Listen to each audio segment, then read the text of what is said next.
state of Team Combat League. 2 teams have qualified for the playoffs. 2 more are vying for 4 coveted playoff positions. First up, we want to meet the 1-5 LA Tengus, led by their head coach, Ricky Funes. And now let's meet the 2-3 Dallas Enforcers, as they are coached by AC Bryant. It's now time to begin Week 8 of Team Combat League. This is a must-win for LA Tengus. Yeah, mathematically it's a must-win, because I believe if they lose this week, they have no mathematical chance of getting even the 4th spot in the playoffs. Team Combat League, which qualifies you for the playoffs. So right now it is Lisette Lopez, Leanne Calderon. Away. Look at this. Calderon trying to use the ring while Lopez trying to walk her down. Good trading, good action from both. Nice straight left hand. Calderon looking to go ahead and answer back. Got a good shot. See, Lopez has a little bit better set on her feet. She's starting to take control of the round. Matchups that they need to win handily. You cannot leave it and have any doubt whatsoever, Paul. June 8th, it is the last day to add free agents to your team. Yeah, so thus far, it's been good action this season, and things are starting to heat up tonight as well. Good little counter shot there by Ken that he partially blocked, although he gets a good hook in there on Perez. Yeah, remember him? Chicago zone. Yeah, Chicago zone, and if you remember him, he was involved in the Jesse Smoulier incident, so that is his sort of claim to fame, but he is a terrific fighter. Hey, listen, Bola's got more than that. Rounds. So big competitive, but I think Kennedy is starting to get the sharper shots off. Lopez won that round, so a 10-9 an early lead, but Kennedy comes back with another right hand over the top. He's got the shorter shots on the inside consistently in this round. One of our fights to watch, as Amir Tyson spoke with Benjamin Whitaker earlier tonight. They actually fought in June of 2020. Certainly has been able to get the better of Jose Pettis, and then he steps in with the left hook. So now Kennedy is moving forward. Oh, good slick move there. And he slips him, and when it's a majority decision, both guys have come out thinking they won the fight, so might be some unfinished business here on both of them. Okay, so Kennedy won that round, so we are even at 19 of LA Tengus throughout the season, even though they have 1-5 record. Yeah, in a season where a lot of them have been undependable. Pannon and Silva have been very dependable. If you are LA, they are trying to sneak their way in the playoffs. 2 big right hands by Benjamin Whitaker. Under a minute left here in the 3rd round. Yeah, Pannon caught him with a little short left on the way out, but again, competitive here. It's Pannon now trying to step up in the second half of the round here and trying to get this round back. Could leave the round up in the air. I do think good body of work by Whitaker. Good right hand by Benjamin Whitaker. I think overall body of work, though, you would have to give it to Benjamin Whitaker. So LA has jumped out to an early lead. But here comes Amibolo Osundario. Good idea to go to the body there for Lozano in that last exchange, but overall, he's not been able to track down Osundario. And Osundario's kind of controlled the distance with a good jab for most of the round. Still a minute 20 to go, though. A good hook there by Lozano. I think Lozano has picked up the pace in the second half of the round, Paul. Lozano did not get overwhelmed, and he buckles the knees of Osundario. Another right hand, and Lozano's confidence is starting to soar. That'll end the round. Isaac Carbonell. Incidentally, Roddy Montgomery, he gets clocked by Carbonell. But Roddy Montgomery is a guy who trains under the guidance of Henry Ramirez. Ramirez now has sort of loaned Montgomery to Team Combat League and Ricky Funes in LA. Oh, whoa, big shot down goes. It looked like Montgomery went down. They're going to call it a knockdown. Yeah, gloves touched. So that is big, because essentially what that does is that ties up the matchup for the Dallas Destroyers. Yeah, the round goes, but yeah, it's big if this advantage continues here for Carbonell. So Carbonell has started off strong. Between them will allow them to keep going, and a nice left for Isaac Carbonell.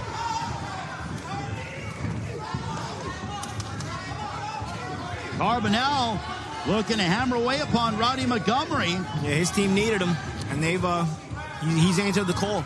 This 5th round between Roddy Montgomery and Isaac Carbonell. Carbonell whacks Montgomery with the left, And that'll end the 5th frame. Mission here, Mohegan Sun. Go back. Yeah, left hand right to the head. We're gonna need to see it again here. Straight left. There's the left. Yep. It is a knockdown, so that means we are deadlocked. We are even. Size of my head. I mean, it's just remarkable. So we are tied up at 47 apiece with LA and Dallas. And Hardy, he gets blocked with a counter shot from Alexander Flores. There's a right uppercut moments ago by Greg Hardy. Flores looking to answer back with the right. But now Hardy swarming Alexander Flores. See, if Flores is not able to circle the ring like this, you will run into more trouble. And that comes down to Hardy cutting off the ring. But overall, Ray, Hardy's power has certainly gained the respect of Flores. Because it's 7-8 seconds, and that's what Hardy's doing. He explodes on you. That's a good right hand from Flores. You're tricky. What I like about Greg Hardy is a nice right hand. And Greg Hardy won that round in resounding fashion from my standpoint. Yeah. And Daniel Bailey, to me, has been one of the standouts for the Dallas Enforcers. Yeah, these are two high-energy guys, and this should be a fun round to watch. It is. Gotta love the speed that these guys go at. And look at Bailey pick up the pace, dig into the body, then comes upstairs, followed by a right hand. And he's got Bates resetting now. Those body shots. This is one of the reasons why I love the lightweights, because they are so fast. Oh, good right hand there by Bates on the inside. Yes, a little pressure on Bates now to get some points back against Bailey. Sean Bates looking to rip the body. Both guys giving as much as they're taking. Both guys doing well. This is not normal to fight at this frenetic pace. That's why it makes it so exciting. Yep. Look at Bates come back. Yeah, Bailey looked like he was trying to take control, but now Bates has come back a little bit himself. So nice left hook that caught the right eyebrow of Daniel Bailey. Oh, right hand! Wow. Down goes Bailey! Oh my goodness! And that's a momentum swing for LA! Both guys throwing the right hand at the same time. Bates' right hand was a little shorter. It's going to be interesting to see on the replay. I believe they were both shooting the right hand at the same time. And Bates got there first because he threw it just a little short. Knockdown when his team needed the momentum, and now Sean Bates gets the knockdown when his team needs the momentum. Let's see this replay here if we can see it. And you see, yep, both guys doing the right hand at the same time, and Bates got there first. He took off just a little quicker. Unleash those vicious hooks that he has. Yeah, those straight punches sort of get Silva to slow down a little bit, but you got to be consistent with them. Silva trying to force his way in here. Silva, though, and I like how he attacked the body. Oh, overhand right for Alejandro Silva on Corey Cad. As Alejandro Silva looking to attack Cad as we approach the 60-second mark. A right hand for Silva. That's got Cad going backwards. And again, much needed from LA, as tonight they are out if they don't come up with a win. When I circle the wagons, get back on track, and they have built up another 2-point lead. Impactful to try to get things turned in his favor. Simple fundamentals. The jab followed by the right hand can win you around.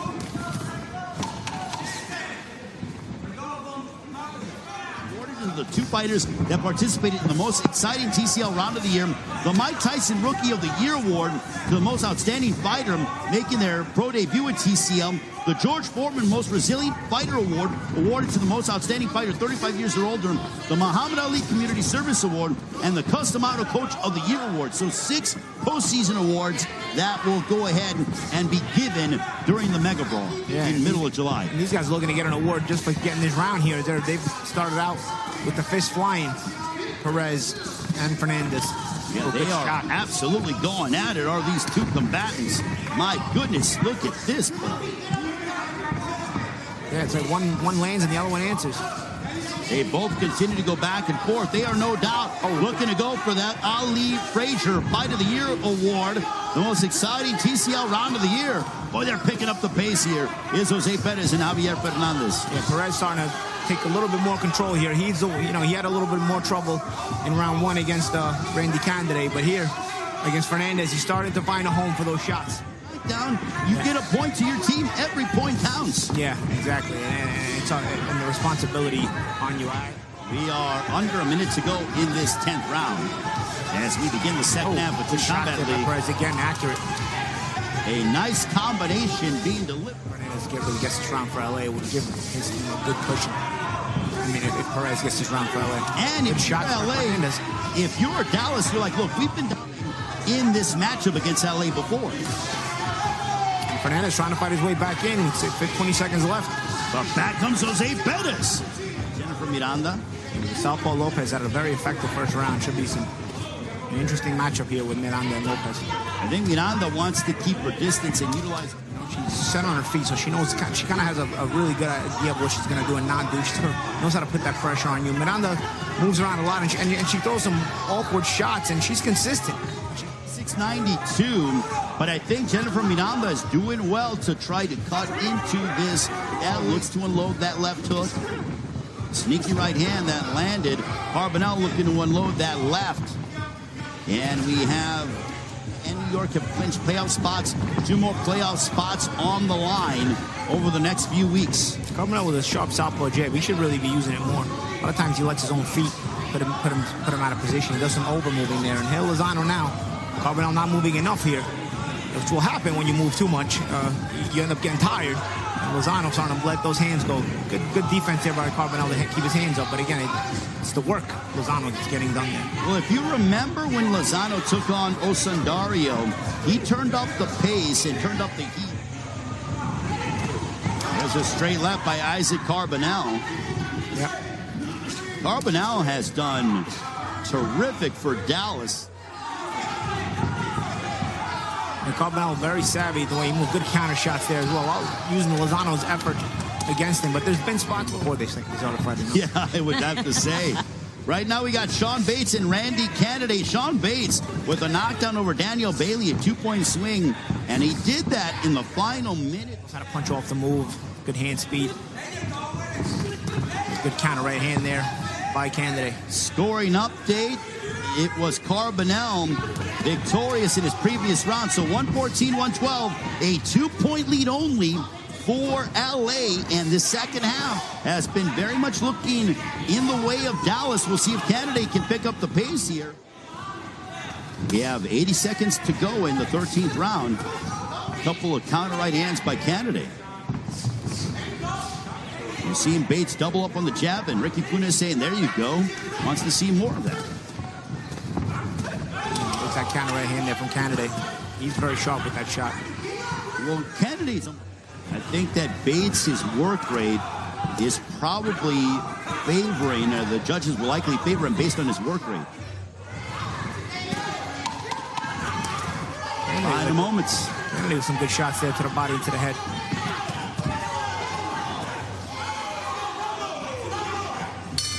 And that'll end the 13th round. I think back with another 3 minutes with Silva, so they figured, you know what, let's get Whitaker against him. And also we saw a little bit of blood on the hairline of Alejandro Silva. Thankfully, though, he's okay and ready to go. There's an overhand right by Alejandro Silva. Whitaker attacking Alejandro Silva, trying to put him on his back foot.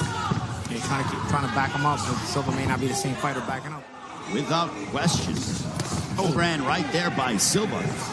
Good exchange there by both guys.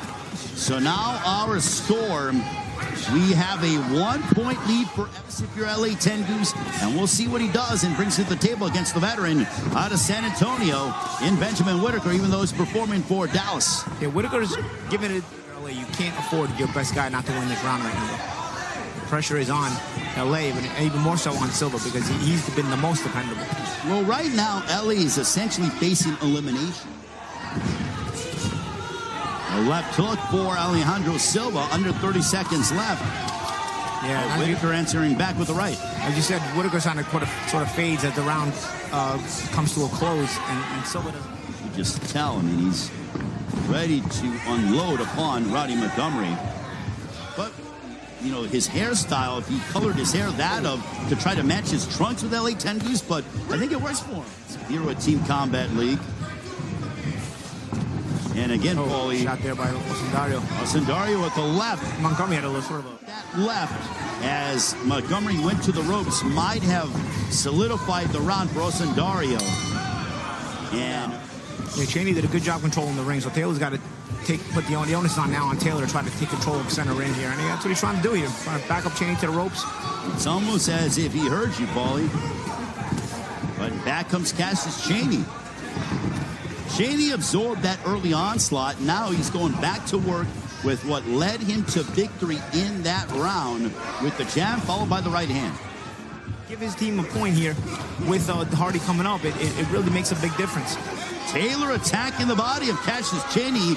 He's in the chest of the LA 10 Goose heavyweight. I think Cheney needs to double up on his jab more and utilize his height and his reach. I mean, it won him the previous round, but Taylor has been able to get into a bit of a rhythm here. I think Taylor, what he's done is he's done a good job of making that left hand of Cheney not be as effective. He slipped between the first round and now we're up to the last 30 seconds here. They haven't really gelled well as far as being entertaining, but nonetheless, you still got to be effective. Good right hand there by Cheney, and in a close round, every little bit is going to help you. Absolutely. There was a jab followed by a right hand. Cheney looking to pick up the pace here. Let's see which one the judges like.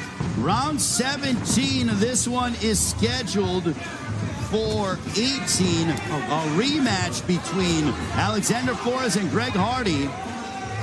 And Ricky Gonzalez telling Hardy, you cannot hold behind the head and punch. Not allowed.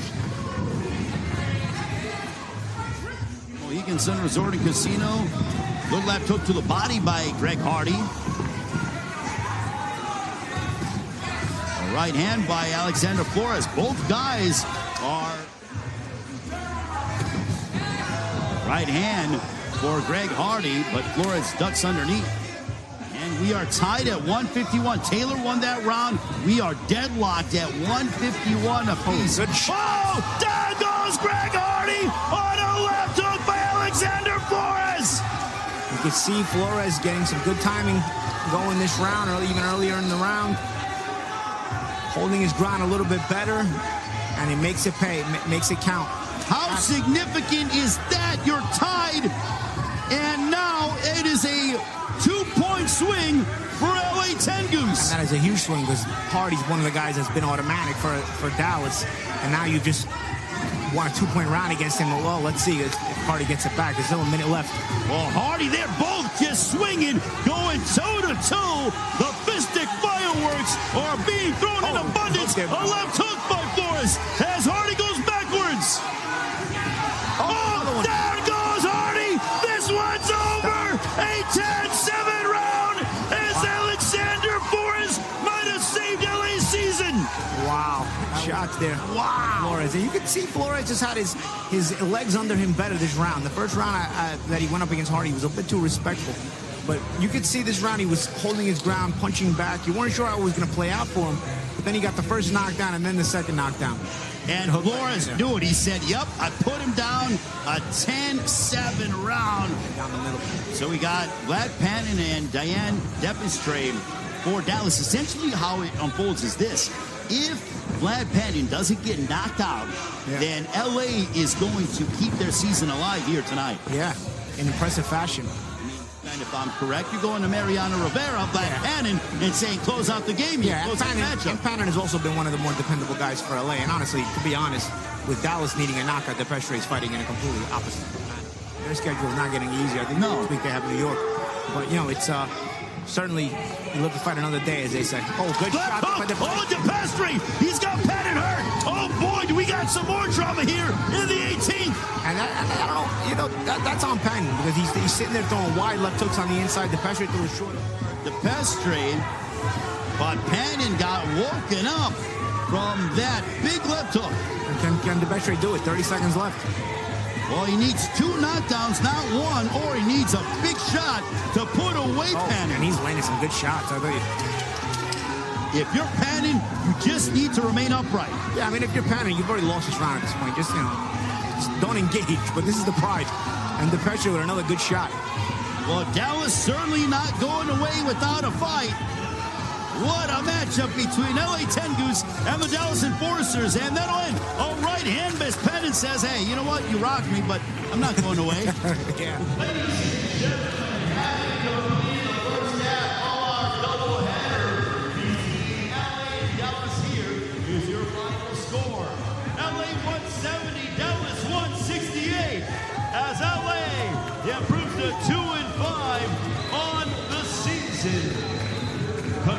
Congratulations to Ricky Funes and LA Tengoose. Ladies and gentlemen, welcome back to Week 8 of Team Combat League. It is now time for the second half of our doubleheader. First up, let's meet the Las Vegas Hustle, led by their head coach, Dewey Cooper. Now let's meet the 2 and 3 DC Destroyers, led by their head coach, Barry Hunter. Now it's time to begin DC and Las Vegas as Week 8 of Team Combat League continues. I have professed my love for that, but man, boxing double headers, and you don't find that when it comes to the team concept, and I love it. It's new, it's refreshing, and it's exhilarating. Absolutely, absolutely. And you know what? It's more exciting than being a Bears fan already. Oh, come on. Now, let's not go there. We're going to make the playoffs this year, Paulie. Believe you me. I hope so. I can't wait. But nonetheless, I'm excited. We got Florencio Britos, Tyrecia Douglas. And try to keep positioning themselves for the playoffs because none of these teams have clinched yet. Well, here's an injury for Las Vegas. Sam Arnold is out with a shoulder injury. In his place, though, they got the Roy Jones Jr. stablemate, Andrew White Lightning Murphy. Murphy against Nasheed Smith, the DC amateur standout. Enjoying every bit of this. Good right hand there by Florencio Britos. Britos, short, compact shots. Tyrecia Douglas, though, very tough indeed. Douglas fighting off those ropes smoothly.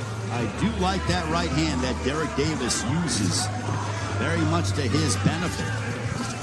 And against a southpaw like Brown, it could come into play, but of course Brown is slippery himself. That's no easy task. Body shots there by Brown. Oh, left hook upstairs by Derek Davis. I think Davis is picking up the pace of Las Vegas. Won that previous round. And Brown's using that southpaw jab to a good advantage here. There's a left that caught the attention of Derek Davis. Well, good, I'll tell you, both these guys, good skilled boxers. Another good jab there by Brown. They're patient, but they're not too patient.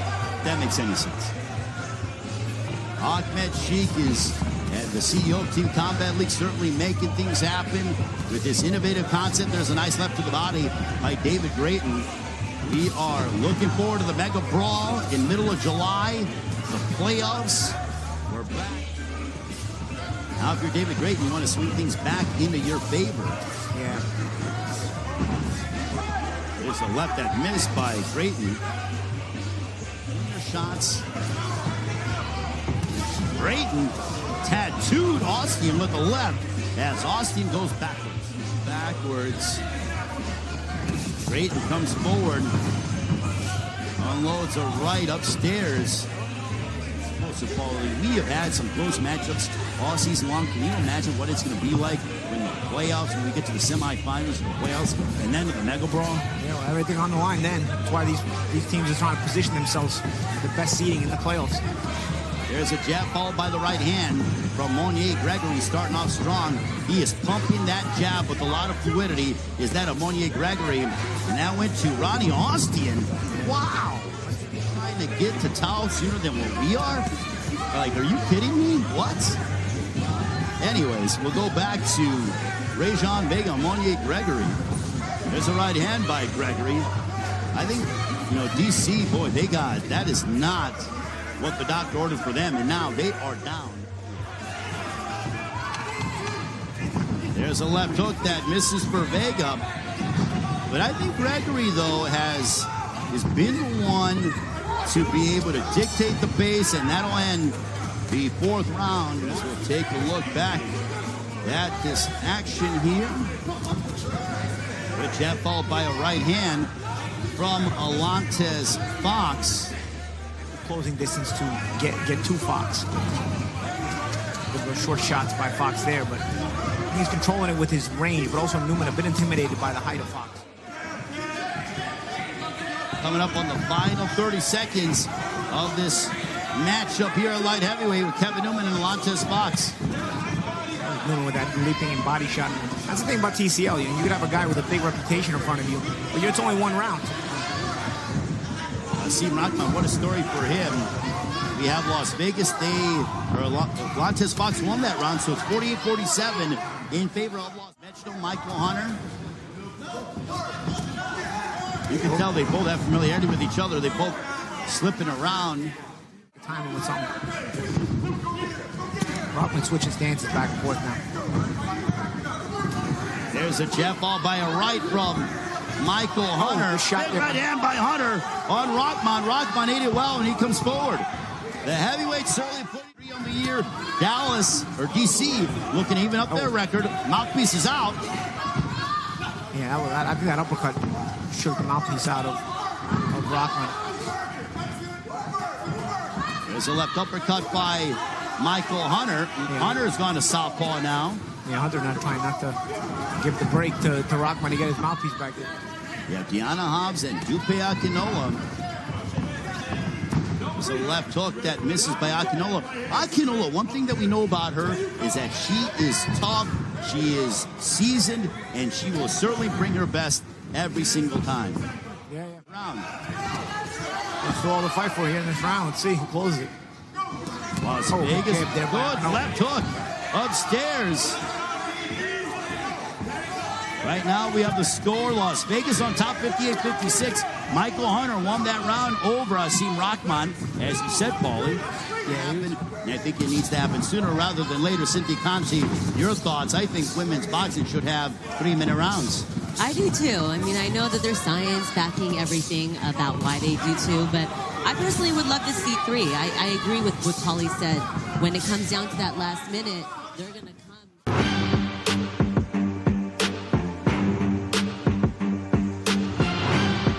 Ladies and gentlemen, good evening and welcome to Mohegan Sun Resort and Casino as we get you set for Week 9 of Team Combat League. It is an exciting night, a triple header coming your way. I'm Miguel Flores. Alongside with me is the match man, Paulie Malignaggi. And Paulie, a huge night. We are going to be unveiling the regular season award nominations on top of a triple header. Now, we have LA taking on Las Vegas with huge playoff implications. LA needs a win tonight, Paulie, and then they're going to need some help. But first, they got to take care of business with the win over Las Vegas. Yeah, you know, a good old West Coast rivalry. Nothing beats it, right? Vegas and LA. LA's on the outside looking in. Vegas just holding on by a shoestring. So both teams have a lot on the line. Both teams have some good fighters, and desperate times mean desperate measures, and both coaches are going to have their lineups ready and pumped. We had a chance to talk to Las Vegas's coach, Dewey Cooper, and he said that he needs his team to come in. He didn't come in to miss the playoffs. They need to start right from the jump. Yeah, he's a disciplinarian. He's going to be expecting the best from them. Las Vegas versus LA coming your way. Let's send it over to Amir Tyson, who's with LA's Sean Bates. Hey, what's going on with Sean Bates, LA? Heard it was your birthday. How you feel, bro? I feel great, man. Feel great? Yeah. How are you excited for your matchup? Do you have a plan prior to it? Tell me. Absolutely. There's always a game plan going into the ring. I'm focused and ready, man. It doesn't matter what day it is, what matchup it is. Yeah. It's always the same mentality, the same game plan going in there.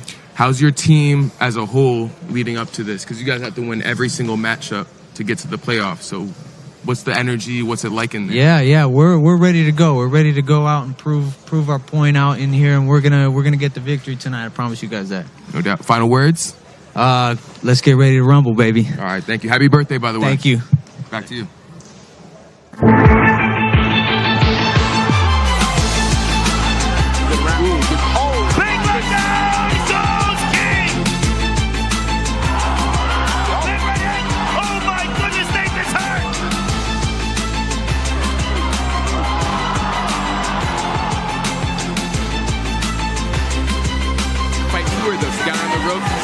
Relentlessly. My goodness! There's a knockdown!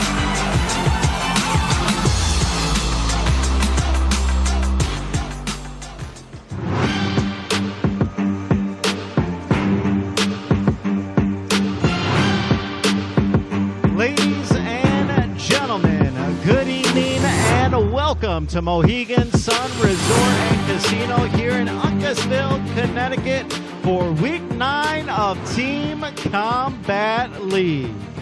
Tonight, we have a triple header coming your way with major playoff implications. But first, we would like to unveil our Team Combat League award nominations. Standing by me is Team Combat League CEO Ahmed Sheikh. And now it is time to unveil our nominees. First, for the Cus D'Amato Coach of the Year, our nominees are: from the Dallas Enforcers, Coach A.C. Bryant. From the D.C. Destroyers, Coach Barry Hunter. From Team L.A. Tengus, Ricky Funes. From the Las Vegas Hustle, Dewey Cooper. From the Atlanta Attack, coaches Sam Arnold and Mustafa Minkins. And from the New York City Attitude, Ryan O'Leary and Benny Roman. Those are your nominees. Now, for our next category, we have the Muhammad Ali Community Service Award nominees. From the Dallas Enforcers, Corey Cadd. From the DC Destroyers, Derek Davis. From the New York City Attitude, Titus Williams. And from Atlanta, Mona Ward. Those are your nominees. And now for our next category, we head to the Ali Frazier Fight of the Year. First nominee is in Week 7, round number 14, Sean Bates taking on James Earl, LA versus Las Vegas. Our next nominee was from Week 6, round number 7, from New York City, Nicole Ocasio taking on Lisette Lopez of LA. Our next nominee is from Week 5, Round 3, AJ Graham of Dallas against New York City's Darius Jackson. And our final nominee from Week 8, Round number 10, Javier Fernandez taking on Jose Perez, Dallas versus LA. Those are your nominees for Ali Frazier Fight of the Year. Now we move to our next category, George Foreman Most Resilient Fighter Award. And this goes to the most outstanding fighter that is 35 years or older. Our nominees from the Dallas Enforcers, Jennifer Miranda. Also from the Dallas Enforcers, Leanne Calderon.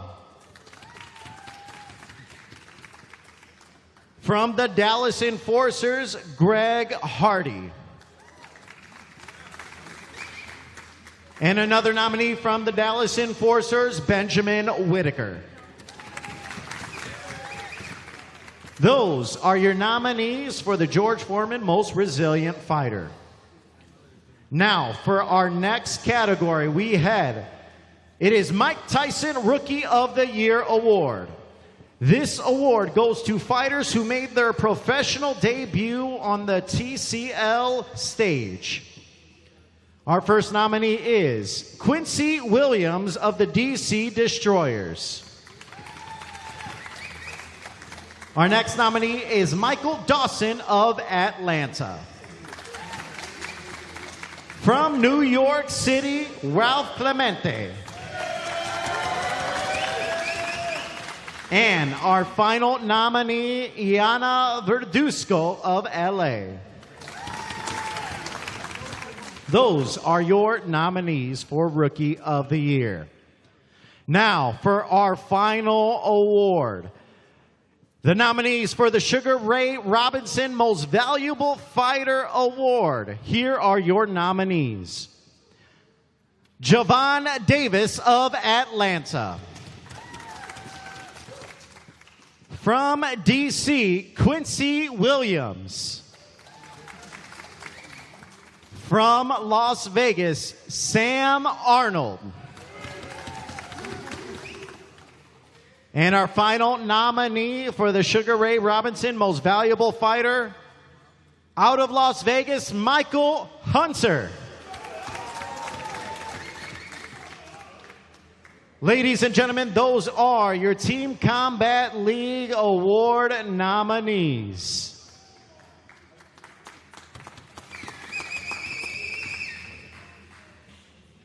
Once again, we'll turn things over. Ahmed Sheikh, we will award these nominees at a future date of Team Combat League.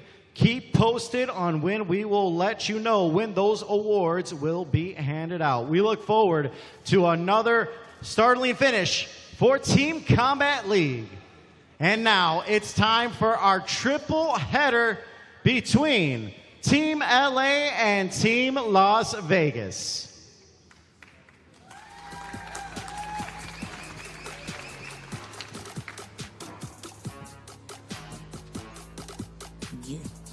All right, ladies and gentlemen, we are now set as we are set for our first matchup of the night for Week 9 of Team Combat League. We have Team LA 10 Goose taking on the Las Vegas Hustle. Introducing first, we have the LA 10 Goose, who with a record of 2 wins and 5 defeats. They are led by head coaches Ricky Funes, assisted by Daniel Gonzalez and Jonathan Wally.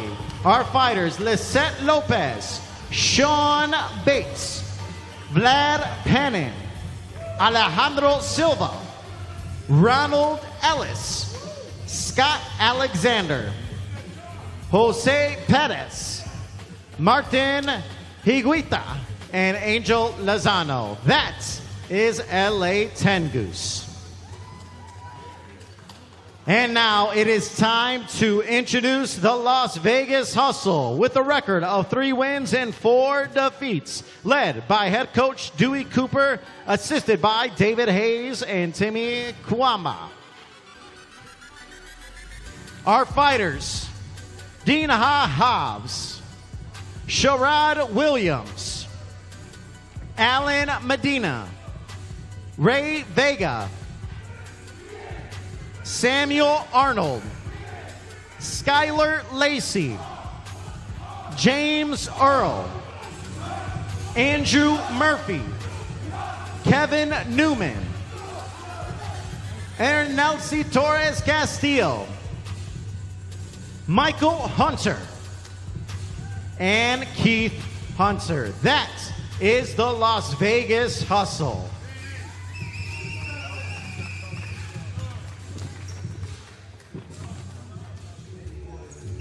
All right, first of our triple headers is underway. LA and Vegas. Some desperation on the line here for both of these teams. Desperation is on for both of these teams.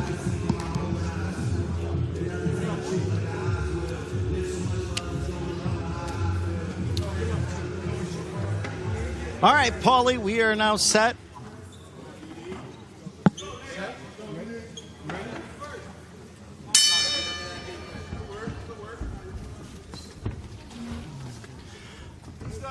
All right, Paulie, we are now set for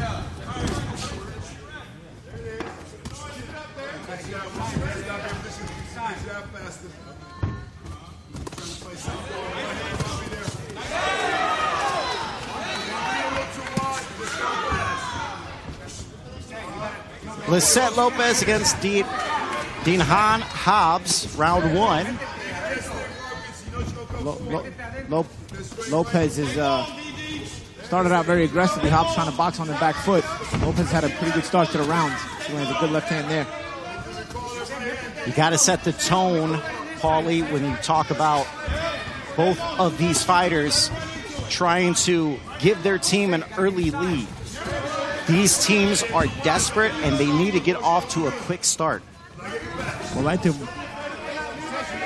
very important here. lot of times, if you have a good first round, it can sort of give that spark to your team. So There you go. you have to be. It's sort of like the leadoff hitter in baseball. You have that responsibility. And when you open up the show here, Lopez and Hobbs have that responsibility to get their team, get that smoke going for their team. And Hobbs with a good right hand, utilizing her jab, but Lopez is coming in on the inside with an overhand left there. And Hobbs has to sort of hold her ground a little bit. She's looking to hit and get out a little bit at the same time. She's got to make those shots count before she looks to get out. 20 seconds remain, and it's been a back-and-forth round thus far. These final 20 seconds could determine who comes away with it. Beautiful left from Lopez. Good return from Hobbs there. Hobbs with a beautiful right counter that wobbled Lopez there. That might have been the best punch of the night, and now Hobbs once again with that right keeps backing Lopez up. I tell you, Hobbs woke up right at the end of the round. Is it too little, too late? Doing some very, very good shots late in the round. Beautiful round, and Paulie, I think those final 20 seconds for Hobbs might have stolen it. It's possible. I thought Lopez had herself a good round up until that point. We'll see how the judges see it. I probably going to lean towards Lopez. We'll see how the judges are seeing it.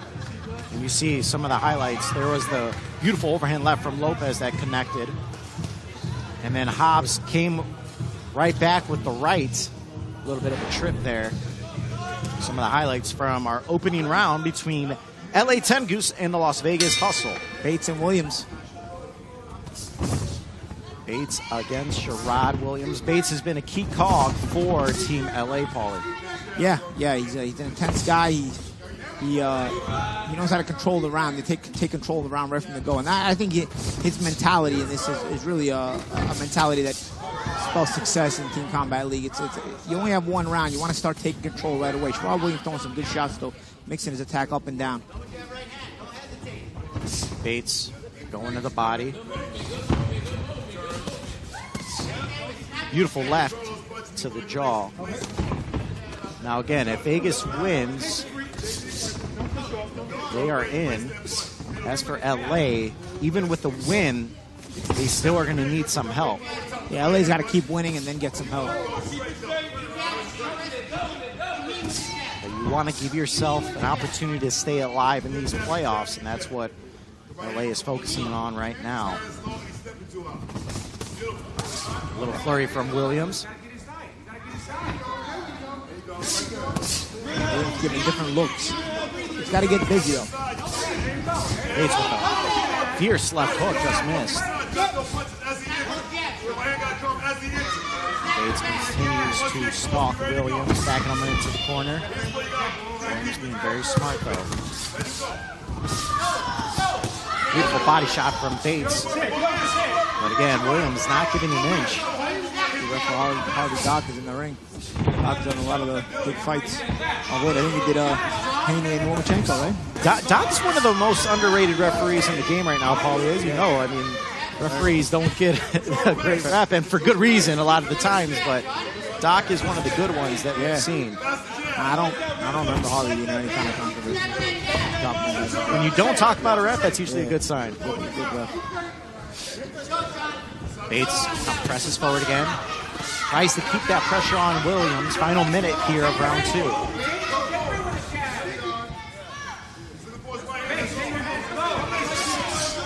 An uppercut followed by a right from Bates as he continues to attack the body. A right cross backs Williams up. This is one of those situations where could be that last minute is going to decide it. If Bates not starting to take control in this final minute. Williams is giving different looks, but he's got to fight a little bit more off of those looks. As now he's allowed Bates to sort of grind him down in the late part of the round. Back to the body, Bates with an overhand right. He's really starting to turn up the aggression here in the final minute. Williams trying to use his size.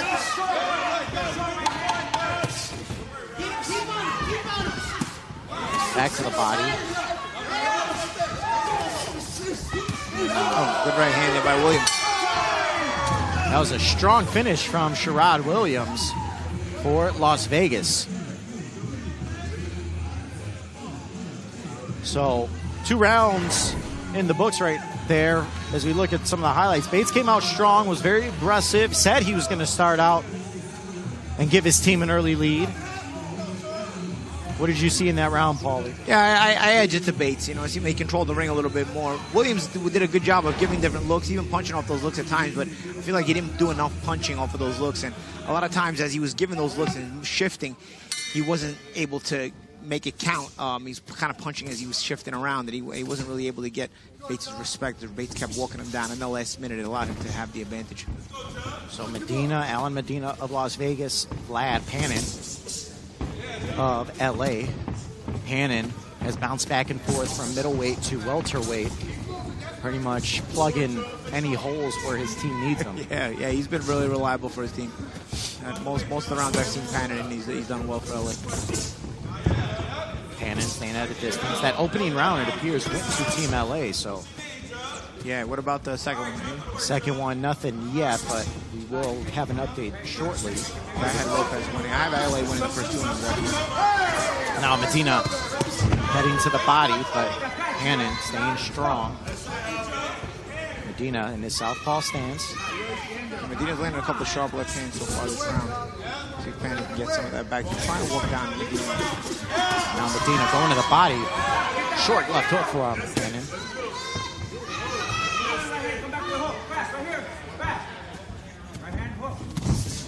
Left hook just missed for Panin as Medina tried to come back in a counter. Most round so far. Again, we're coming to that second half, still up in the air for anybody to grab. Now Panin with the right as he backs Medina up. Now Medina comes forward with a flurry and was able to sneak in a right there. Yeah, Medina's done a couple of these flurries in this round. I think it's given him a slight edge thus far in the round. Panin more controlled, but at times he's got to turn it up a gear in order to keep up with when the pace increases. So there is again from Medina with a good shot on the end of that combination. That's one thing, one of the weaknesses. I haven't seen many weaknesses in Panin. He's had himself a good season, but one of the weaknesses is when somebody turns it up just at that 4th or 5th gear. Panin sort of has a stationary gear, and he likes to control you from that stationary gear, but up the level, up the gears with him, he doesn't always keep up at times. Just you got to be good enough to do that, and Medina has been good enough so far. No, that's a great observation. Sometimes there's guys that have just, like you said, just one gear, and they're solid, but can you go to that next level? And right now, Medina is bringing that energy to Panin. Panin's having a tough time dealing with it as he got in a body shot as Harvey Dock was trying to separate him. Now Panin with the right to the body, but Medina... And watch those head clashes too, lefty versus righty. Again, with the left, and Panin with a short left, followed by a right. As he continues to press. It'll be an interesting round because I think Medina's landed the better shots, but Panin started to land some good ones late, and also Panin has been coming forward the whole time. So I wonder if that has an effect on the mind of the judges. Short left from Medina. Final seconds. That's round 3. So far, right now, score 2 rounds, 1 for Vegas, 1 for LA. That second round ended up going to Vegas. Oh, did it? Okay. Interesting. They gave it to Sherrod Williams then. Over Bates. I thought Bates had pulled out that second round. Interesting now, but now the third round becomes really all the more important. Now round number 4. Alejandro Silva and Ray Vega. Alejandro Silva been very, very dependable for LA. Vega has had himself a pretty decent season as well, but Silva has been one of the studs for LA. Silva in phenomenal shape, very stocky. And he's a good puncher too. He's supposed to knock down Team Mustafa, I think, in this tournament. Now in our middleweight division, as Silva with a beautiful jab, strong. As now he aims for the body. Okay, Vega trying to box off the back, but he's got a huge right puts down Vega. I was just saying, Silva's hands known to be heavy. He's got some stoppages, some knockdowns in this season. Big knockdown there for Vega and for Silva. And Vega's still timid. I mean, I was gonna say Vega has to get himself. I thought that was a bit of an early stoppage from Harvey Dock. This is we were saying Harvey Dock. I think that was a bit early. I mean, it's only 1 round, dude. You got to let the guys fight a little bit. I will say it was slightly early, but you got to give credit to Silva for putting Harvey Dock in that position to try to make that tough call. Of course. You have, Silva. This is the way Silva is all the time. He gets the engine going forward. When you only got 1 round, though, you know, you got to really make sure somebody's hurt. They can't continue. They're going to get out of the ring anyway in one round. I mean, come on, dude. Yeah, that right hand buckled the knees of Vega. It's a big round now for LA. 10-7. That's a 3-point round. That's a big. That's big for the momentum. So LA with a massive round, and if you're Vegas now you know you gave away quite a few points in just that last round. Yeah. They're going to have to make up some ground. Yeah. But there's still plenty of rounds to do that. Well, they got one of their studs in there now, Sam Arnold. Although he's up against Ron Ellis, who himself is, you know, he's had a professional boxing career where he's had some good experience himself, you know, been in some of the best fighters in the world. Yeah, Ronald Ellis has been in the ring with guys like David Benavidez. So he's no stranger to being up against tough opposition. Sam Arnold, though, as you mentioned, one of the stars, some would say the best fighter for Team Las Vegas. Yeah, and Vegas, with that, having given up that 3-point round, they've got to get on it right away. They can't afford to let the deficit increase too much. Tactical start to the tactical beginning of this round for Arnold and Ellis. Both men being extremely cautious, but as we know, this is just one round, so at a certain point, they're going to have to turn it on. Ellis trying to cut off the ring and inch his way closer, but Arnold with that right, backing Ellis up. Now Arnold trying to set up Ellis for that right hand. We got another round, whereas we're getting to the halfway point, still up for grabs. Back to the body.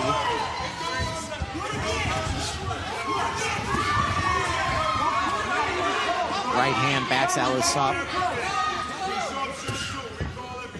As you see, Team LA up 38-36 after that big round in round number 4.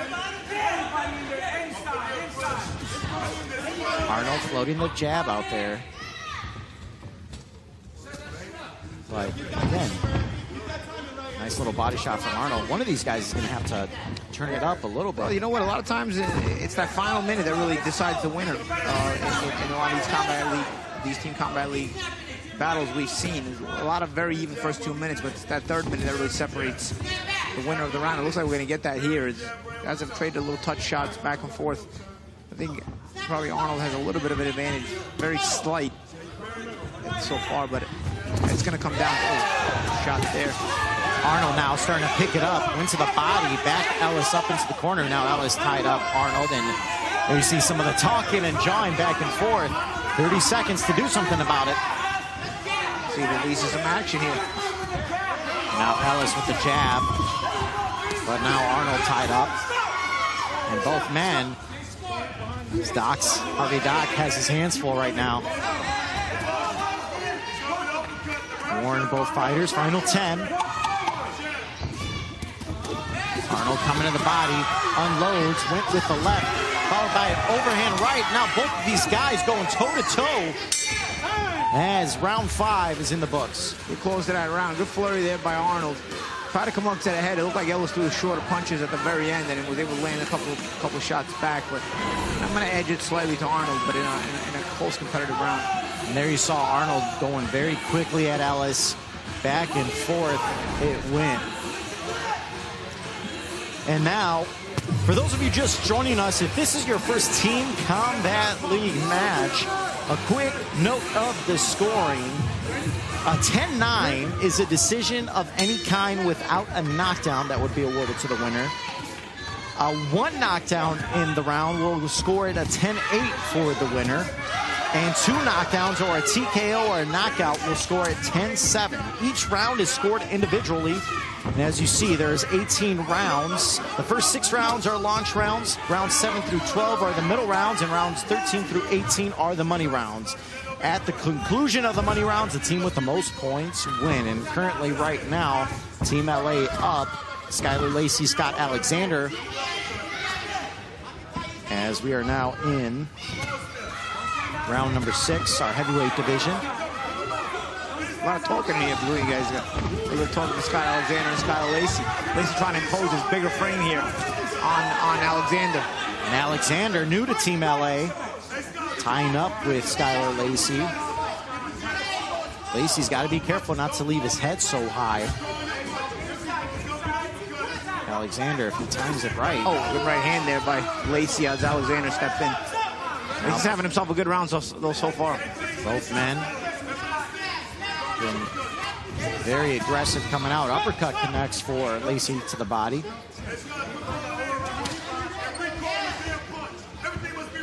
And now a right from Lacey as he backs Alexander up. And another right from Alexander. Alexander's not having trouble fighting off that back foot. He's got to get some momentum going forward. I think he's having a tough time dealing with the size of Lacey, Paulie. Yeah. Lacey's such a big guy. And very, very defensive, too defensive. And then when he tries to fight off that defensive posture, doesn't really get anything going. Got a good jab in there, but nothing consistent. As Skyler has been consistent and also searching for the action and has taken command of this round. No, and if you're Alexander, with Lacey leaving his head so high, you would think the jab would come into play quite often for Alexander, but it's rarely been thrown so far. Yeah, and he's not looking to lead either. I mean, again, some of this is also psychological. You gotta decide to be the boss at a certain point. Alexander's sort of in that very defensive posture, and it's a decision he's made. Again, Lacey's missed a lot of shots, but he's far more aggressive fighter. Yeah, Alexander's not really making him pay for him. A good shot there, though, from Alexander, just as I say that. But, again, few and far between. And now, LA with Alexander going to the body. Round number 6 here. Team LA up 47-46. So still anyone's matchup. Another right connects on the jaw. And credit to Vegas. Oh, good uppercut there by Lacey. Credit to Vegas. After the knockout of Vega, they've come up and turned it on. Dewey Cooper had to rally the troops after Vega got knocked out. And both men were throwing when referee Harvey Dock was trying to. That's a Lacey round, man. Vegas got it back. I think Vegas has evened up this matchup, and it's come back from the deficit that the knockout created. They had 2 strong rounds back to back as Lacey took a counter but hit the far more aggressive fighter and really gave Alexander problems for him. They get the Jose Perez and James Earl now. James Earl, Jose Perez, both of these guys very good and solid fighters. This could be a 50-50 matchup here. Yeah, Earl and Olin had himself a good season. Good technical boxer. Perez, good aggression, good clash of styles here. At a moment where both teams really need this round. Jose Perez, one of the newer additions for LA 10 Goose. Johnny Callis gets in the ring and switches out with Harvey Dock as a referee. We are now in our middle rounds. Jose Perez in Team LA's colors with the Las Vegas Hustle, James Earl. Earl leading with the jab. Looking to come with the left hook. Try to set up that uppercut, but Perez able to just duck away. Now Earl, once again, leading with the quick jab. Back to the body. Overhand right just missed. A little long there by Perez. You got to shorten that up. Round number 7. Left hook connects for Perez. Back to the body as both men tied up. Now Perez trying to get inside. Major playoff stakes at hand. Yeah, big playoff implications tonight. Perez trying to cut off the ring. Earl try to come up with the right. And again, both men tied up.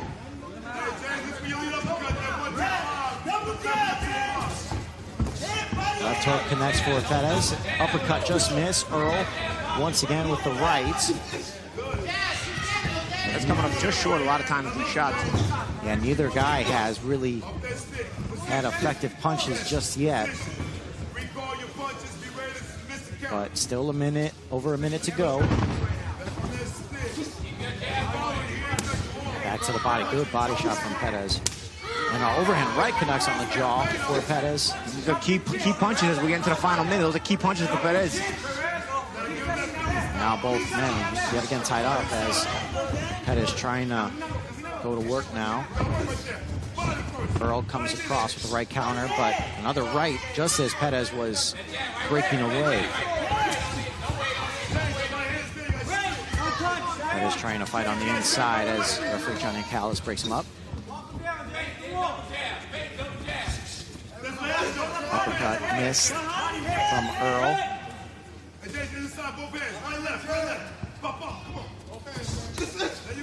Jab from Earl, but a left hook short from Perez. And Perez keeps tying up Earl, stopping and starting that momentum. Earl really hasn't been able to get off as much as he'd like. Left hook countered from Perez. Final 10.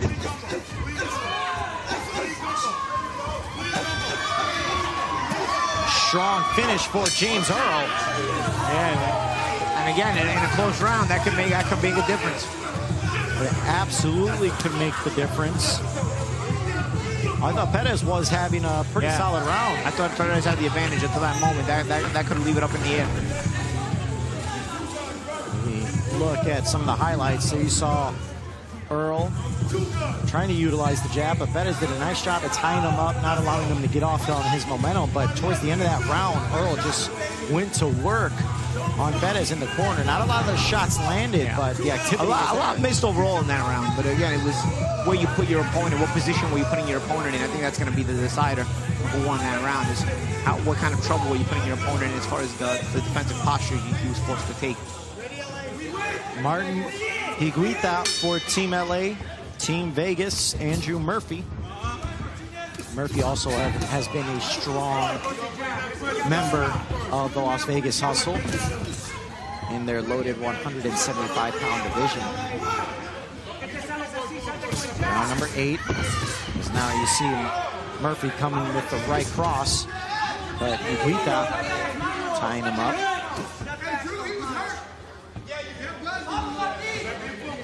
Murphy trying to lead with the jab. The right hand followed by the left hook to the body now. Murphy, good transitions from jabs to the chest, to the stomach, and then bring up the right hand to the head. Good steep combinations. Now a jab from Higuita. And Murphy, Higuita's got to get busy here. He's getting outworked. He's getting out-sharped, if that's even a word. You know, Murphy's much sharper and good with the shot selection as well. Seems to carry more power as well, too, Paul. Yeah, good, more explosiveness overall on the part of Higuita, both defensively and offensively. Now, as we see the scores, Las Vegas up by a point, 66-65. Yeah, they have overcome that knockout that Vega took. See a little showboating from Murphy. Murphy trying to unload a right. Trying to do the Roy Jones to Glenn Kelly. Dated myself with that one. That was a long time ago. That was 2 decades ago. Nonetheless, Murphy feeling himself. Going to the body. And touched up. He tweet that to the left to the body. Credit to Higuita. He's trying there. He's trying to give that effort, but his punches are a little slower. Murphy's shot's a little sharper. Higuita landed a couple in there as well, but overall, it's the body of work of Murphy that's controlling so far. And also, again, that shot selection. You see how he disguises that right hand very well. Murphy came into this round determined to win this one for Vegas. You can see how he came off from the onslaught left hook. That was followed up with another left. So you would have thought the Silva knockout, the knockout Silva got would have spurned on LA, but it's almost like they decided to sit back on their laurels, and it actually woke up Vegas. I mean, they have been on a tear since Vega got knocked out by Silva. Vega got stopped by Silva. And that's the advantage of an 18-round matchup, is it allows you to make up some of those big rounds. And that's exactly what Vegas has done. And they continue to do so. Going to the body. Murphy on the ropes. Final 20 seconds. Solid left from Higuita, and then had the uppercut, but Murphy comes back extremely strong with a flurry to the body and then a left hook there. And now Higuita trying to press forward. And not for lack of trying on the part of Higuita. He's just, you know, a little outgunned, but he put in the work as well. Just Murphy a little sharper, a little quicker, and did the better work. So Higuita and Murphy with a very entertaining round number 8. And there you saw the left hook and then some quick body work from Murphy. A little bit of the showboating you saw there as Murphy was certainly feeling himself in that round.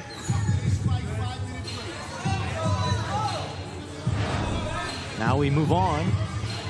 Angel Lozano for LA, Kevin Newman for Las Vegas. Round number 9.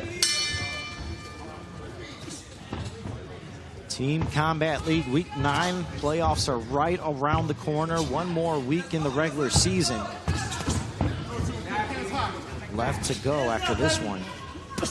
Lozano with the right, backs Newman up. Newman back to the body. Newman, another name in that three-headed monster for the 175 pounders for Vegas.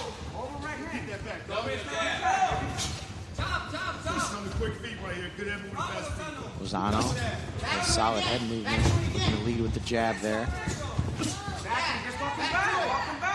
Lozano a little bit awkward. Newman backing up, but Newman trying to back with that back foot. Something gives that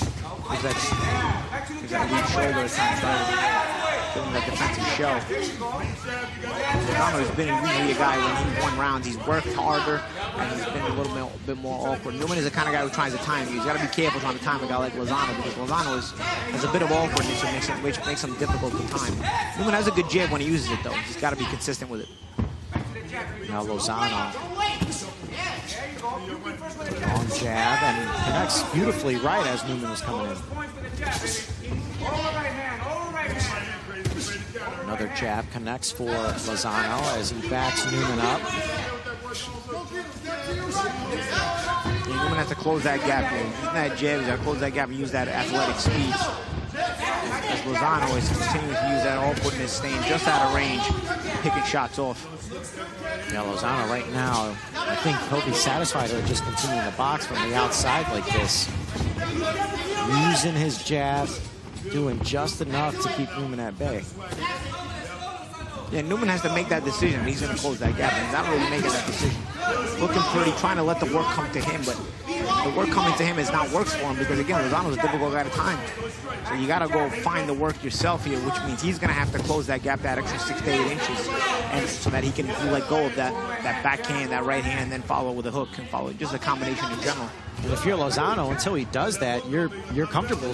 No, Lozano likes this range right here. You know, it's Newman. It's up to the onus is on Newman to close it up because you see he's got that defensive jab that he throws. At times, you know, even a little check hook, but he wants to add to the combinations. He wants to add to. He's got the speed to where he can throw dangerous combinations, but he's got to get a little closer to make it dangerous. And Lozano's made his life hard, made his life difficult in terms of trying to close that last gap.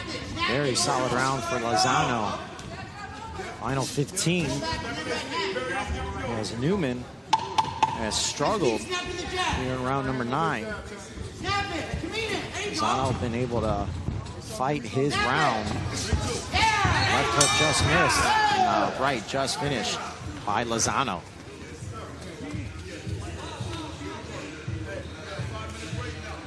I think that was a much needed get back round for LA. They had been on a little bit of a streak where negative streaks since Silva had scored that stoppage.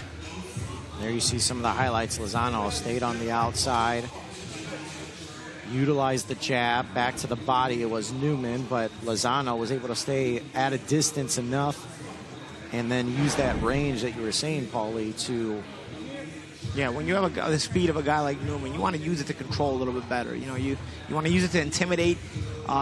It can work defensively, and of course that's good. But you also want to use that speed to intimidate, to put your opponent a little bit on the back foot and be thinking about it, and have him hesitant because that speed is so dangerous. But when you're just using that speed for mainly defensive purposes, all it does is it can be frustrating, but it's not going to win you around, especially with Team Combat League having the system where you're fighting just one round at a time. Lozano will take that all day.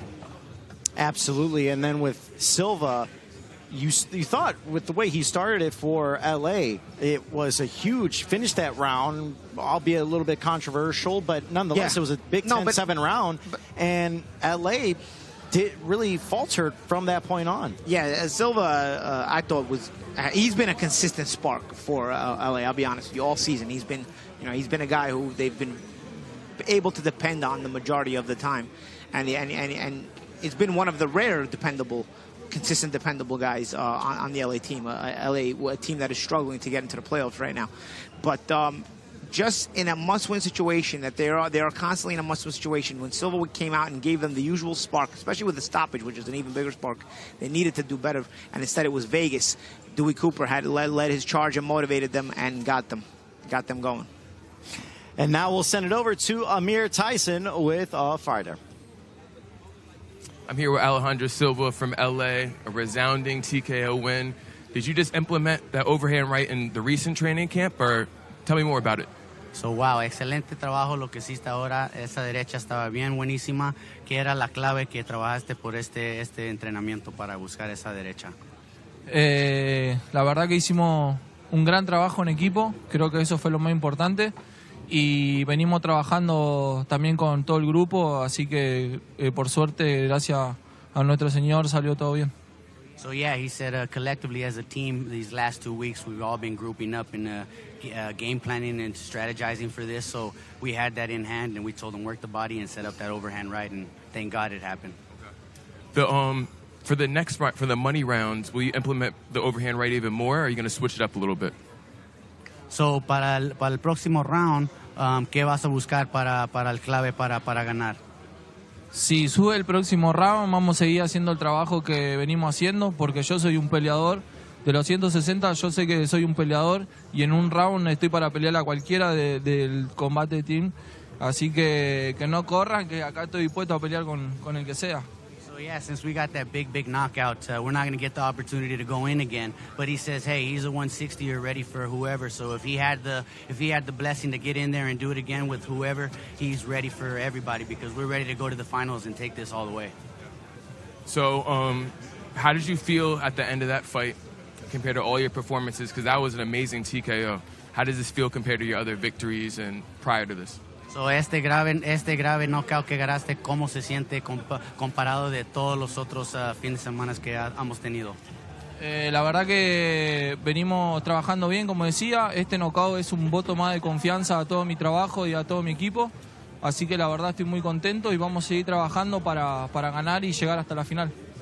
So yeah, it was just what we've been doing, we're game planning, uniting like a team, you know what I mean? So we've all just been sticking to the script and uniting as a team. That's the main thing. We've all been uniting, and it's looking a lot better now. Alejandro Silva by TKO, victorious tonight. Back to you. Alejandro Silva, you heard, Paulie, a huge round, but he's going to need to follow that up with another one, because LA's just been struggling outside of his performance. Well, his team really depends on him. He's been a stud for his team, and they're going to continue to have to depend on him, because his teammates have not been very dependable, especially as dependable as Silva has been. And so he's got to try to become that spark plug once again, and the next time he comes out, and hopefully his teammates can then use that as a spark plug to get them motivated to win the round. And then you see our standings, Paulie. Once again, Atlanta, New York City, top of the league.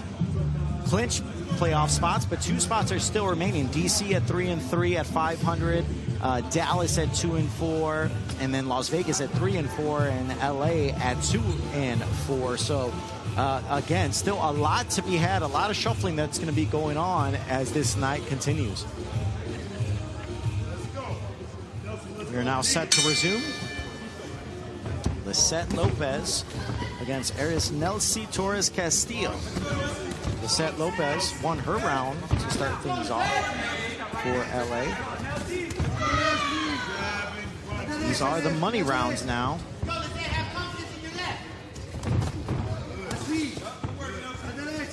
Back to the body, a left from Lopez, and Castillo starting off very aggressive. Yeah, Lopez had a good round the first go-round against Deanna Hobbs. So Vegas switched up to Arnelsi Castillo here. There you see Vegas up 86-83. Another overhand right connects for Castillo. She's given Lopez a little bit more problems than Dina Hobbs had in the first matchup of the set. Lopez. Good left hand there by Lopez with a good right hook, but Castillo also firing back. Good right hand there by Castillo. Castillo is a firecracker. You can see she is coming forward, even with Lopez popping her with shots as she's pressing. She's walking through those. It's competitive round. You can still be up to grab here. A little hook there on the inside by Lopez. Left hand there by Lopez. Trying to pull away a little bit here. We'll be up for grabs. Last 30 seconds to see who takes this round. And now back to the body. Good jab from Lopez as Lopez comes with an overhand left and comes with an uppercut. Yeah, Lopez keeping a little shorter shots here as the round comes to a close, and maybe giving her the advantage. Back to the body. Now uppercut connects. Solid jab as Lopez connects with the right, buckled Castillo's knees right at the bell. Good round by Lopez. She's been solid, dependable for LA tonight. But again, they are gonna need the rest of her teammates to get in on this, because otherwise they're gonna be mathematically eliminated from the playoff race. And there you see that right from Lopez. She's been a lot of talk about Alejandro Silva in that first half, but Lopez showed well for LA. And now Jose Perez back against Sherrod Williams. Williams fought Bates in the first half. Perez right back at it with the right, heads to the body. Yeah, man, I think the judges gave Williams the round. Close competitive round. I had given it to Bates, but I think the judges gave it to Williams. So good shot, sharp shot there by Williams. Now leaping shot from Perez. Now he heads to the body, and a massive left hook just missed. Now both men, you can see, fighting for position as Williams backs Perez all the way up to the corner. Perez now pressing forward. Next with that jab. Williams, though, right back at it. Yeah, I think Williams did a consistent jab to control the range, and that will give problems to a guy like Perez who closes the gap but doesn't really close the gap behind the jab all the time. So you can actually pick him off. See Perez trying to force his way inside, and you can actually use your own jab to sort of, kind of block him off and frustrate him. But so for me, Sherrod Williams could be more consistent with it, but instead he spends more time making the fancy moves. It may still get him the round. Listen, the round is still up in the air, but I think with a consistent jab, he'd make his life a little bit easier. And Perez is a veteran pro. I mean, he's been in the sport quite a while, and he is very smart, good ring IQ. Somebody lost an mouthpiece in there. And there you see the mouthpiece flying out. I believe that was from Williams. Yep. That is off Williams, so there's a stop in action right now, as they're looking to replace that really quickly. But there you see Las Vegas 95 to LA's 93, so a good round for Lopez. Was able to inch LA a little bit closer. This is a tight one, Paulie. Yeah, she's been dependable. She was dependable tonight. Looks like Lopez won both of the rounds when they called on her. Again, she's going to need her teammates to come through for her. Now Perez, as Williams landed a good left hook to the body, but both men were ready to go toe-to-toe. Left hook now from Perez. A jab back to the body. As now Williams, Perez trying to physically impose himself in this final part of the round. Let's see. Right back at it. Left hook as Perez backs up. Now Williams. 30 seconds remain. Still could be anyone's round. This has been back and forth. Williams has been aggressive, but Perez see that jab, when Williams uses it, it forces Perez to respect that distance. When Williams doesn't use it, it allows Perez to get off his punches. Perez complaining about a shot to the back of the head. Now trying to close out the round strong. Presses on Williams. Both men, shoulder to shoulder. Right hand connects for Williams. Very sloppy round, difficult one to score. Right as the round closes, you're right, Paulie, that one is a very difficult round to score. Next up, we got Scott Alexander and Michael Hunter. The big boys. Alexander already had some trouble the first go-around against Skylar Lacey. And now Michael Hunter's had a very good Team Combat League season. Hunter has looked very solid in all of his rounds. Yeah.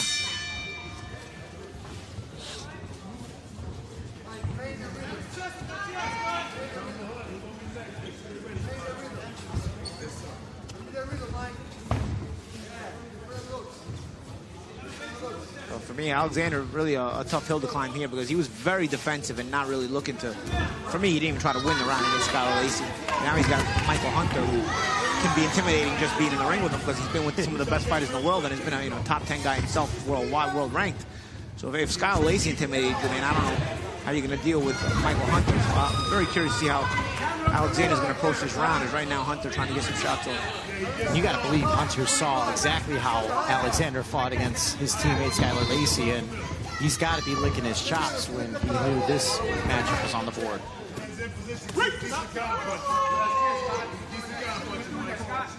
Now Hunter backs up Alexander.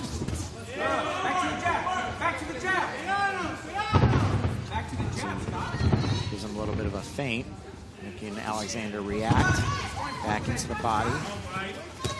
Hunter with that left hook. Hunter's also nominated for Most Valuable Fighter this season. Alexander trying to give a little bit of hustle on the inside. Gotta give him credit here. Hunter also not at his best weight. You can see it on him. So it does make him a little bit sloppy.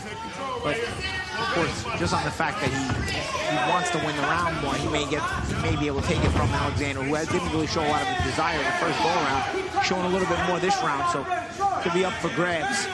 Hunter has the only slight advantage in my book, on my card so far in the first half of the round. Now left hook connects for Hunter as he followed it up with the right. Uppercut connects back to the body, and a flurry puts Alexander on the ropes. Yeah, this is the kind of stuff that's going to give Hunter a bigger advantage here. Alexander's got to answer back. Again, Hunter's starting to take control of the ring, control of the basically the head-to-head here against Alexander. Now Hunter tied up with Alexander. Really starting to put it on Alexander as he goes into the body. Kind of bull rushes him a bit.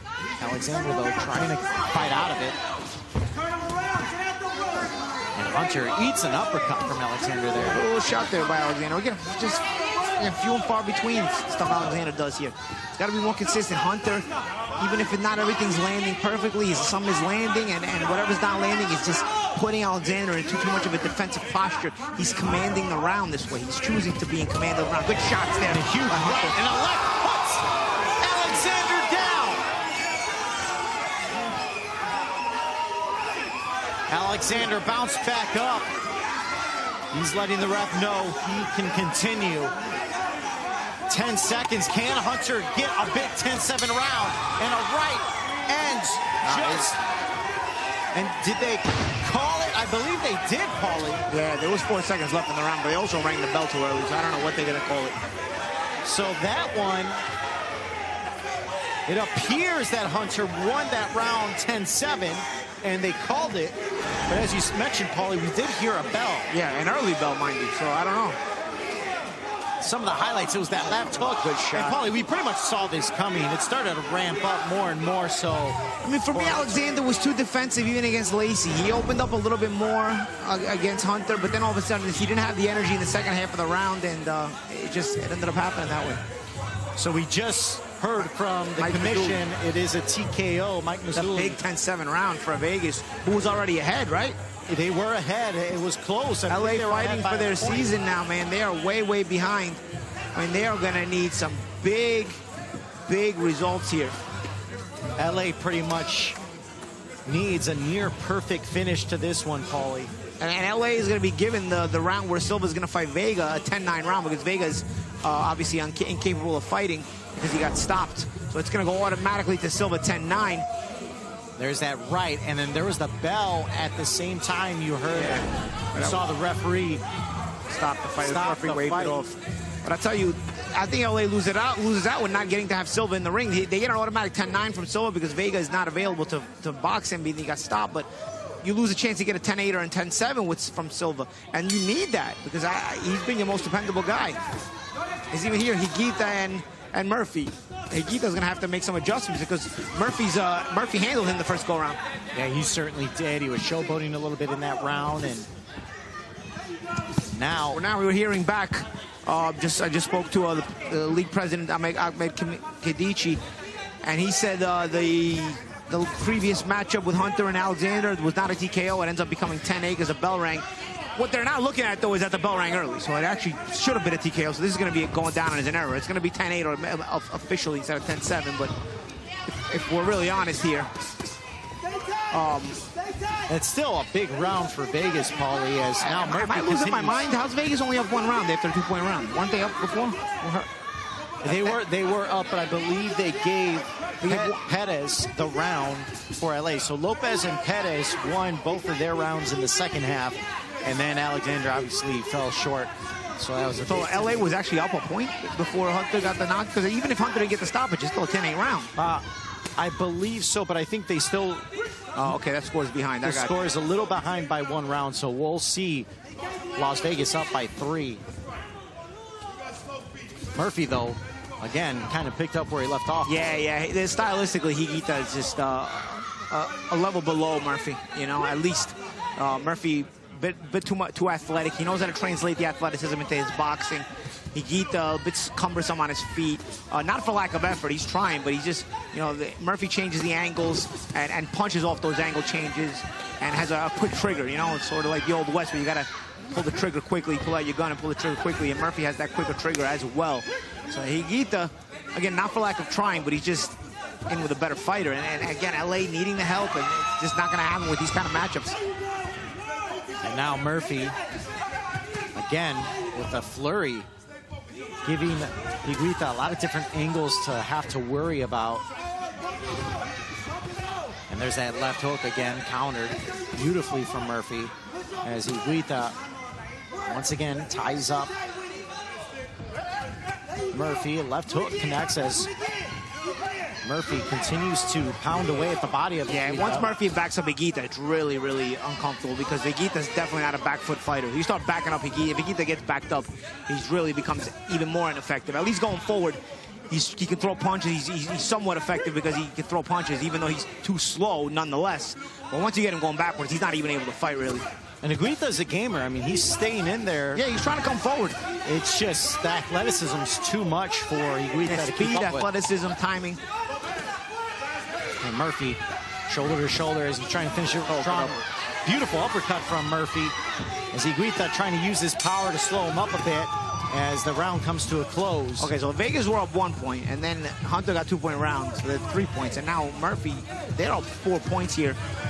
And the sand is running out of the hourglass of LA.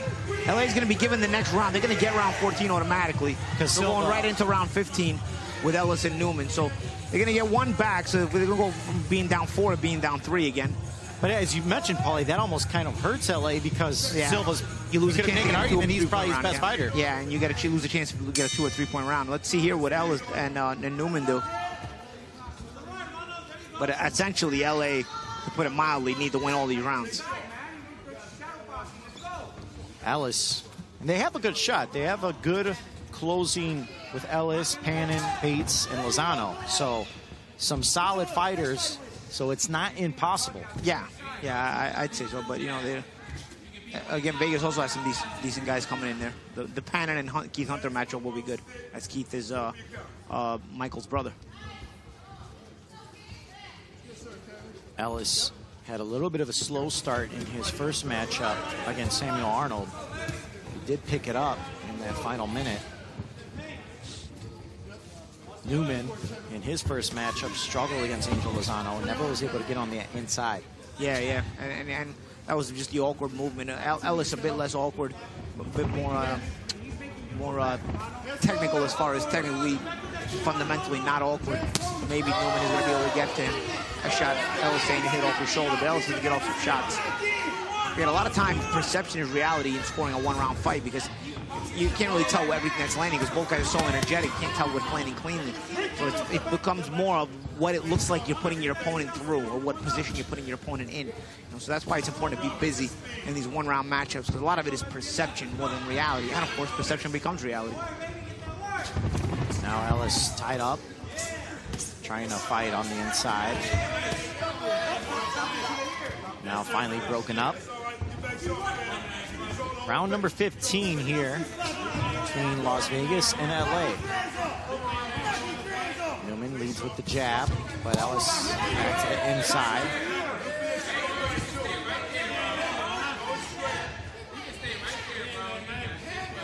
Ellis reaching. Both men still very hesitant to pull the trigger. Now a jab backs Newman up. Another right. And the left hook connects as Ellis once again very strong. And a jab by Newman though. 30 seconds. Ellis doubled up on that jab. Vegas is up 114-111. And there's a hit to the back of the head by Newman. And now 133-130. So that score is updated. Vegas up by 3. Good right hand there by Ellis. Isn't enough there as we got the last 10 seconds. Is LA going to stay alive? That was the best punch of either man in that round, Paul. So now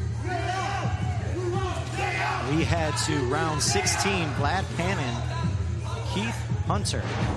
As we take a look at Ellis and Newman highlights, both men very hesitant, a little bit cautious, but that one right hand by Ellis may have won them the round. Yeah, let's see if the judges. If it didn't, LA are really in trouble. But let's see. If it did, there's a lot to fight for here as we get to these last few rounds here. Hunter and Panin should be a good matchup. Now we go as Panin with that left throws Hunter off balance. LA needs one of their stars in Vlad Panin to come through for them here. There's that left from Hunter as he invites Panin in, saying, let's go. And Panin obliges with a jab. Hunter reaches with the jab and then tries to come with the right cross. But Panin continues to stay on the outside.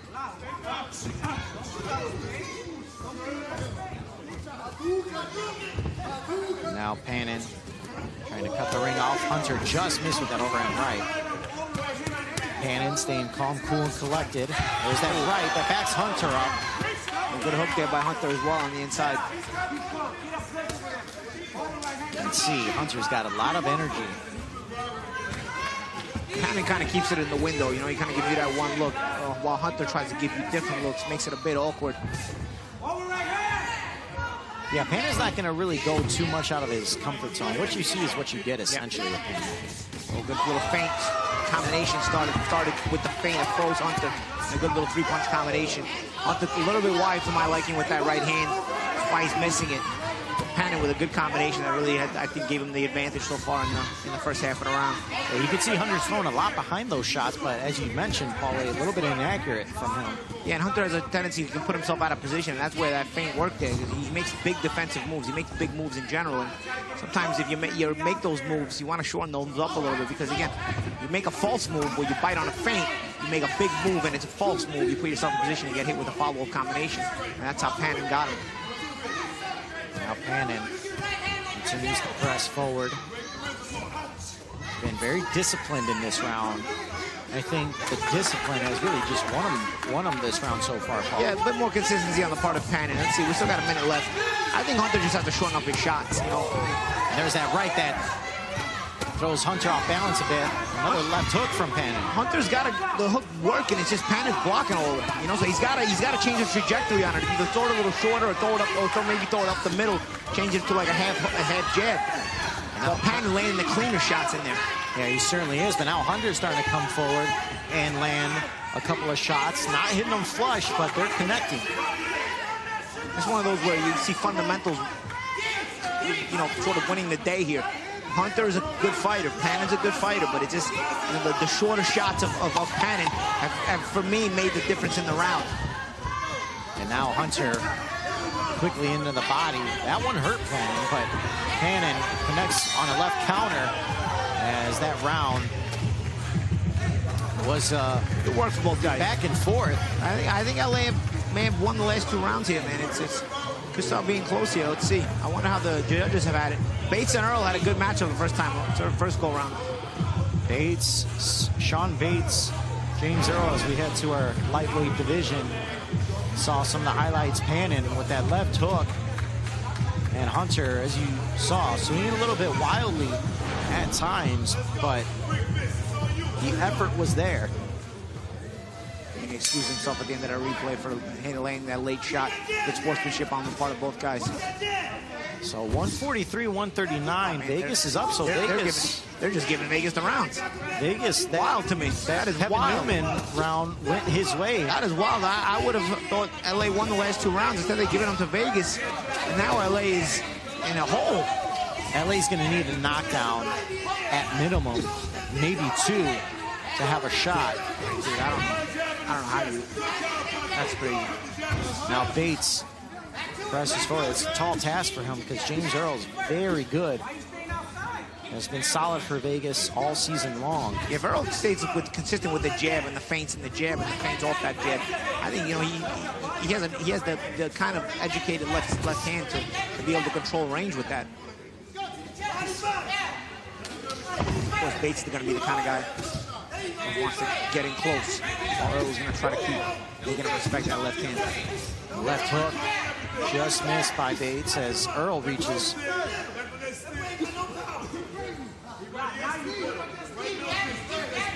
You see Bates with the head fake. Left hook just backed Earl up, and then a right.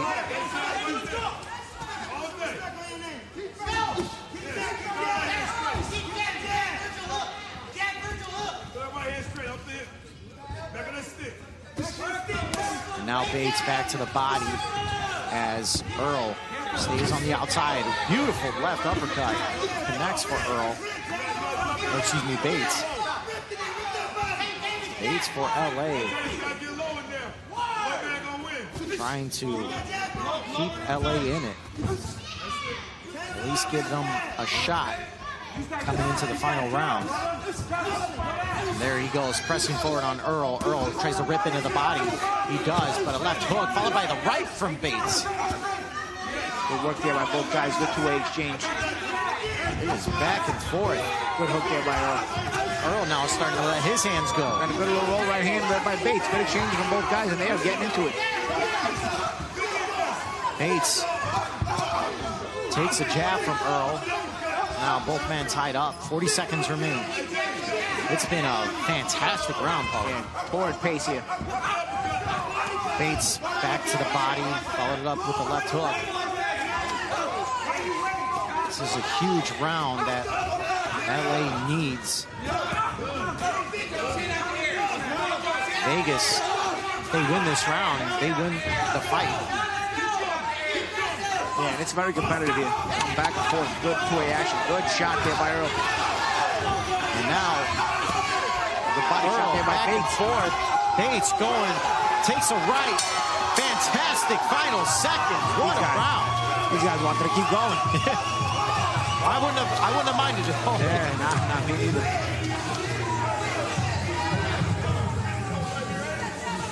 Lozano and Sam Arnold, and honestly, regardless of the result of the last round, I don't know that LA is in a position to be able to win at this point. Yeah, if Bates won that round, which he very well could have, although Earl came on very strong. Then LA could get it with a stoppage. Lozano would need a TKO over Vegas's best fighter, Sam Arnold. Yeah, not a tall task. And if he didn't win the round, which he didn't, they didn't give it to him, so it's over. Even a TKO will not be enough for LA. So LA are officially eliminated from playoff contention tonight with this loss, I think. Arnold with the right. Lozano had himself a good round in that first half of the fight over Newman. Won that round. Yeah, they ended up changing the matchup after that. You got Lozano, somebody his own height, you know?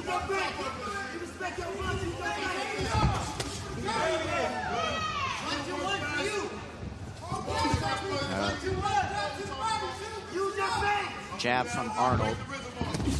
I don't believe Arnold's going to allow Lozano to stay on the outside and fight in his range like Newman did. Well, the thing about it is Arnold also is a rangy guy, you know, so he's going to be another guy who wants to work off that jab as well. You see, Lozano just tries to confuse you and befuddle you with some of those weird, awkward movements and awkward rhythm, while Arnold is more, you know, fundamental fighter based off that fights off of fundamentals and athleticism. Right hand from Lozano as Arnold countered.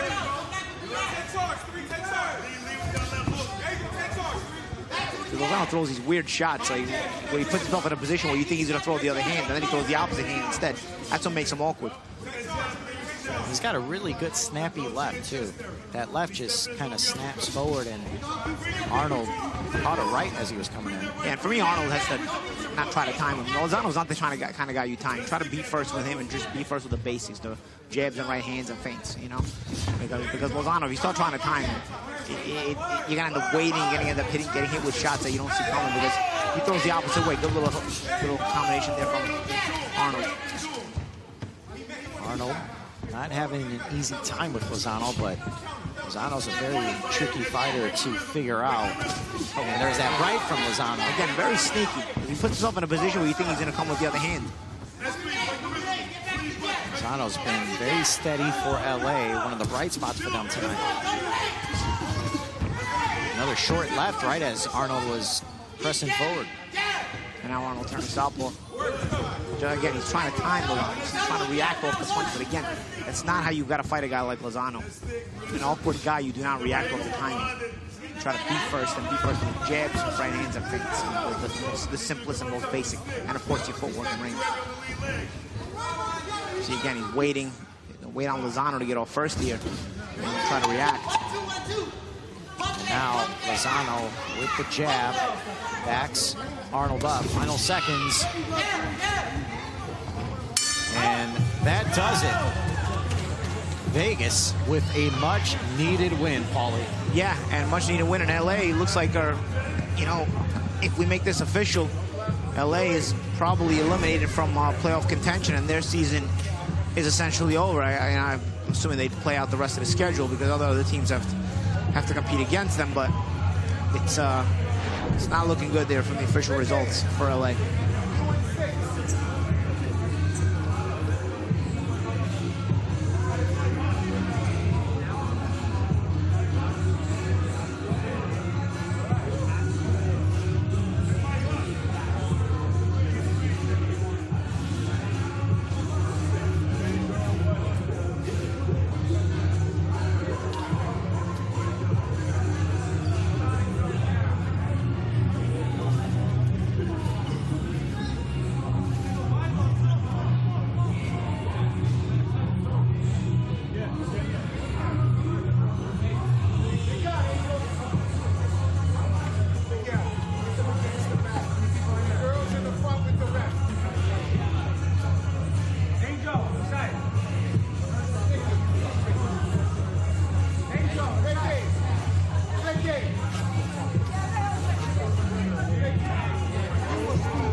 Ladies and gentlemen,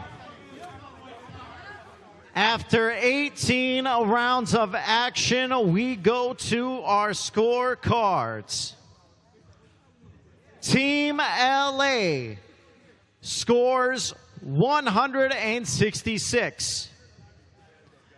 The Las Vegas Hustle scores 173 points. Your winner is the Las Vegas Hustle. Win for Las Vegas Hustle. And it looks like the season of the LA 10 Goose is mathematically out of the playoffs as we start coming to the late part of the season. 7-point win, 173 to 166 overall on the scorecards for the Las Vegas franchise. And our first matchup of our triple header is done. You know, we've still got a couple of other matchups to go. You don't want to go anywhere here. I know everybody has Josh Taylor and Teofimo Lopez fight later tonight, but stick with us until you get to that main event.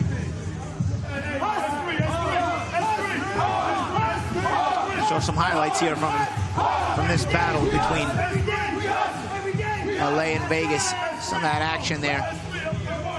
Silva had the big stoppage. That looked like this stoppage right here looked like Silva and LA were going to get themselves going. But after that, it's almost like it was counterproductive. They just didn't get any kind of spark lit up from under them. And then Michael Hunter later in the matchup bashed Alexander and stopped them. Bates and Earl had a great rivalry. They fought 2 rounds against one another, 2 action-packed rounds.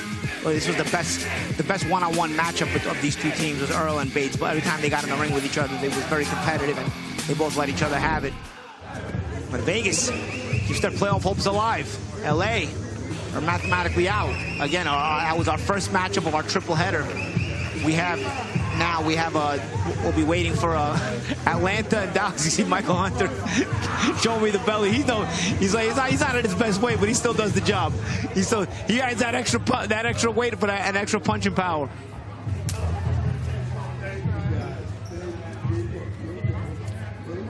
Sounds good. We'll be right back after this. Atlanta and Dallas is coming up next, and later tonight we're gonna have New York and DC. So don't go anywhere, guys.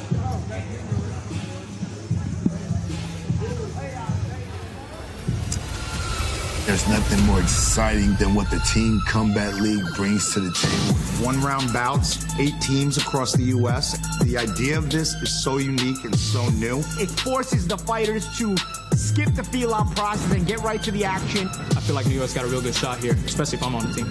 Nobody can beat my mind, so nobody can beat me.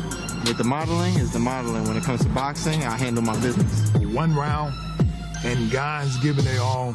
This is going to be the future of boxing. I'm very excited to watch this format, this tournament, in this league. 1 round, all what you got.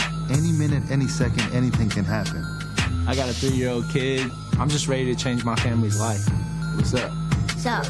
Current super bantamweight ABF champion of the world. I was born the champ in the crib. Let's go.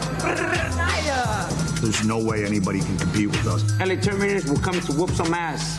Las Vegas Hustle, let's go! The opportunity that a lot of these fighters will be having is a 6-figure pay, health insurance. There's endless stuff to it. I've been in and out of jail. I ain't gonna cap 2 years. I've been shot 10 times. Came down here with nothing. No car, no job. Hoping I make this Team Combat League to change my life. If you're willing to sacrifice and if you got the talent, you're going to make this team. That's it. To be able to see what city has the best fighters in the United States of America. With TCL, that's what you're going to get. I'm with the victorious Michael Hunter. How do you feel, my man? I'm good, man. We won. We going to the playoffs. Can't complain. Coach Dewey says win or get in. Did that mentality help you persevere to come out to prevail tonight? Yeah, absolutely. Coach Dewey's a very motivated coach. He always has some slogans that we got to stick to, and it's kind of like the staple of the week. And, that's what we roll with, so it's been working. Did Lacey give you pointers prior to the fight? Because I saw you talking to him for a little bit. Did he give you pointers? Yeah, a little bit. He told me how he felt in there and, how he was feeling in there and what was happening. And,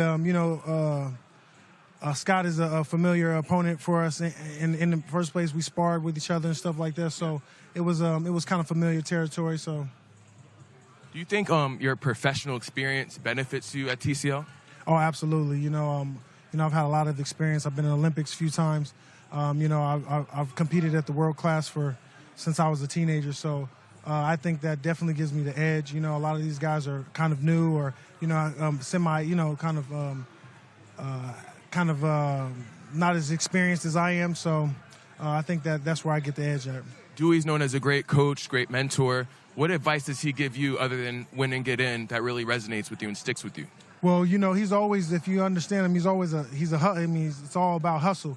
And if you ever know, all of his fighters have always been grind hard type of fighters. And, you know, he gets the best out of you. So, and that's what he's been getting out of the team. You know, sometimes we've been a little lackadaisical, a little, you know, even during practices. And he makes sure that, you know, he missed that in the butt. Well, hope you win and get in. Keep on doing your thing, Mike. Right, baby. Back to you. There's nothing more exciting than what the Team Combat League brings to the table. One-round bouts, 8 teams across the U.S. The idea of this is so unique and so new. It forces the fighters to skip the feel-out process and get right to the action. I feel like New York's got a real good shot here, especially if I'm on the team. Nobody can beat my mind, so nobody can beat me. With the modeling is the modeling. When it comes to boxing, I handle my business. One round, and guys giving their all. This is going to be the future of boxing. I'm very excited to watch this format, this tournament, in this league. One round, all what you got. Any minute, any second, anything can happen. I got a 3-year-old kid. I'm just ready to change my family's life. What's up? What's up? Current super bantamweight ABF champion of the world. I was born the champ in the crib. Let's go. There's no way anybody can compete with us. LA Terminators will come to whoop some ass. Las Vegas hustle, let's go. The opportunity that a lot of these fighters will be having is a 6-figure pay, health insurance. There's endless stuff to it. I've been in and out of jail. I ain't gonna cap to you. I've been shot 10 times. Came down here with nothing. No car, no job. Hoping I make this Team Combat League to change my life. If you're willing to sacrifice and if you got the talent, you're going to make this team. That's it. To be able to see what city has the best fighters in the United States of America. With TCL, that's what you're going to get.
Welcome back, ladies and gentlemen, to Mohegan Sun Resort and Casino. I'm Miguel Flores. Alongside with me is Paulie Malignaggi as we get you set for our matchup number 2, Dallas versus Atlanta. And Paulie, another matchup with playoff implications. First off, Atlanta sitting near the top of the league at 5-1, tied with New York. And their approach, they're in the playoffs already. What is their mindset coming into tonight since they already have a spot locked up? Well, there's a couple of things. I mean, Atlanta can, first of all, keep eliminating Dallas, as Dallas also is hanging on by a shoestring on the edge of being in or out. So they can make, but they could also make a statement to the rest of the league. Atlanta has been one of the better teams in the league, as you said, tied with New York for the top spot in the seedings. So it's all about making a statement, getting in the mind of the other teams, being a feared opponent, and that's what Atlanta can keep doing by making a statement tonight and being dominant against Dallas. Of course, Dallas, on the other hand, desperate times again, just like Vegas and LA. Desperate times, desperate measures. Dallas is going to have to put it all out there tonight. They certainly are. Dallas has suffered a tough, close defeat to LA last week. What did you see last week from Dallas that they couldn't come away with the victory? I just felt like LA, knowing that they had their back to the wall, was more hungry, more determined. We need to see a little bit more of that from Dallas tonight because they didn't have it last week. All right, we'll send it over to Amir Tyson, who's with Dallas's Randy Canaday. Hey, how you doing? I'm Randall Kennedy from Dallas. How you feel, man? I feel good. I feel great. No doubt, no doubt. So what's your mindset after losing to LA, knowing that you guys have to win every matchup to get to the playoffs? Man, it's like, you know, you can go down, but you always overcome. Right. You know, sometimes you have doubters and you go downhill, but you always got to climb. Right. So what's your game plan leading up to your fights tonight? Like, do you have anything special planned or anything prior to that in training that you focused on? Yeah, just fighting harder, like starting off with high energy, coming out attacking. No doubt. Yeah. So what's your feeling right now leading into this matchup? What are you feeling? Great. We got the matchups that we wanted. I feel like we're gonna come out strong and finish strong. No doubt. Any last words? Y'all finna see an upset tonight. Dallas Enforcers. Yes, sir. Back to you. There's nothing more exciting than what the Team Combat League brings to the table. One-round bouts, 8 teams across the U.S. The idea of this is so unique and so new. It forces the fighters to skip the feel-out process and get right to the action. I feel like New York's got a real good shot here, especially if I'm on the team. Nobody can beat my mind, so nobody can beat me. With the modeling is the modeling. When it comes to boxing, I handle my business. One round, and guys giving their all. This is going to be the future of boxing. I'm very excited to watch this format, this tournament, and this league. One round, all what you got. Any minute, any second, anything can happen. I got a 3-year-old kid. I'm just ready to change my family's life. What's up? So, current super bantamweight ABF champion of the world. I was born the champ in the crib. Let's go. There's no way anybody can compete with us. LA Terminators will come to whoop some ass. Las Vegas hustle, let's go. The opportunity that a lot of these fighters will be having is a 6-figure pay, health insurance. There's endless stuff to it. I've been in and out of jail. I ain't gonna cap it to you. I've been shot 10 times. Came down here with nothing. No car, no job. Hoping I'll make this Team Combat League to change my life. If you're willing to sacrifice and if you got the talent, you're going to make this team. That's it. To be able to see what city has the best fighters in the United States of America. With TCL, that's what you're going to get.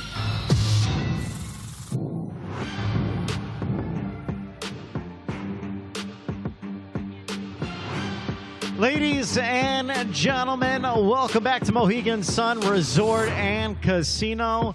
We are now set for matchup number 2 for week 9 of Team Combat League.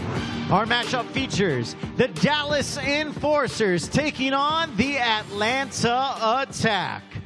Introducing first, the Atlanta Attack with a record of 5 wins and 1 defeat. Introducing first, the Dallas Enforcers with a record of 2 wins, 4 defeats. Our head coach, A.C. Bryant, assisted by Edward Posas and Morris DeBrow.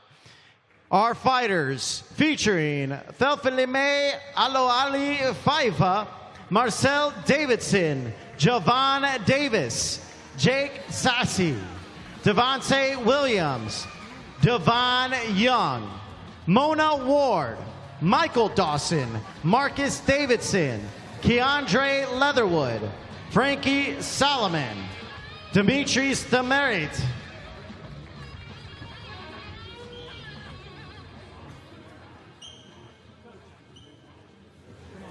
for the Dallas Enforcers, Jennifer Miranda, Randy Kennedy, Avron Graham, Benjamin Whitaker, Isaac Carbonell, Adrian Taylor, Leanne Calderon, Javier Fernandez, Malik Samar, Diane DeBestre, Ambibola Osundario, and Michael Hilton, Andre Ewell, and Daniel Bailey. That is the Dallas Enforcers. And now introducing the 5-1 Atlanta Attack. Head coach by Sam Arnold and Shamil Mustafa Minkins. Introducing your fighters for the Atlanta Attack, Thelfilime Aloali Faifa, Marcel Davidson, Javon Davis, Jake Sassi, Devontae Williams, Devon Young, Mona Ward, Michael Dawson, Marcus Davidson, Keandre Leatherwood, Frankie Solomon, and Demetrius Demarit.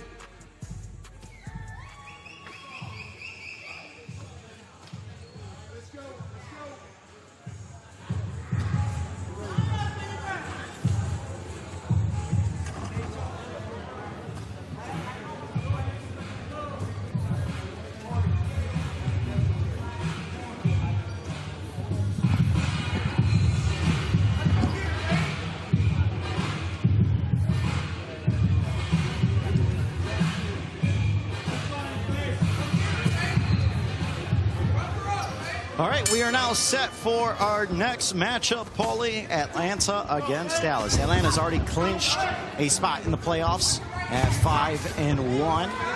Dallas fighting for their life, though. You know, the positioning and trying to maintain an opportunity to get in to the playoffs. Five on Miranda, but Five are trying to use that Mike Tyson peekaboo style. With the right, Miranda almost tackled.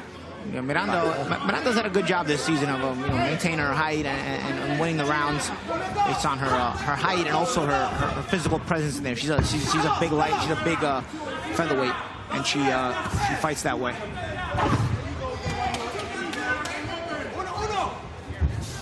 Now right hand from Miranda.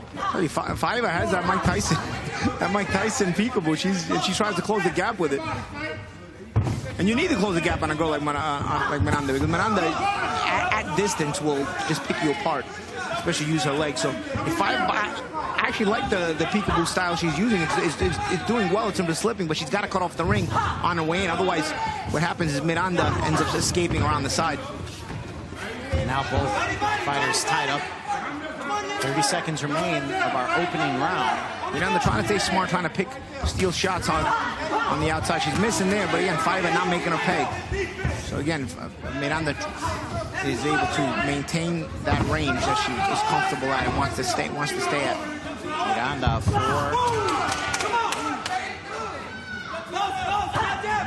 Dallas, looking to get them off to a strong start. They need it. Again, Atlanta can lose this fight. A good shot to the body at the okay. That's the end of round number one.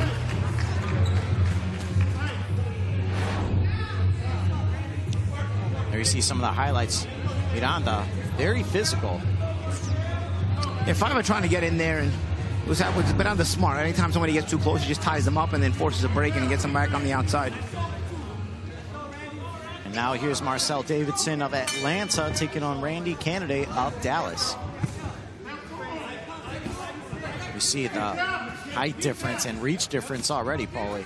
Yeah, Davidson, long range. Candidate, though, is quick with quick feet, so if he's able to close that range, you need to get some work done. But essentially, lefty versus righty, a bit of a tall task. Fighting a tall, lanky southpaw is never an easy thing to do. Quick jab from Davidson. Candidate is going to have to figure out a way to get inside the length of Davidson. Just like that. Yeah, they didn't get off any good shots, though, and then Davidson smartly ended up tying him up, or Candidate and smothered himself a little bit. So back on the outside, Candidate now has to try to work to get inside again. Candidate backed away. Try to pop in quickly. He's got to use his speed.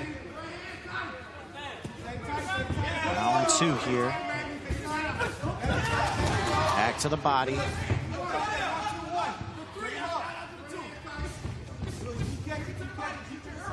Davidson throwing the jab out. Nice with the left. Back to the body. Davidson does a good job of not giving up his height. Even if you turn, move, he's going to make sure he tries to keep you at that range. So the responsibility and the onus is always on Candidate to try to get in there. Candidate trying to use his speed, but fighting a guy like Davidson is so tough with that type of reach advantage. Yeah, not a lot of landing, but again, it's Davidson controlling that range and controlling the real estate of where this fight is fought, and that has a big bearing on the judges. The left backs Canada up. Remember, you only have a round, so you have to, in order to make an impression, there's multiple things you can do. Here, Canada has to do the work, but again, Davidson smartly ties him up.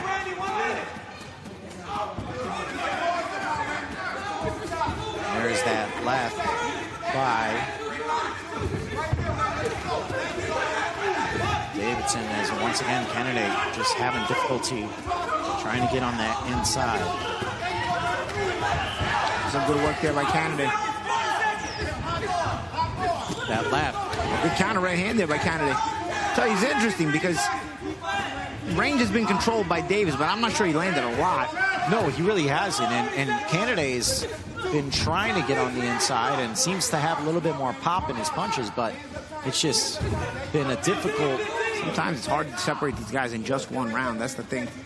So even the pressure on the judges as well. A little left hand there by Davis. Davidson once again backing Kennedy up. Back to the body, and then a right uppercut just missed.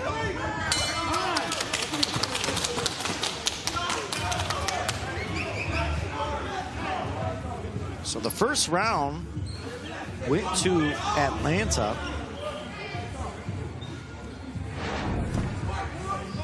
Take a look at some of the highlights. So the judges like Faiva's Mike Tyson peekaboo style. They must have.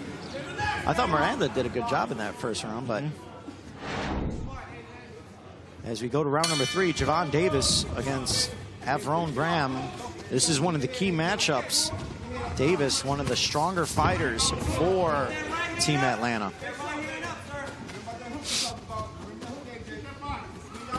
Another lefty versus righty matchup here. There's that right in the southpaw stance. Once again, Davis ties off Graham. There's a little bit of slip there. Graham's also been very solid for Dallas. Shapes up to be a solid matchup in our welterweight division. Yeah, good tactical look so far. Stuck in the slight left hand there by Graham. As he pushes back Davis to the ropes. A little bit of tying up. And that will happen at times with lefties and righties. You know, a little bit of footing and smothering awkwardness. Davis trying to rip an uppercut. Now goes to the body. Left hook connects for Davis as both men are not shying away. And that's what you call punching your way in. Davis closed the gap using punches. And when he got inside, was able to close it with a good left hook. Now both men, once again, Graham fighting on the inside. Davis has one of the arms of Graham. And that's from that awkwardness of that lefty versus righty. Again, it can create those awkward punches. There's a huge right just missed from Davis, and that left hook connects right on the chin for Davis. Graham, though. And Graham's got to be careful not letting Davis steal off with that left hook. It's happened a couple of times. He's gotten a little bit lazy with the right side of his body, and Davis has been able to steal off that left hook. There's that left from Graham. He is a southpaw, so trying to utilize that to advantage. Again with the hook from Davis. It's been the difference in the round so far. Yeah, Davis has just been a step quicker, it seems. And there's that right once again as Graham tries to tie up Davis as both men along the ropes broken up. Graham has to be careful with that hook of Davis. He's landed a few times. It's been more eye-catching than anything else. I'm not saying it's hurt him, but obviously eye-catching for the judges. Scoring. And now tied up. And then Graham a lot of times smothers himself as well, falling in. And that's not going to leave him any room to be able to get the work back.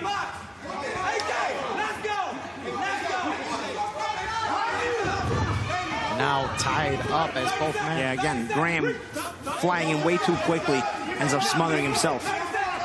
Again, there he goes again. He's got to have an understanding and a cognizance of distance. Good body shots there by Davis to drive Graham back. This has been a battle between both men as Davis tries to rip a left, and there's left appeared, and you see the ref said that was a push down. That's a lot of footing. The lefties and righties on the same side with the hook side. And you see Graham. Graham never really could get his footing in there, you know? No, he certainly got awkward. I don't know that he won that round. I think they're going to check a replay for the knockdown. And they are now checking to see if it was a push down. It appeared that's what it was, but taking a look at it, and there's shots to the body by Davis as both men were going back and forth, and then hopefully we can get another look at that push down.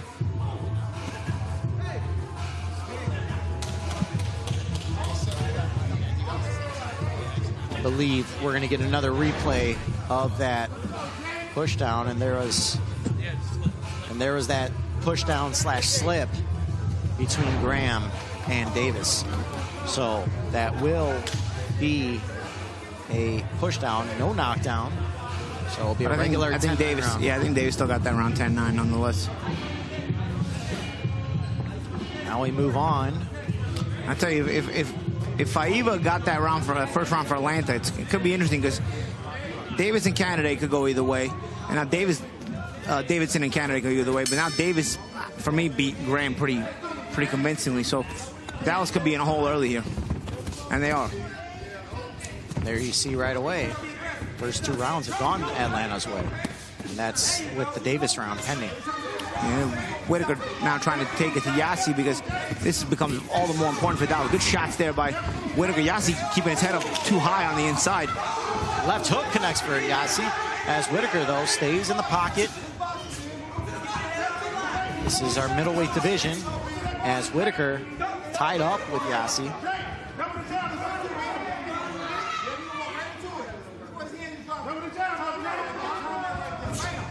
There's a jab. Back to the body, and there's a good short right from Whitaker. Chopping rights there from Whitaker, Benjamin Whitaker. Whitaker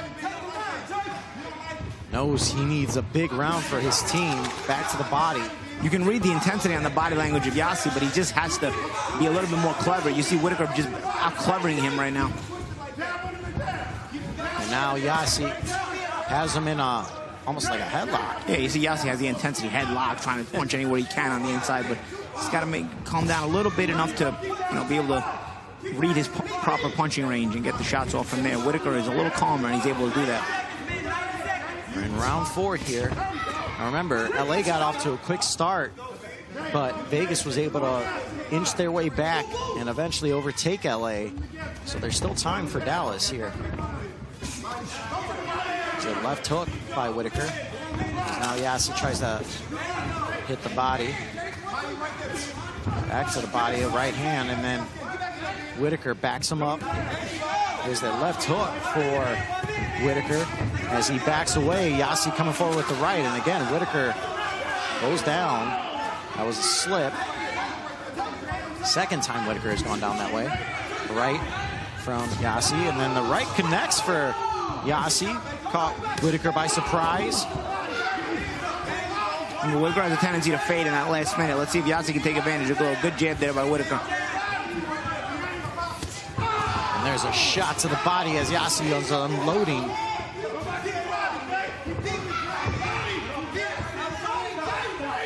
Still back and forth.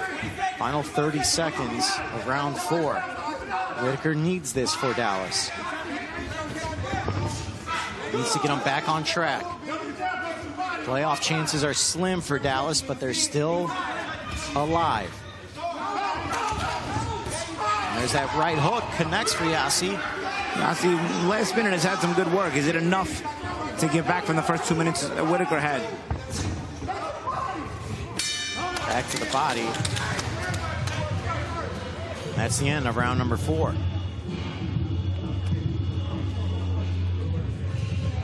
Now we'll head to our light heavyweight division as we take a look at some of the highlights here.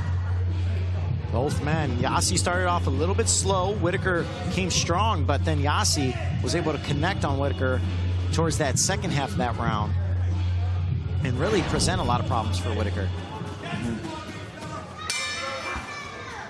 Round number 5, Devontae Williams, Isaac Carbonell. 3-0 for Atlanta. We'll see how round 4 was scored because Whitaker possibly may have gotten that back against Yassi, but it was competitive. He got very competitive in the last round. Devontae Williams leading with the jab. Carbonell trying to get on the inside, looking in his southpaw stance. Reaches with the jab. Either way, Dallas needs to get themselves back in here. They are in a position where they've got to get a win.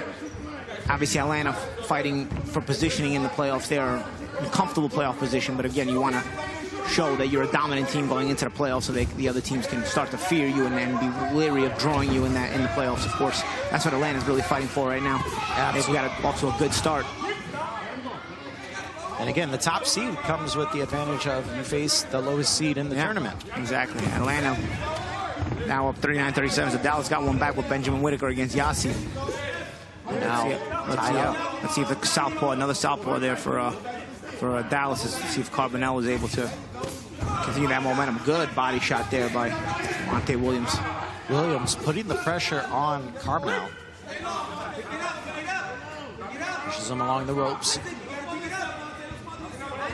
And you hear Dallas coaches yelling to Carbonell, you got to pick it up. Solid jab from Carbonell as he came in. There was a clash of heads. And you get this, Paulie, a lot when you have a southpaw and an orthodox. Yeah, you sure do. There's a right, just missed. As both men separate.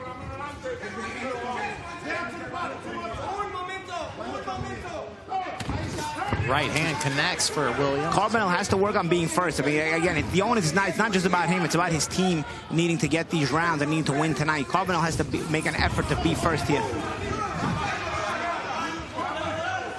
Again, I've stressed before, in a one-round fight, controlling the ring is very, very important. Taking charge is very, very important. Now Carbonell puts Davis on the ropes. That's exactly what Carbonell needed, Paulie, and he did exactly as you said. He was first. Yeah, and he's got to continue that. He's got to, now in the last 30 seconds, in a round where, for me, Devontae Williams has had the advantage. Carbonell has to keep that foot on the gas pedal.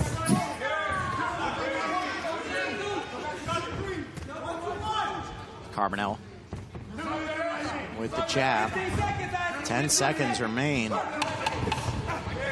Hasn't been an overwhelming round for either fighter, but there's a good left hand for Carbonell. Williams a little bit more aggressive in that round as round 5 comes to a close. So Williams and Carbonell. As we take a look, Williams going to the body of Carbonell. Carbonell was a little bit slow to the trigger, trying to get off, but then that exchange was probably the best exchange of the fight, and it was in favor of Carbonell, so that'll be an interesting one to see how the judges look at it. And now we go to our heavyweight division, Devon Young against Adrian Taylor. Taylor for Dallas, Young for Atlanta. Taylor going to the body. Big boys. Now Taylor looking to keep Dallas in it. A good hand there by Taylor. Overhand right connects as Taylor backs Young up. Yeah, Taylor's going to want to be on the inside. He's going to want to get this work done on the inside. Young obviously is going to want to keep him at that middle to long range. Yeah, you can see Young has that reach on him. Taller, bigger fighter, but Taylor not afraid to mix it up on the inside. Solid jab from Young.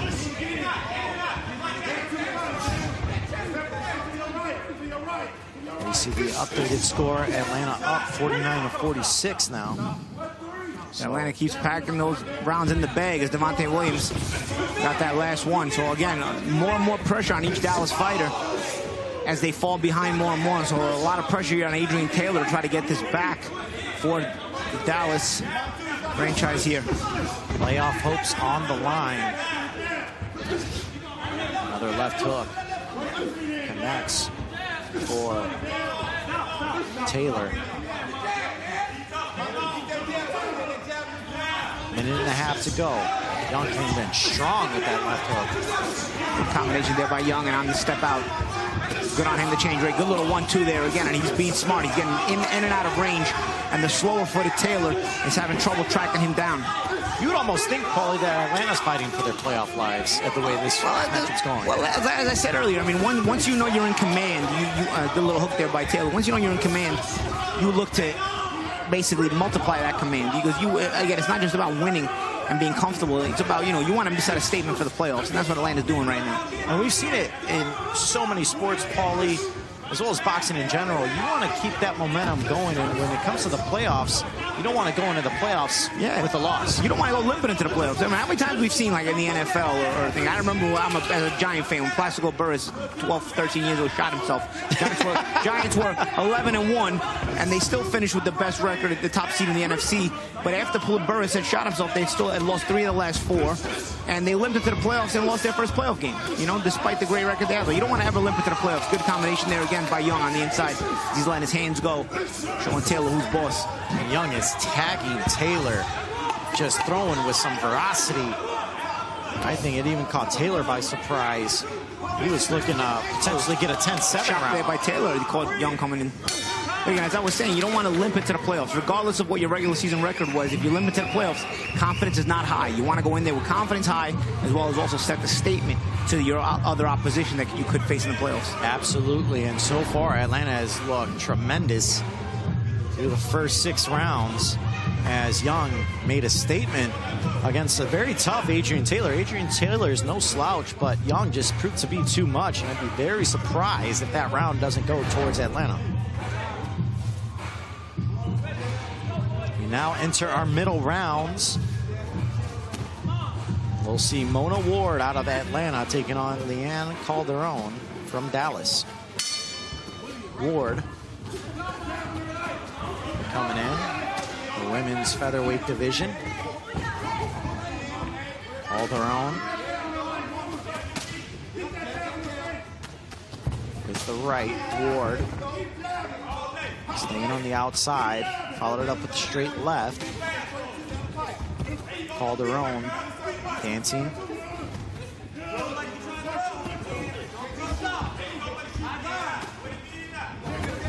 And there's a straight left, backing up Calderon.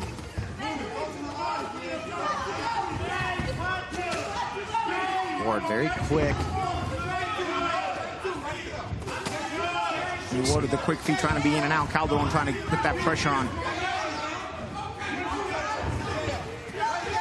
Calderon trying to apply some pressure now along the ropes. That's where she'll have some success.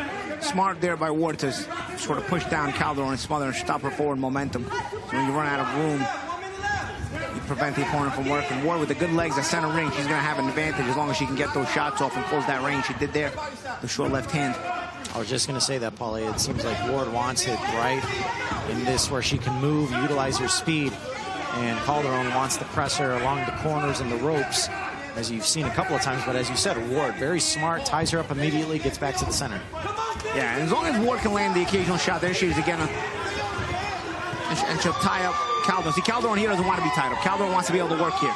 And if she can prevent Calderon from working, see, for me, I don't know why Calderon broke so far there. Calderon should have just took one step back on the break and stayed right on top of Ward. Now the pressure is starting to pay off for Calderon. Big right from Calderon. Yeah, she's starting to give Ward more pressure.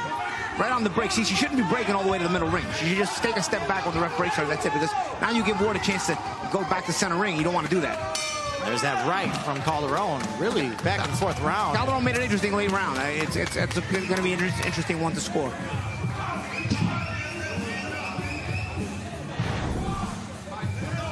There you see Calderon trying to do her work on the ropes. She had some success, as you saw, especially towards the end of that round. Yeah, she came in like a bulldozer, but eventually the physicality did wear down Ward a little bit.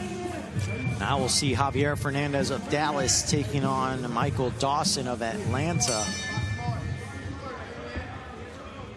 Dawson. Again, Atlanta in the red and black. Dallas in the navy blue and red. Dawson trying to lead already. There's that right from Atlanta. Dawson with a quick right snapped Fernandez back. Dawson has that stance where he's going to control the distance right there at center ring. Doesn't move too much, has an athletic style, but doesn't use it to move too much. Just little subtle steps and control with that lead left hand. I love this kind of style. There's that right hand for... Yeah, Dawson catches Fernandez with a little short right hand on the inside. Now Fernandez here wants to work. But this is where it gets complicated for a guy like Fernandez because he gets smothered, and in only one round, you got to figure out a way not to get smothered, yet get close. There's the right hand from Dawson, as now Fernandez tries to tie up Dawson. And the lead of Atlanta keeps getting more and more comfortable. Yep, 69-64, Atlanta up. Yeah, with a guy like Dawson in the ring this round, it's going to be hard for Dallas to get this round as well. Fernandez, not for lack of trying at all, but Dawson seems to have the more educated boxing style here. And you're starting to see why Atlanta is 5-1. Oh, good shot there by Fernandez on the inside. That might be exactly what Fernandez needed to change up the momentum of this round. And now Fernandez really putting it on Dawson. Dawson now on the defense. Yeah, Fernandez has got to do it like this. He cannot accept any of these clinches or any of these smothers. He's got to make it an effort round and not a skill round. And that's where you take the play away from a skilled guy like Dawson. Fernandez trying to continue to press forward. That right hand really caught Dawson by surprise.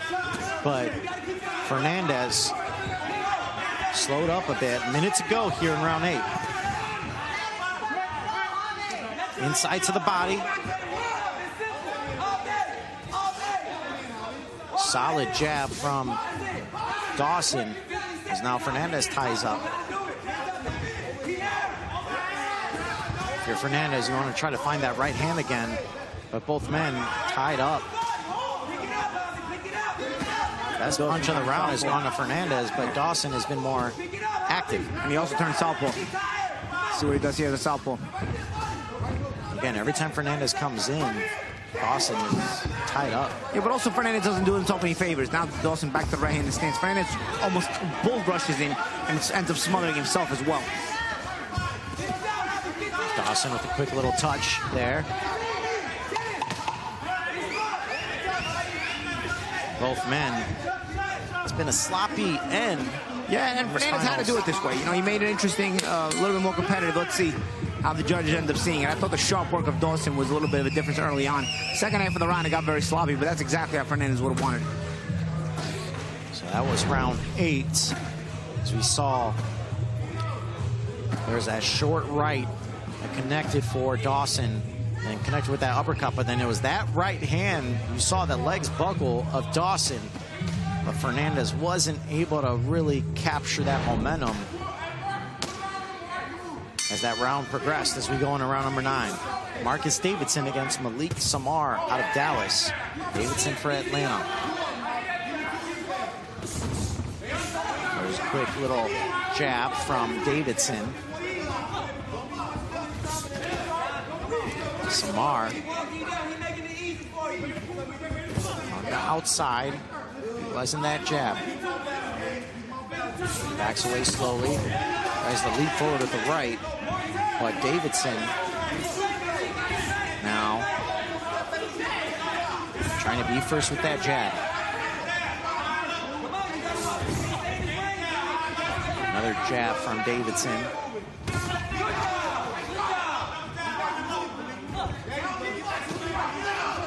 Davidson appears to have that reach on the right hand there by Samar.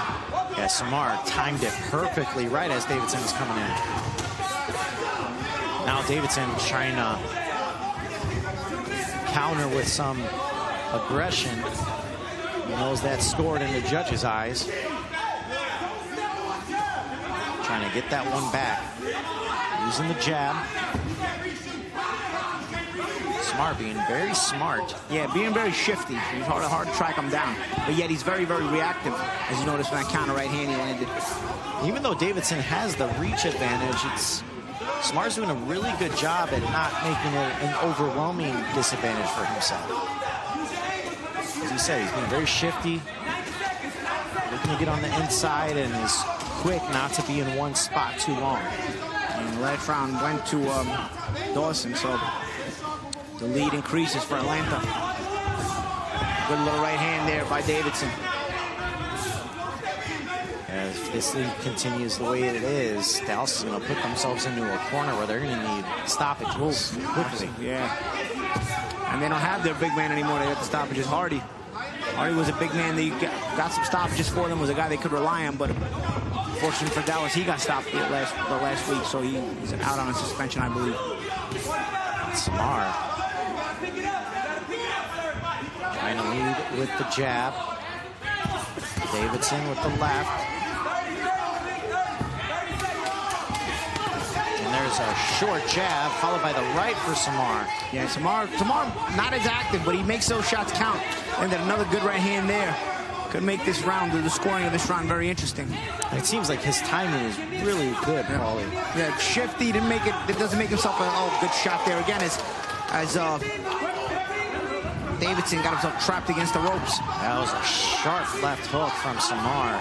And these eye-catching shots may have done just enough for Samar to get the round for Dallas. It would be a much-needed round for Dallas, that's for sure. And Samar with a very good round, as you mentioned, for Dallas, but did the judges see it the same? Round 9, Davidson and Samar. We take a look. That right hand from Samar caught Davidson right as he was coming in. Then Samar went to the body, and then a right cross from Davidson, but we move on to round 10. Keandre Leatherwood against A.N. Tepestre in our middleweight division.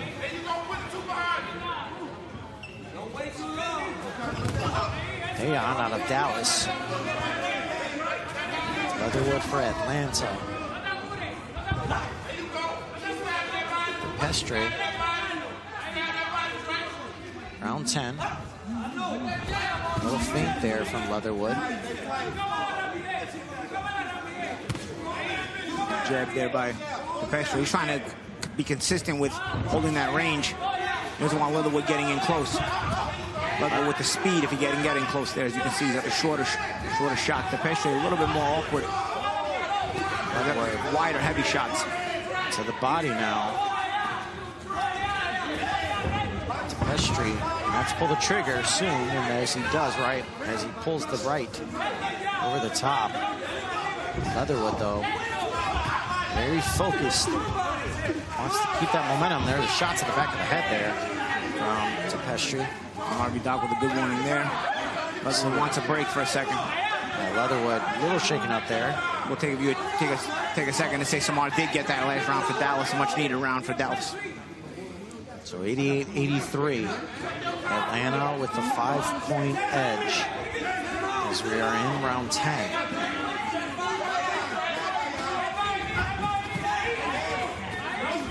Leatherwood now seems to be recovered. I'll tell you what, the close round so far, but again, with Dallas being behind, it's up to the Dallas fighters to make sure the onus is on them to make sure they control each and every round. Tepestre doing a decent job now of starting to wake up. The round has been competitive, but Tepestre has been a little bit more active, and he's got to stay on that. I think each and every Dallas fighter has to do a good job of making sure they're first and control this round. Tepestre now showing that fighting spirit, trying to take control of the round, but he can actually lead by example. The Dallas fighters need to wake up here if they intend to be competitive as this matchup goes into its own second half. There's a right there from Tepestre. Leatherwood just missed the right. Good little jab from Leatherwood. Seems like Tepestre's starting to pick it up a bit. Yep. And again, you see how this works in momentum. Samar got a round back for Dallas. Now Tepestre's sort of carrying that momentum here. Barring anything crazy, he's going to probably win this round as well. And this is how it goes. This is why it's not just about yourself when you're in there competing. It's about your teammates too, giving them the confidence, giving them that momentum, making them feel the responsibility. Hey, my teammates are doing their job. I got to do my job, you know? And Leatherwood just missed the left hook as both men tied up. Final 10. This one's a tough one to score. Nah, I think Tepestre got this one. He commanded the round. He was first consistently. Landed a few over the top right hands. There's another right hand there for good measure. Leatherwood gave it a try, but I don't think he landed anything of note. Leatherwood almost went through the ropes there towards the end of that round. It seems like Dallas could be putting themselves in a position to come back a little bit and get themselves back into this matchup, which again, they very much need. Absolutely. As we take a look at some of the highlights, you see Pestre with the right. And both men were tied up there. And then it was another right. As there you saw Leatherwood almost go through the ropes. Here as we resume action, round 11, Frankie Solomon out of Atlanta. Bimbola Osundario for Dallas. Osundario. We are in our light heavyweight division. Southpaw versus Southpaw, interesting matchup here. And Osundario also, see how he comes out right away trying to be first. Again, you pick up that momentum from your teammates to give you that confidence.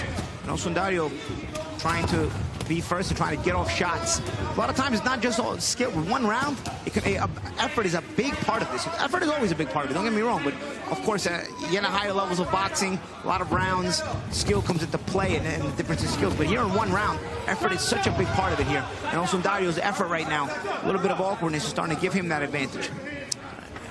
You got to maximize every second in this ring. And as we said, there's in a typical boxing fight, there's a feeling out round. You have a chance to kind of work your way into a fight. Here for Team Combat League, you don't have that luxury. You got to go. And especially if you're a team where you come in and your team is down several points. So last round they gave it to Pestre, so Dallas is now went from down 6 to down 5 to down 4. With Osundario carrying some momentum here in this round as well. Osundario, round 11. Gonna get to the halfway point. So far, a good first half for Osundario. Let's see if Frankie Solomon can make some adjustments in the second half of this round. Try to get it back for Atlanta. There's chopping left from Osundario. Both men tied up. Harvey Dock separates them. Osundario has looked good so far. Still a lot of time as he connects with that uppercut back Solomon up. He's got long arms. I've seen that. I've seen Osundario, a couple of Osundario fights. He connects with that uppercut with some range. Solomon countered with the right as Osundario came through. And now Solomon pressing forward. But Osundario weathered the storm. Solomon connects with that right, and a huge right backs Solomon up, and I believe it buckled the legs of Solomon there, Paulie. Yeah. And Osundario now put himself out of position a little bit. As Solomon fell forward, a little bit of a push down. 30 seconds remain, but Osundario having a ton of success right now, trying to keep Dallas alive. Solid jab. Osundario again snaps the head of Solomon back. Oh, Osundario was coming with a counter left. He got caught on the ropes. There you see Osundario feeling good. This is the type of run Dallas needed. And another jab for Osundario. Connects with uppercut. And Osundario backs away. Solomon and Osundario with an entertaining round. Osundario, a round that's the type of round Dallas absolutely needed. Yeah, and it looks like another round in the bag for Dallas, thanks to Osundario. And they're a little closer because they got off to a horrendous start here in this matchup. There's that right from Osundario. Again, Osundario a little bit wild, but his energy was there. And he connected on a couple of big-time shots for Dallas. Now we go to round 12. Our heavyweight division, Demetrius Demary against Michael Hilton. Hilton out of Dallas. Demary out of Atlanta. Huge right from Demetrius. Hilton has to stay tight. Hilton is a new heavyweight. How to come in and replace Greg Hardy, as you mentioned, who is suspended medically from his bout last week. Of course, big shoes to fill because Hardy was a guy who would get 2 3-point rounds for Dallas, you know. And now Hilton with the jab.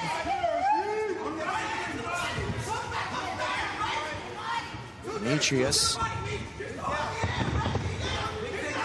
trying to weather the storm, that momentum that Dallas is starting to build. Good jab there by Hilton. Really good jab, overhand right connects. As now Hilton tries to unload. Pressing forward as he slowly backs away. Into the body.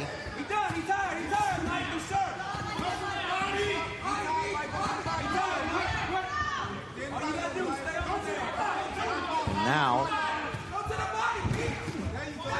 right hand to the body from Hilton, and a big time right from Hilton. Yeah, right on the temple. That was a good shot. I got a reaction. And now Demetrius in trouble.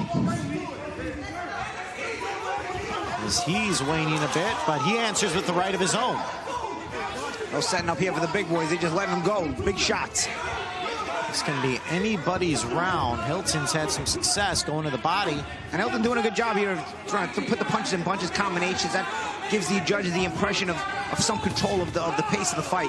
Again, he does that. And now Demetrius complaining that he's getting hit to the back of the head. He's got to do more work there. He's going to risk getting outworked. Again, the effort. It's not always a matter of skill in these kind of rounds. Good shot there by Hilton. He's backed up Demerit. It's not always a matter of skill in these rounds. Sometimes you just got to make it an effort fight. Demerit backs up again into the corner. Hilton starting to pick up the pace. And the referee Harvey Dock having a talk with Demerit. He's trying to referee his own fight at a certain point. That's what you know, the referee's going to be there. He's going to help you to a certain degree, but you got to take it into your own hands here. Especially you only got a round. Get the work done. 15 seconds. Hilton has looked sharp. Heads to the body. This could be a huge round, and now, as you see, Dallas cut the lead to 3. They're trying to get it back, though, here in the late part of the round. Another right. And Hilton leaving it all in the ring, trying to close it out strong, final seconds, and he does. Most competitive round there. Very good finish if you're Dallas leading into the money rounds. As we take a look, shots to the body from Hilton. As he really frustrated Demerit throughout that round. He was pressing forward, heading to the body, causing Demerit to look at the ref. But that's what Dallas needed to stay alive. We'll get updated scores, but Dallas was able to pull off a good run, and they were able to rattle off several rounds in a row, Paulie, to keep their season alive. Yeah, make it interesting. And I'll tell you, even at the end, you know, Hilton with now 6 rounds to go, I think Hilton may have outworked Demerit just a little bit in that 12th round. And if that's the case, it's a lot to fight for here in the last 6 rounds, as Dallas will be coming in with some momentum, and also will have really closed the gap. We'll see how the judges will have it. All right, we'll now send it over to Amir Tyson, standing by. I'm with Javon Davis for Atlanta. From the opening bell, you guys went at it. It was a war. What inspired you to be more offensive-minded than usual fighters at the beginning? I just know to come out hard. Honestly, I give all the praise to my team, my coaches. They call me Wolf for a reason. You know, I'm known to come out, be aggressive, and try to take every round. What was your strategy in this fight leading up to, like, what did you have planned leading up to the first bell? My strategy was just to, I knew he was wild, so my strategy was to overcome his wildness and try to stay as sharp as I can be. Yeah. For your next fight, what do you feel like you have to do differently or similar to your last fight that just happened? Honestly, the comeback lead is new to me, you know what I'm saying, but I've been here since the beginning. So in this next fight, it's a one-rounder, so I got to be as sharp as I can be sharper than him, throw more punches, and show the judges that I deserve to get the W. Looking back at it now, would you agree with the no knockdown rule, or did you think inside the ring, looking back at it, you actually knocked him down? I thought I knocked him down. It's not a clean knockdown, so that's why they didn't give it to me. But I thought I knocked him down. He's a great fighter, not taking nothing from him, but I thought I knocked him down. Javon Davis, Atlanta, thank you very much. Appreciate it. Back to you. All right, thanks so much, Amir. As you heard, Javon Davis his team's got to finish strong. They're 5-1. They're already in the playoffs, but that was not a good finish towards that at the end of the last several rounds. I'll tell you what, Davis did his part. You know, he did his part, and he's trying to lead by example. And all you can do is lead by example. You know, pick up the momentum and get the round for your team, and then hope that your teammates keep continuing that responsibility. And like we said, I mean, Davis was part of that momentum that Atlanta started with early on, when they were just winning, banking rounds. Then once Dallas won a round, this is why it's so important. Once Samar got that round for Dallas, for me, they started winning all of the rounds afterwards. So now they've closed that gap, and it's much closer. I'm still curious to see how the judges scored round 12 with Hilton and Demerit. I thought Hilton may have pulled it out just a little bit more effort, but if he didn't, then there's still a little bit of a gap. But if he did, I mean, there's a lot to fight for here in these final 6 rounds. Yeah, I believe if Hilton won that round, Dallas would have cut the lead now to 2. Yeah. And you're now within a shot. If you get a 10-8 round, you get a knockdown, I mean, you really put yourself in a position to really fight for that last playoff spot. We know Vegas is in. We know New York is in. And now we know that Atlanta is in, win or lose tonight, because they're at the top of the league. So there's one spot remaining, and Dallas is on the cusp of potentially getting that spot, but they got to win first. Yeah, and because well, LA didn't do themselves any favors losing earlier tonight, though. That will certainly help Dallas. No, it certainly did. So LA is eliminated, and now we'll have DC and Dallas fighting it out for that last playoff spot. As we take a look at some of the highlights from the first 12 rounds, Paulie. You see some of that work. This was the Davis work there against. And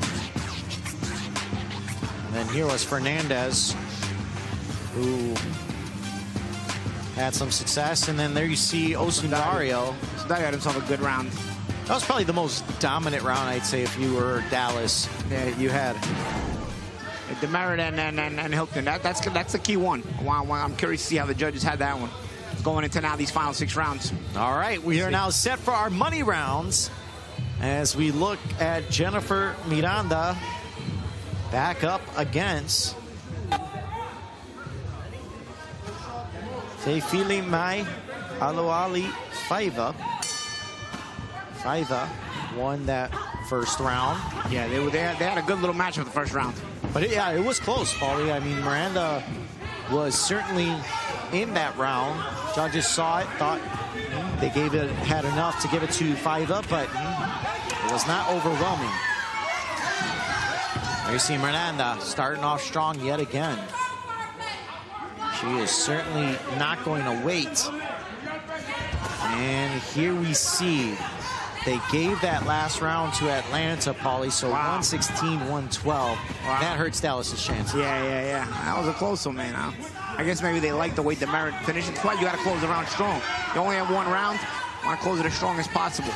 Now the pressure really is on Miranda to win the round.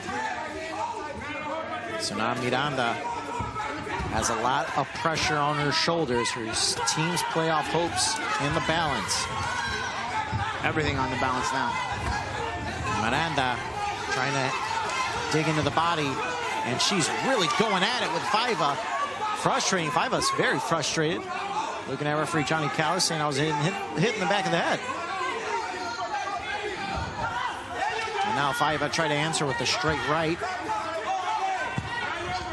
Faiva not giving as much movement on that peekaboo style this round. Now Miranda. And if you don't give it to Miranda, Miranda's going to track you down a little bit easier. Miranda's got 30 seconds. And she needs this round badly for Dallas.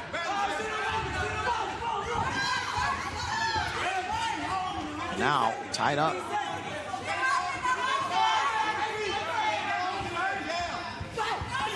There's a right from Faiva. As she leads with an uppercut and another left. And then another right. Faiva's feet were a little quicker. She'd really be a big problem. Miranda at least has quicker feet. She can step around and try to pepper you and get out of there. Now we go to Dawson and Daniel Bailey. You saw that right. Yeah, big scoring there, that replay. Miranda, she was a little quicker there in this round.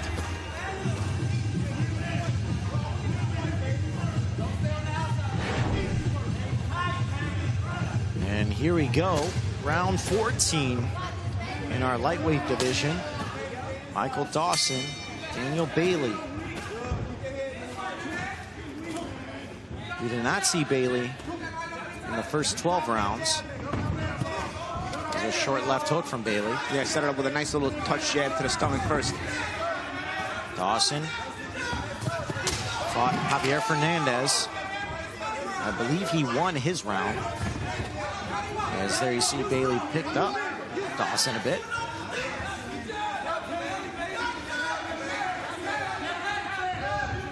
Dawson with the short left and backs Bailey up.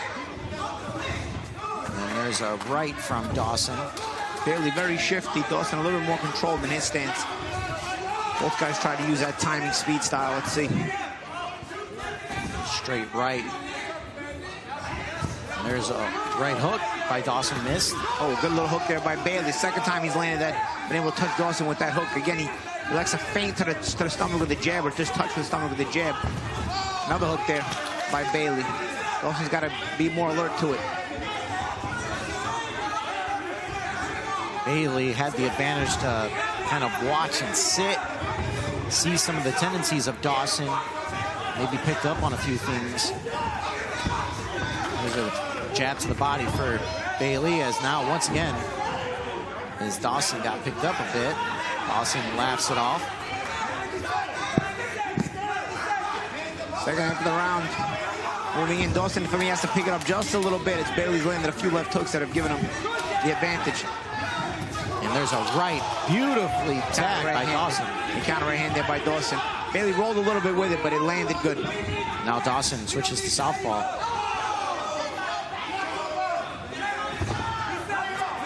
Comes forward with the jab. That left just missed as Bailey swings wildly, connects with that right. Dawson smiles, but Bailey. And again, that's sort of falling in for Dawson. Didn't have the greatest footing because that's his backup stance. Remember, he's not a natural right-hander. The southpaw stance is not a good right hand there by Dawson. Not his natural stance, and he kind of fell in, was out of position defensively when he fell into the ropes there. Good little jab there by Bailey as well. Good action by these two guys. Skill and speed. And it has been back and forth between both men. Tough one to score. We saw Dallas won that last round, so they creep in within 3. And Miranda got it back for Dallas there. And now Dawson smiling. Comes forward with the jab. Final seconds of round 14. Dawson and Bailey. It's been an entertaining round. And that does it. I mean, I'd have to give the edge to Bailey, Paulie. Yeah, that close round. But it was super close, though. I think I edge it to Bailey as well.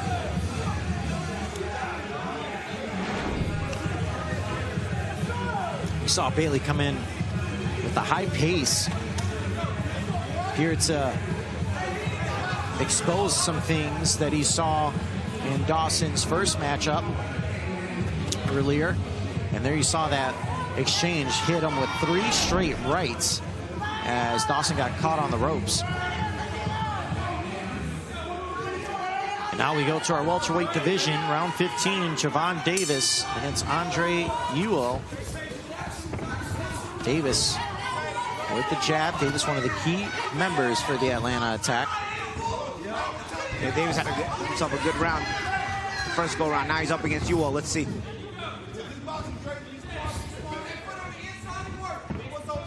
Ewell, this is his first action. Left connects, backs Davis up a bit.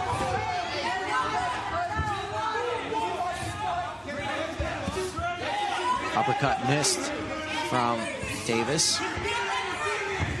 There you saw Dallas won that last round, Paulie. So now 2-point matchup. Yeah, still something to fight for here. And there's that left hook followed with the straight right from Davis.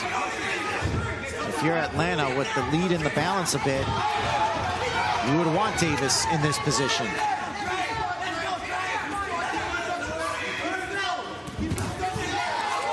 Can Atlanta hang on? Davis trying his best with the left hook. Back to the body as he now presses forward on Ewell.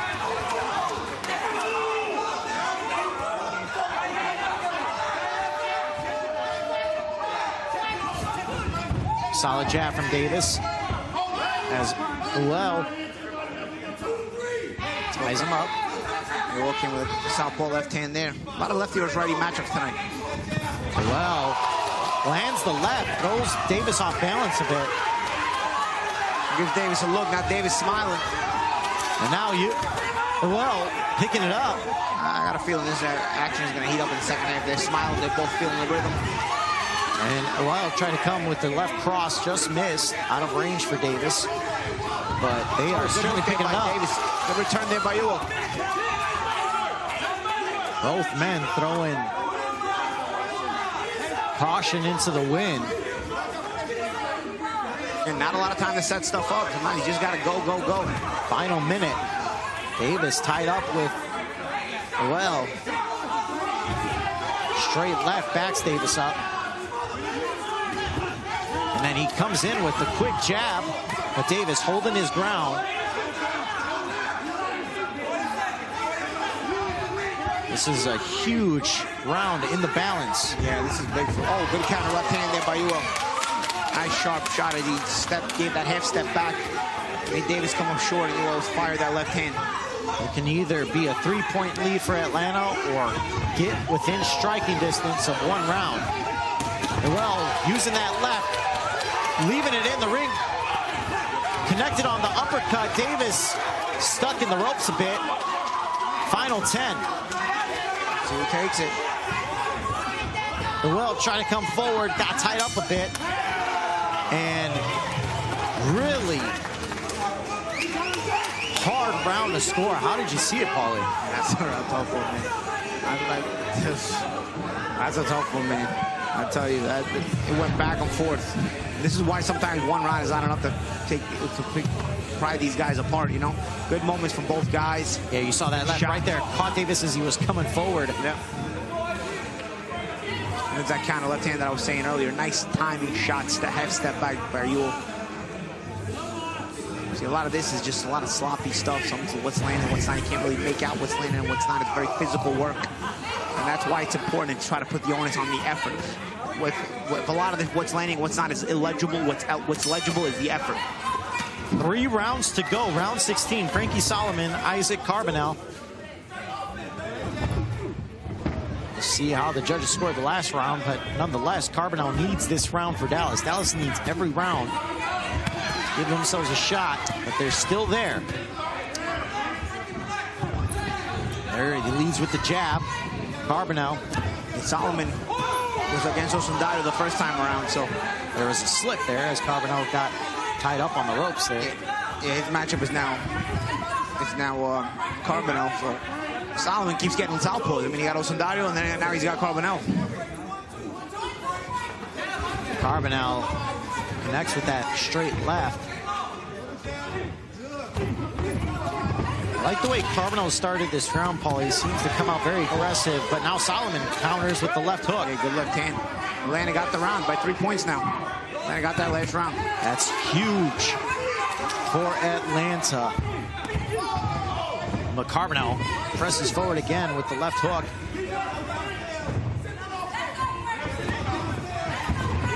Dallas still has a shot. Uppercut. Carbonell really pushing it. It's going to be up to them to win the remainder of the rounds, Dallas. Right hook as now Carbonell separated.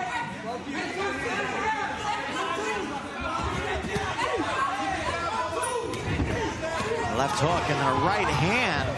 Oh, by Carbonell. Carbonell making it rough, but he's got Solomon all over the place. Not that he's hurt, but his physical plays is, again, the effort, the physical play. Sometimes that takes the attention of the judges, and it's enough to get you the round. Oh, good exchange there. Solomon counter with a straight left. If Carbonell can somehow score a knockdown, that would be huge for Dallas's chances. It's getting to that point. It's getting to the point where Dallas might need something like that, you know? And And you could tell Carbonell's going for it. He's trying. Yeah, Carbonell's done a good job of being first most of the time here. Now Solomon's trying to get that back. A short right from Carbonell. Now Solomon has Carbonell on the ropes. Carbonell inside to the body.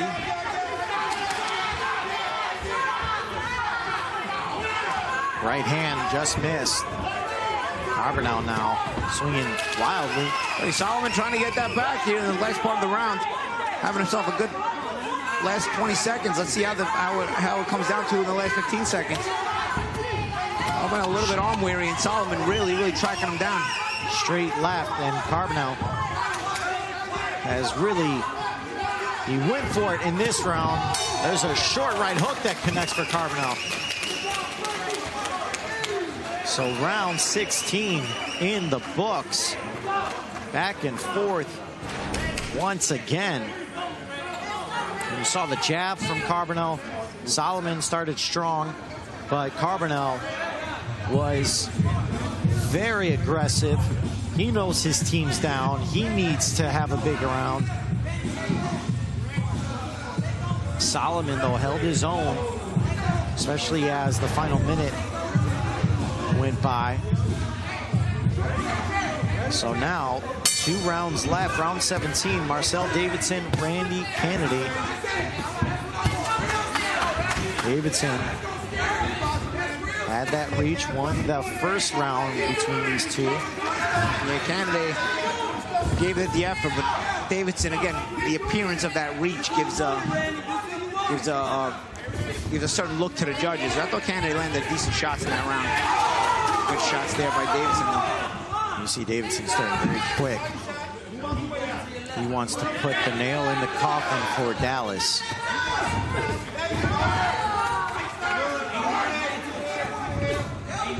Now Kennedy backs up. And Atlanta won that last round. So now 154-150. Another strong left from Davidson. Notice the judges like who finishes the round stronger. Notice that's a big deal. I thought Carbonell had a very good first half of the round, but Solomon had a good last 30 seconds in the round, and he was able to take the round. Notice the judges are really affected by what happens in the last 30 seconds. So it's very important to stress to the fighters to close out the last 30 seconds in an emphatic fashion. And here you see Davidson, even if he doesn't land, the shots that he's throwing are keeping Kennedy at bay. Kennedy can't really set up a lot of the kind of attack that he wants to set up. Yeah, you can tell just this range is very difficult for Kennedy and the size of Davidson. It is tough. I'd say Davidson is a whole 4 or 5 inches taller than Kennedy. He's got a significant advantage reach-wise as well. Now Kennedy gets stuck. Final minute here.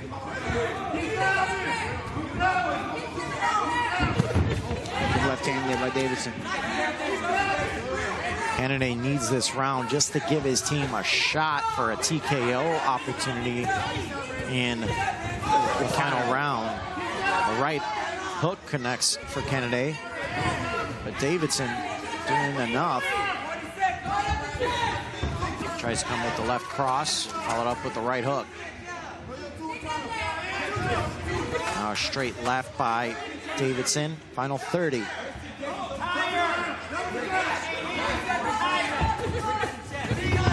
Now left, backs up Kennedy along the ropes. 20 seconds remain.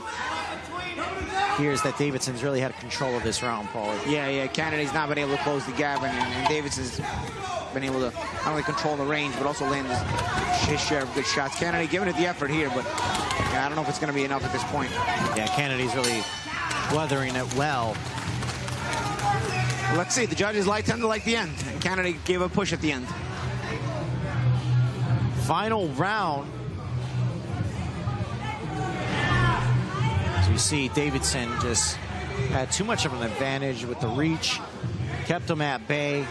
Kennedy tried his best to get on the inside, just could not have the type of success that he would have liked.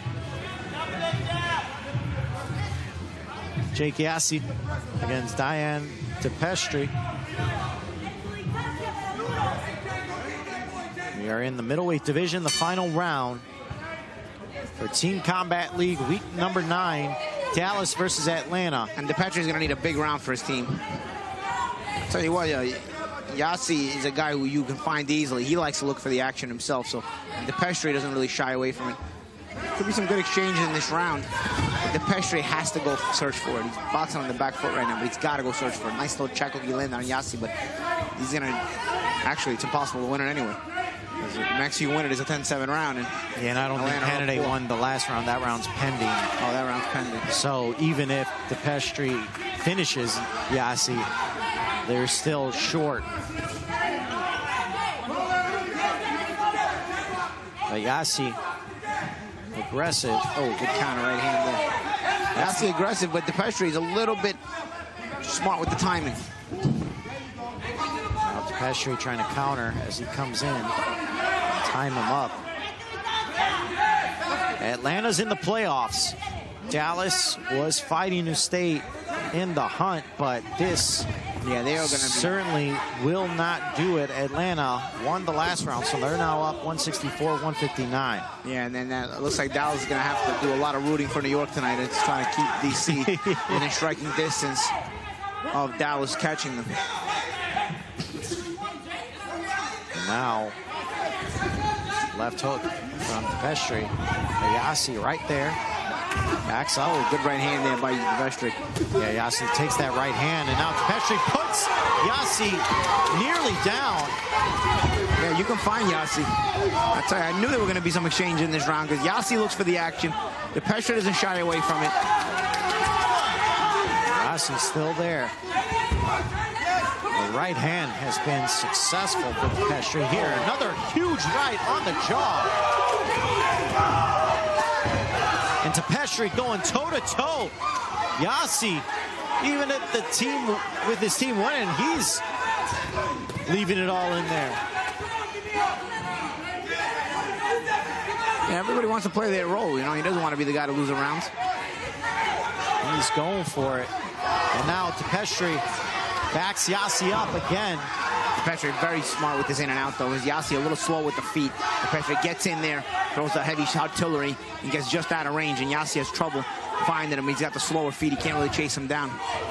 Another left hook followed by the right, and then an uppercut by DePestri. 20 seconds remain in our matchup between Atlanta and Dallas.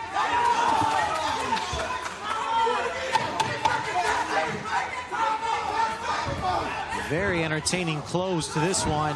Another right, and Yassi swinging wildly, connects on that short left, and that is the end of round 18 for Atlanta and Dallas. And a good close by DePestri. You know, Diane DePestri with a good close, but ultimately it's going to be too little too late. And as I said, I think what we're going to have is Dallas finding themselves in a situation where they're going to have to root for New York tonight so that DC can stay within range of being caught by Dallas in the standings. Of course, New York with Atlanta now about to win this. New York is going to also want to keep winning against DC so that they can keep track, keep pace with the #1 seed Atlanta.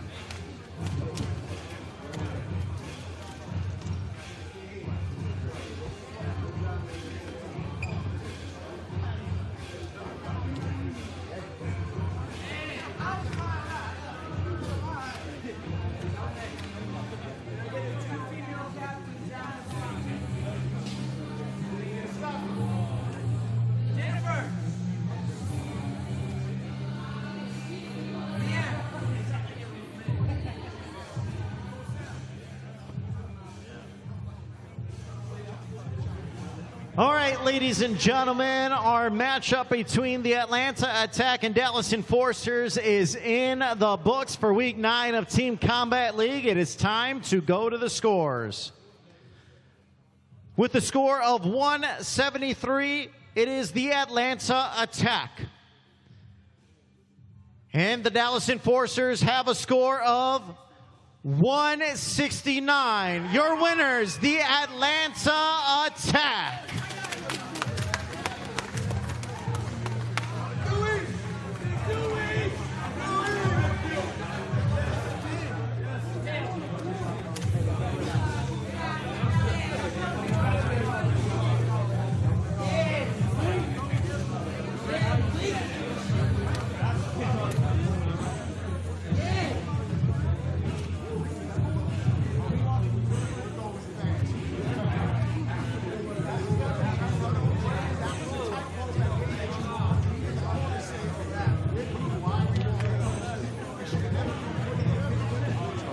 Atlanta moving continues to improve their record, #1 seed in the league. New York will try to keep up. Try to go into some highlights here. Tonight's matchup. So it's Javon Davis and Ravron Graham. So Faiva and Miranda gave us two exciting, entertaining rounds. As Dawson and Bailey went at it in a good matchup in round 14. But Atlanta ultimately comes out on top yet again.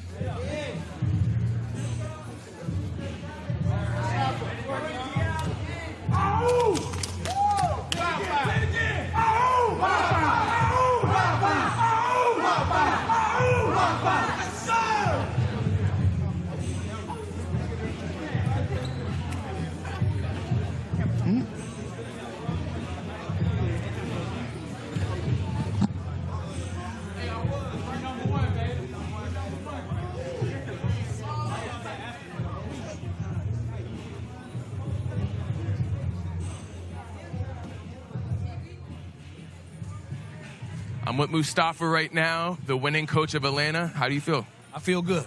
I feel real good. Yeah, close fight, but we got through it. How do you think they did overall tonight? I think we did worse than I thought we were going to do. Right. But all together, we did well. Did they implement everything you wanted them to do tonight? Most of it we did. We did good. Yeah. How does it feel to be king of the hill of TCL, and how do you keep them humble, and how do you keep them focused and not overconfident? It feels real good to be #1 seed. A lot of good coaches, a lot of good fighters here. Just every week trying to make a statement. Every week trying to make a statement. Trying to make a viral moment, pretty much. You know what I'm saying? What's your mindset as a team overall into next week? Statement season. Every week, try to get better. Try to get. You know what I'm saying? Yeah, good performance out there. Well, Coach Mustafa, thank you very much. Appreciate it. Back to you. Thank you, gentlemen.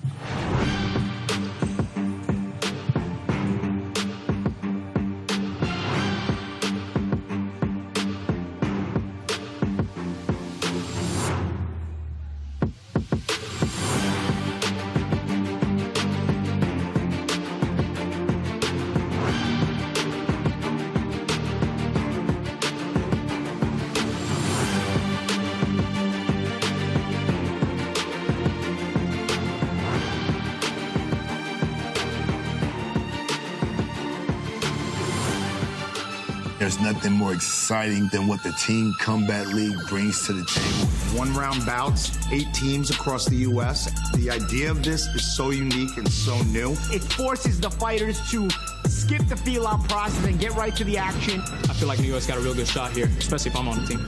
Nobody can beat my mind, so nobody can beat me.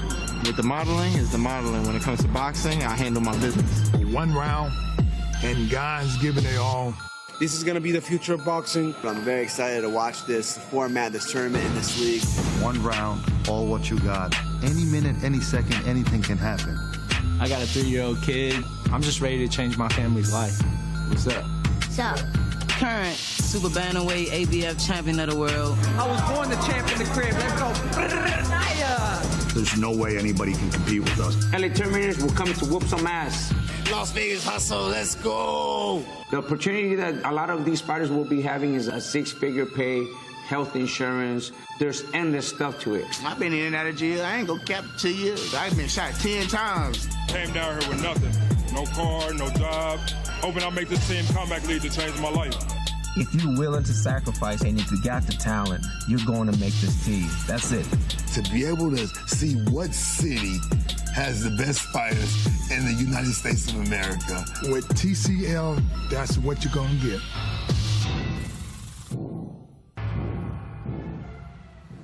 Welcome back to Mohegan Sun Resort and Casino for Week 9 of Team Combat League, as we are now on to our final matchup, DC versus New York. I'm Miguel Flores, alongside of me, once again, Paulie Malignaggi. And Paulie, New York sitting near the top of the league, tied with Atlanta, and they have a chance to finish the season strong. Yeah, trying to finish the season strong, but DC are no slouch. They have, after a slow start by DC, where they lost by just a couple of points each of the first couple of weeks, actually 1 point each of the first couple of weeks, they've been on a tear, they've been on a surge, and they've been making a statement. New York, on the other hand, has had some injury problems, has slowed down a little bit, still at the top of the league, but they need to make a statement as well. They need to keep that momentum going. They need to get that momentum going as the playoffs go near.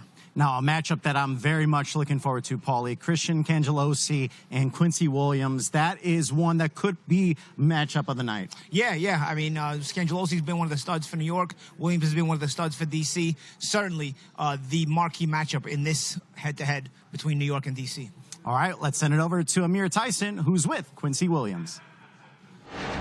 What's up with Quincy Williams from D.C.? How you feel, man? I'm feeling great. Feeling great?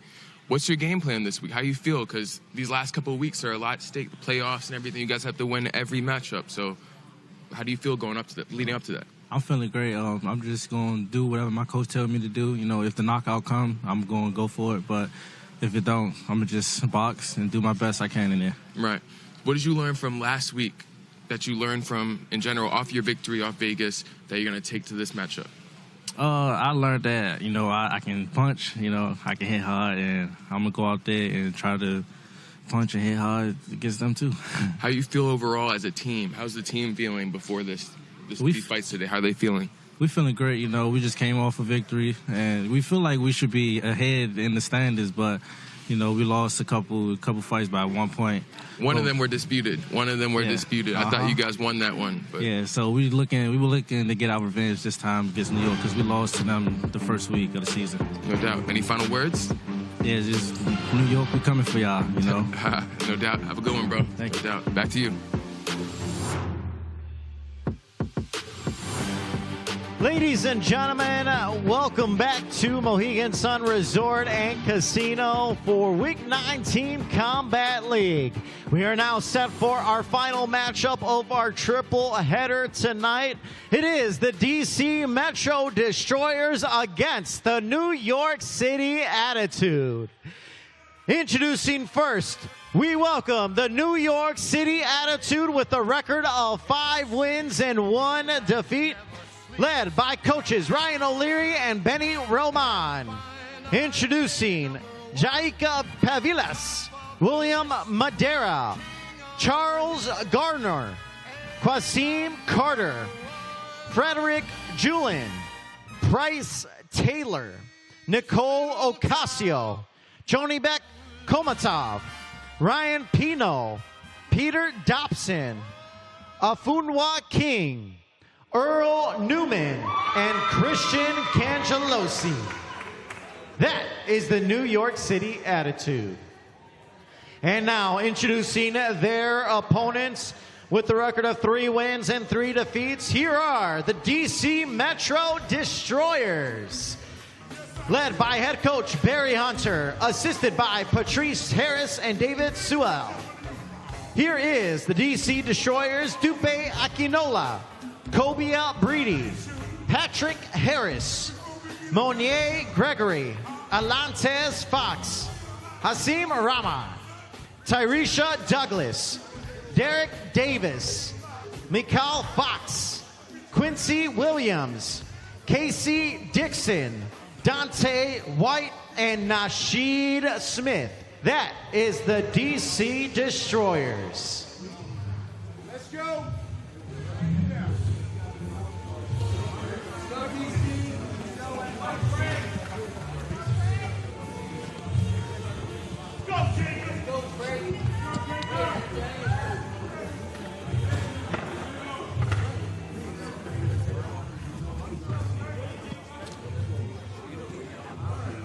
All right, we are now set for our final matchup. New York City Attitude, DC Destroyers. DC at 3-3, New York at 5-1. Jaika Pavlis, Dupe Akinola starting things off. We are welcomed on this one by Amir Tyson. Amir, great work beating all these fighters. I know you've been running all over the place. All over the place, man. Get busy things guy. Ooh. Together, but now we are set. Final matchup. Right now they're just feeling each other out, but they should start setting everything off the jab. Cross hooks, everything off the jab, and everything will, connect at a higher percentage. Pavlas and Akinola tied up. There you see that left hook from Akinola. Pavlas trying to enforce the pressure while Akinola trying to maintain that distance with the jab, trying to box on that back foot a little bit. See how the second half of the round starts to evolve here. We notice a lot in the second half of the round as the fighters get a little tired in that first half. Things start to open up a little bit more in the second half. Good hard jab by. I feel like they're both cautious, but now they're throwing their hands a little bit more. Because at the end of the day, you have to let your hands go to win a fight. Exactly. Plus, they get a little bit tired too. So then they get a little sloppy defensively. Before you know it, they're going for it. Good right hand from Akinola. DC's in the white and blue. New York in the green. They need to throw punches to the body so they can keep their opponent stable and then go to the head. They need to combine it body and head. That's, to get the most devastating effect and with bad intention. Overhand right from Akinola. Yeah, Akinola's been looking for that overhand right a little bit more in the second half of the round. She's had a little bit of success with it as well.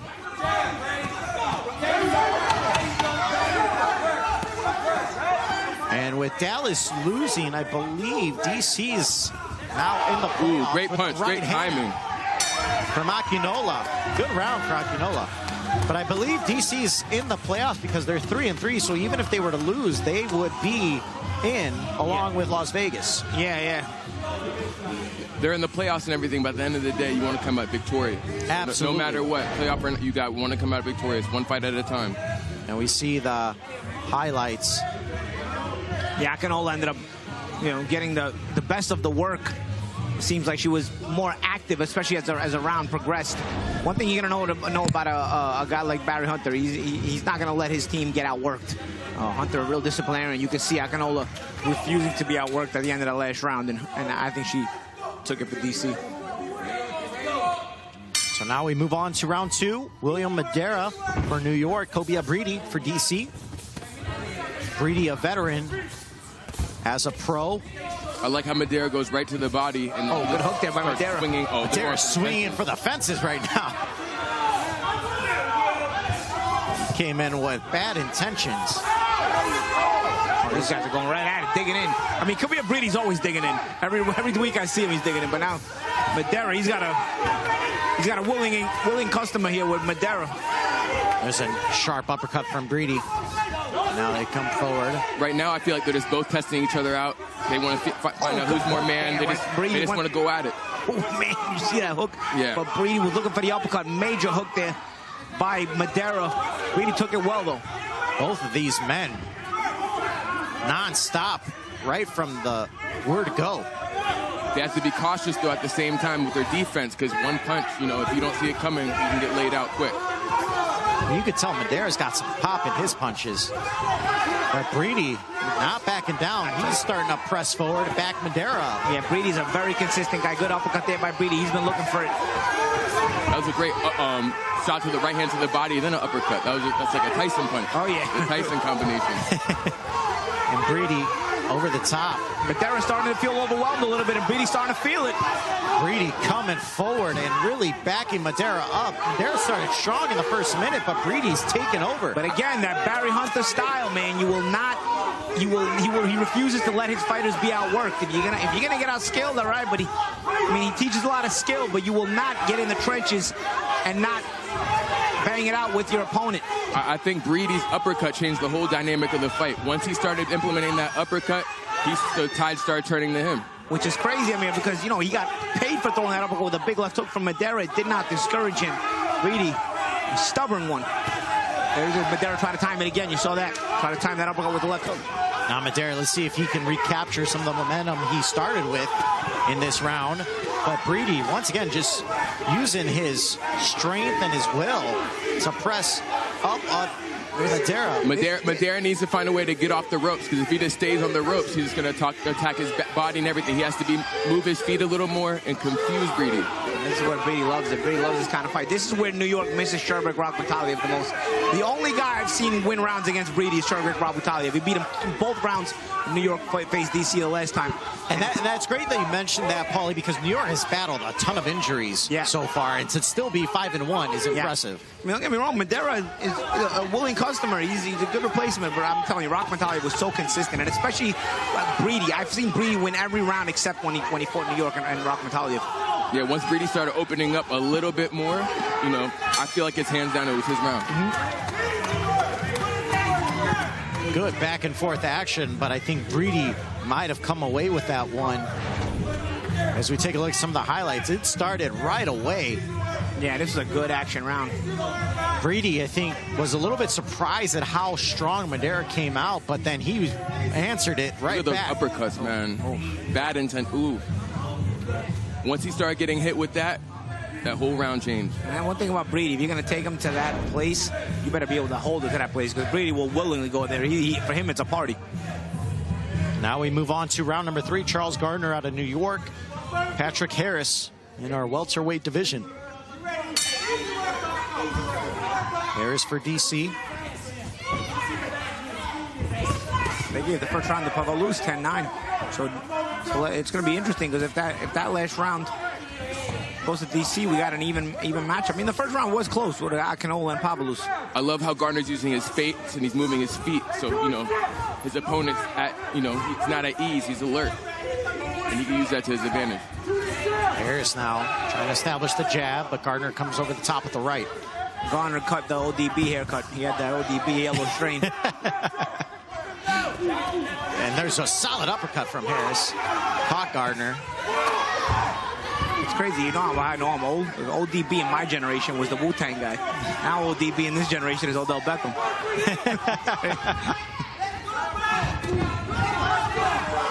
Shot to the body now for Harris. You hear the corner of DC. They want him to stay to his chest. Yeah, that's what they need to do. They need to throw combinations, and they need to keep on pushing their willpower and see who has more will. Because at the end of the day, this is the playoffs. It's who wants it more. And these two teams can very well see each other in the playoffs. Shot to the body for DC. Harris. Right hand, backs Gardner up, but Gardner countered with the right hook.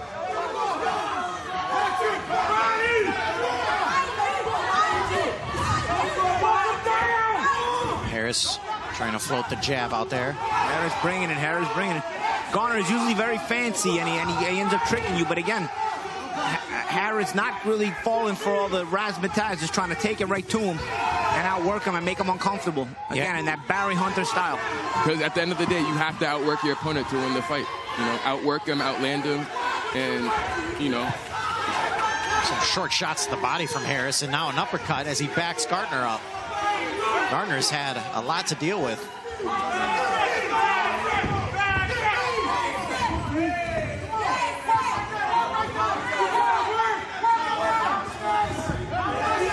They're swinging for the fences, but I feel like they'd find more openings if they use their jab more consistent with their jab, maybe double, triple jab, and then throw punches off that. I really feel like, you know, it would benefit them more.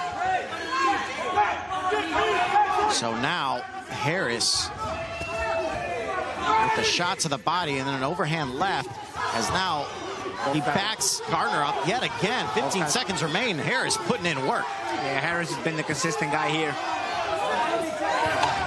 Gardner's been trying to be fancy, but Harris hasn't really bid on any of the fancy stuff.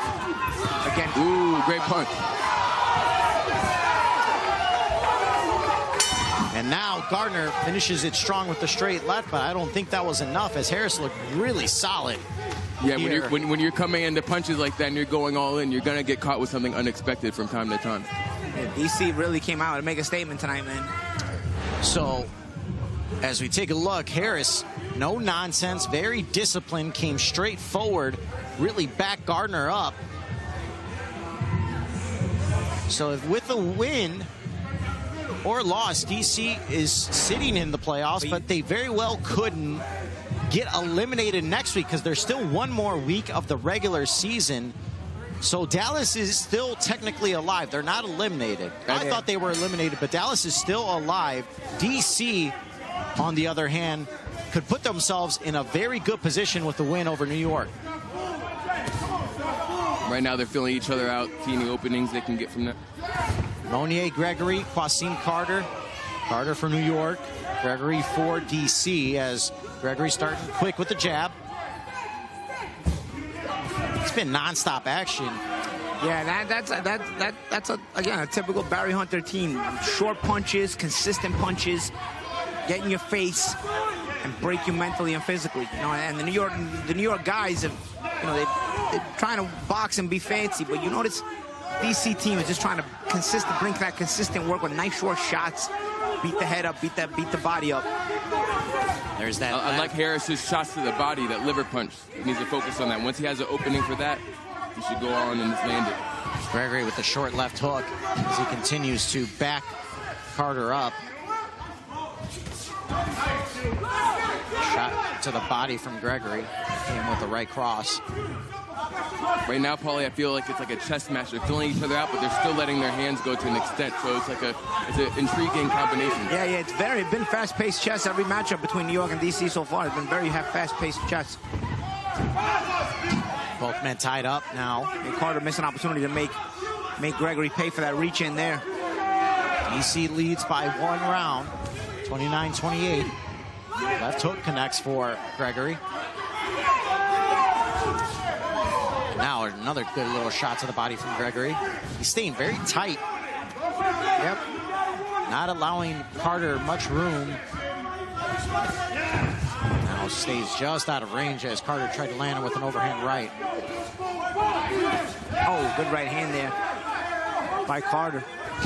I feel like Gregory's letting him hit him, and any little mistake, he's just going to take advantage. He's really being a counterpuncher right now. Now right from Gregory. Carter ties him up. 45 seconds remain here in round 4. We're in our middleweight division now. Gregory's a good left hook to the body. Usually he sneaks it in there.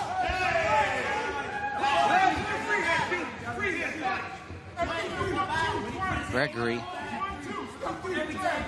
has had some solid work here in round 4. Hasn't given Carter much to work with. Once again, ties him up. Carter's had a decent fight last minute, though. Kind of stolen off some shots. And now Gregory digs into the body there. That's what I like about Gregory. He's very body focused, you know, because once you go to the body, that's going to, you know, keep your opponent in the same place and then just go with combinations from there. But when you hit someone to the body, it makes them stay in their place. They don't, you know, they're afraid to move up even forward even more. So every round, very important. Every round has been very fast paced here. Now we'll move on to our light heavyweight division as we take a look at some of the highlights from the round. You saw Amir Gregory dig into the body there, was staying tight in his stance. Yeah, he was going to the body, and then he was also being a counterpuncher, if you notice, too. He was letting him swing and then going all at it, you know. Now we go on to Frederick Julin out of New York against Alantez Fox for DC. Alantez Fox, along with his brother, Mikhail Fox, who we'll see a little bit later on for DC, were brought on recently by Barry Hunter to DC. Both men veterans in the sport. Have had long careers thus far. Ooh, they're going at it right now.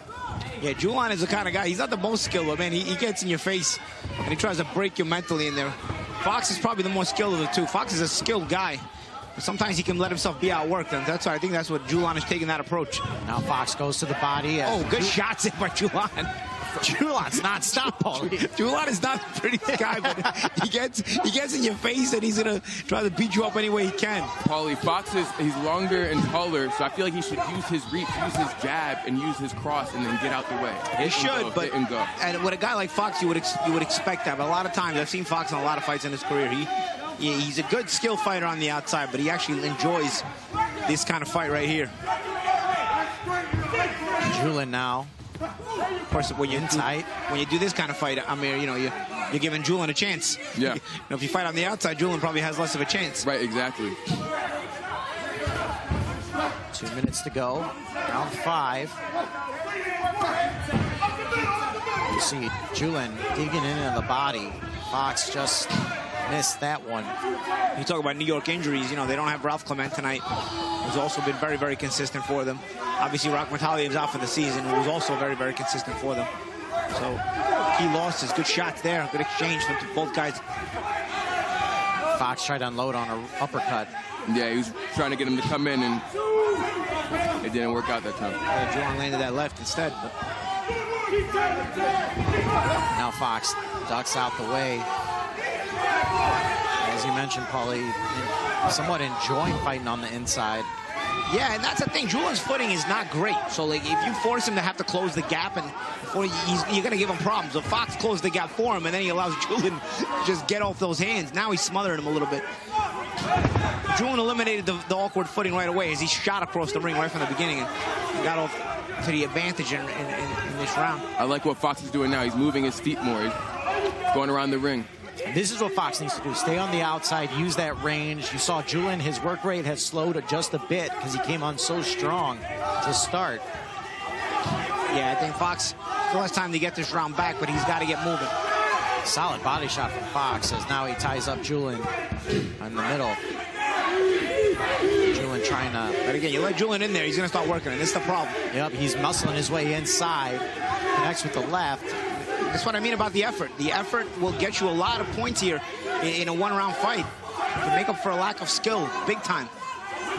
While in a regular professional fight, you know, over the long course, the more skilled guy will break down the effort guy. There you see a left cross. Julian, he hasn't really done anything in the last 30 seconds, anything to stick out. I feel like overall, Fox has dominated that round. And I tell you what, they had a 38-38, and now, after that round, that means they did give Kwasim Carter the round.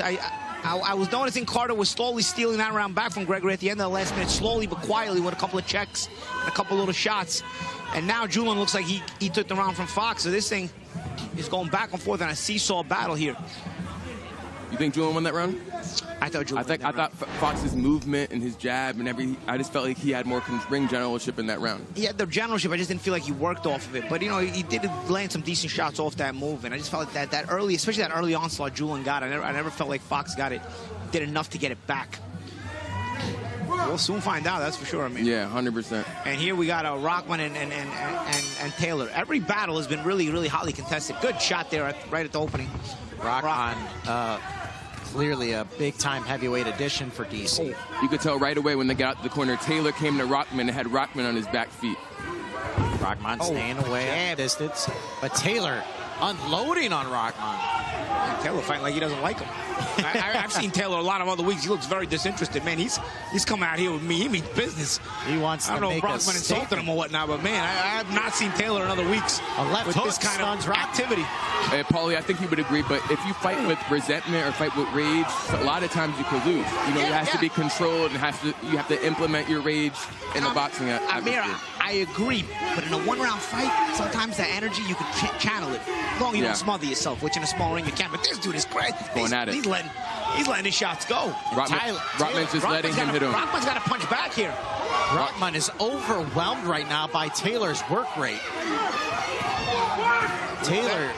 Yeah, I feel like Taylor's aggressiveness is hindering Rockman's best abilities right now because he can't even get off. Because every time he tries to get off, Taylor's right in his face punching. There's another uppercut by Taylor as he digs into the body from Rockman. Rockman pushes back Taylor. Let's see if he now can take advantage and get off some shots. His legs are not steady. Yeah, he looks hurt.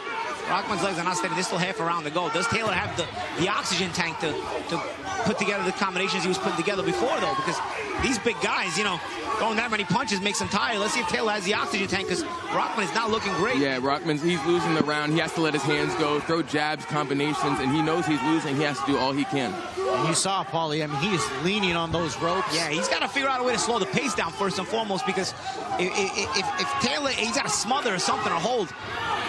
There's still a lot of time, over a minute to go here, as Taylor is just stalking Rockman. Yeah, this is just completely dominating. This is becoming an assault. His mouthpiece is coming out of his mouth.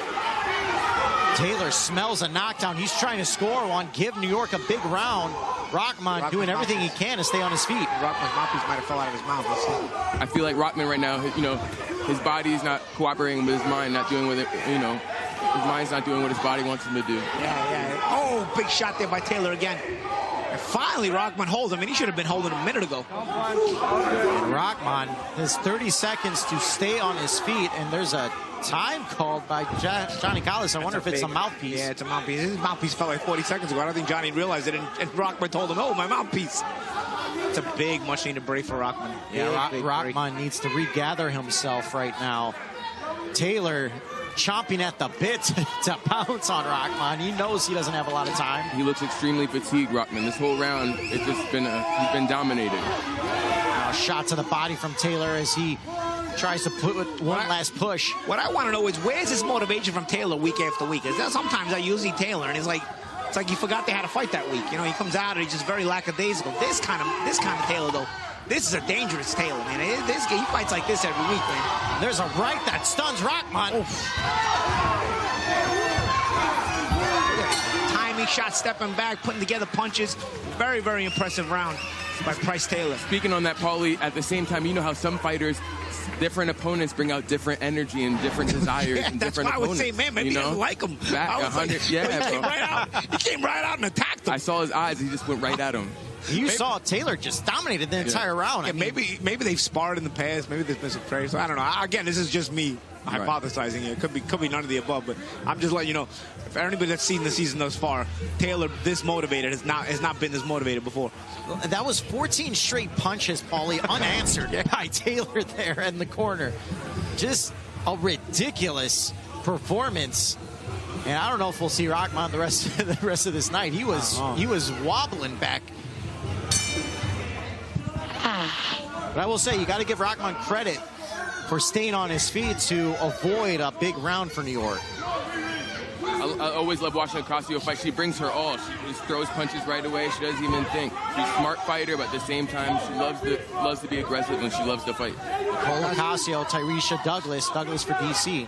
Yeah, Douglas likes to have those half step backs. She's got a little bit of footwork to her style. Ocasio kind of needs you in front of her to work. And she has a little bit of trouble when you change the distance on her, and that's what Tyresha Douglas does well, and she's had a good start to this round thus far. This is our closest matchup so far, Paulie, 57-57. Wow. That means they didn't give Julian that round. They gave Alontas Fox that round. Yeah. You're right. I just felt that, with the generalship in that round. Ocasio, as you mentioned, Amir, I've seen Ocasio fight. She comes with a high pace, a high work rate. Yeah. That's what you need to be victorious. You have to have a high work rate to win. If you let someone else keep on popping shots at you, they're going to take it. The thing about the high work rate is you need somebody to stay in range for you. And Ocasio has to make sure Douglas stays in her range to be able to outwork her. Douglas likes to move around, but sometimes Douglas has to slow down in the second half of the round. Let's see if Ocasio can get back this round with the work rate here. But Douglas, she brings it too. She's not going to bow down to anybody. She's gonna come and fight till the end.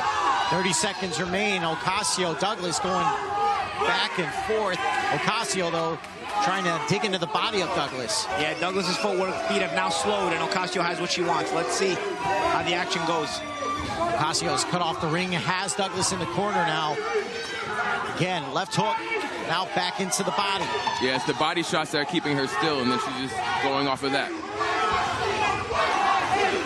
Really solid job from Ocasio.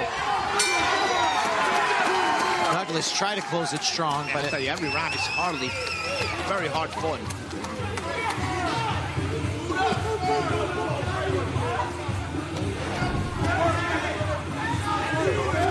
Matchup here with Derek Davis and Janibek Komatov.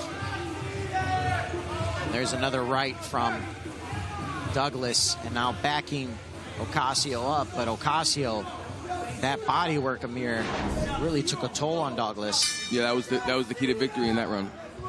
Janibek Komatov for New York and Derek Davis of DC.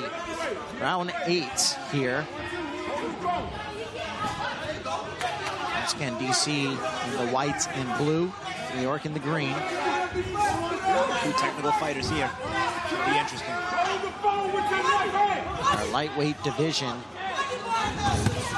Huge left hook by Davis. Yeah, Davis in the beginning round, he's sticking his jab out, and every time his opponent makes a mistake, he has the reach to just connect right away. So if he follows that game plan, he's going to win the round. That was a good exchange, because Komatov landed an overhand right there, too. They both landed on the same side. Now Davis trying to go to the body.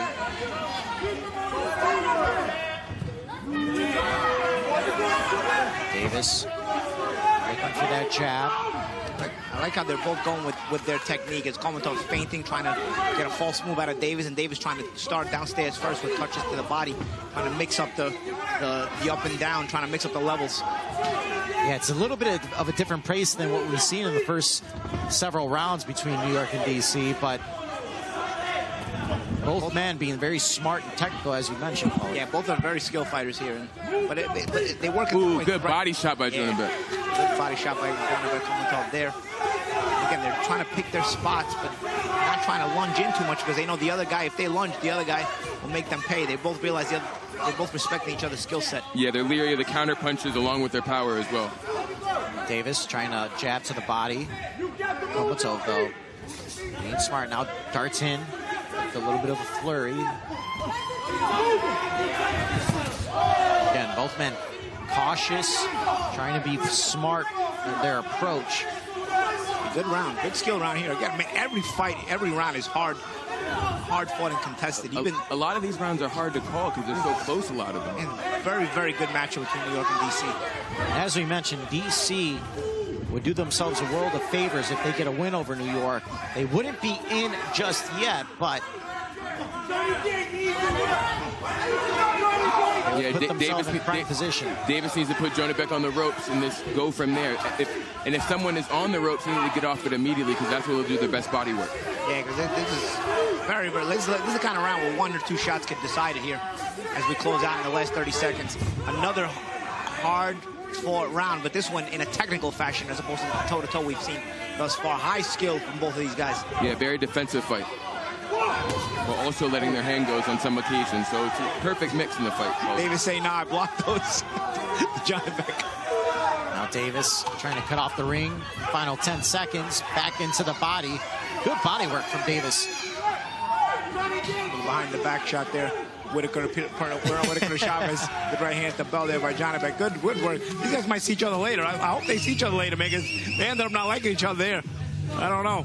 Are they scheduled to see each other again later? And they will see each other later. They're going to see each other around 18. Oh, round 2. Another one? The way they stare at each other at that end of the round. I want to see it. We want to see it, Paulie. That was a good fight, good tactical fight. Good round there for both of those guys. Now we got Ryan Pino from New York. And Cal Fox. Which is Alante's brother. Pino and Fox. Fox for DC. Pino for New York. As we see, Fox, very tall. Very tall fighter. He's long. You should use that jab, use that reach. Hold him when he comes in. Yeah, and Pino trying to get inside of that reach right away, trying to be aggressive, which is the way you got to do it here, especially in the one round facet. Pino swinging for the fences right now. And that's what you want to do. You really, once you get inside on the taller guy, you only got one round. Don't let yourself get smothered. You got to get the work done, because on the outside, the taller guy's going to have the advantage. You won't get any work done, you know? We saw that earlier tonight with Canada, who was a good technical boxer, but on the outside couldn't get any work done, and on the inside let himself get smothered. Pino with the right approach on the inside here, but he's got to get inside consistently.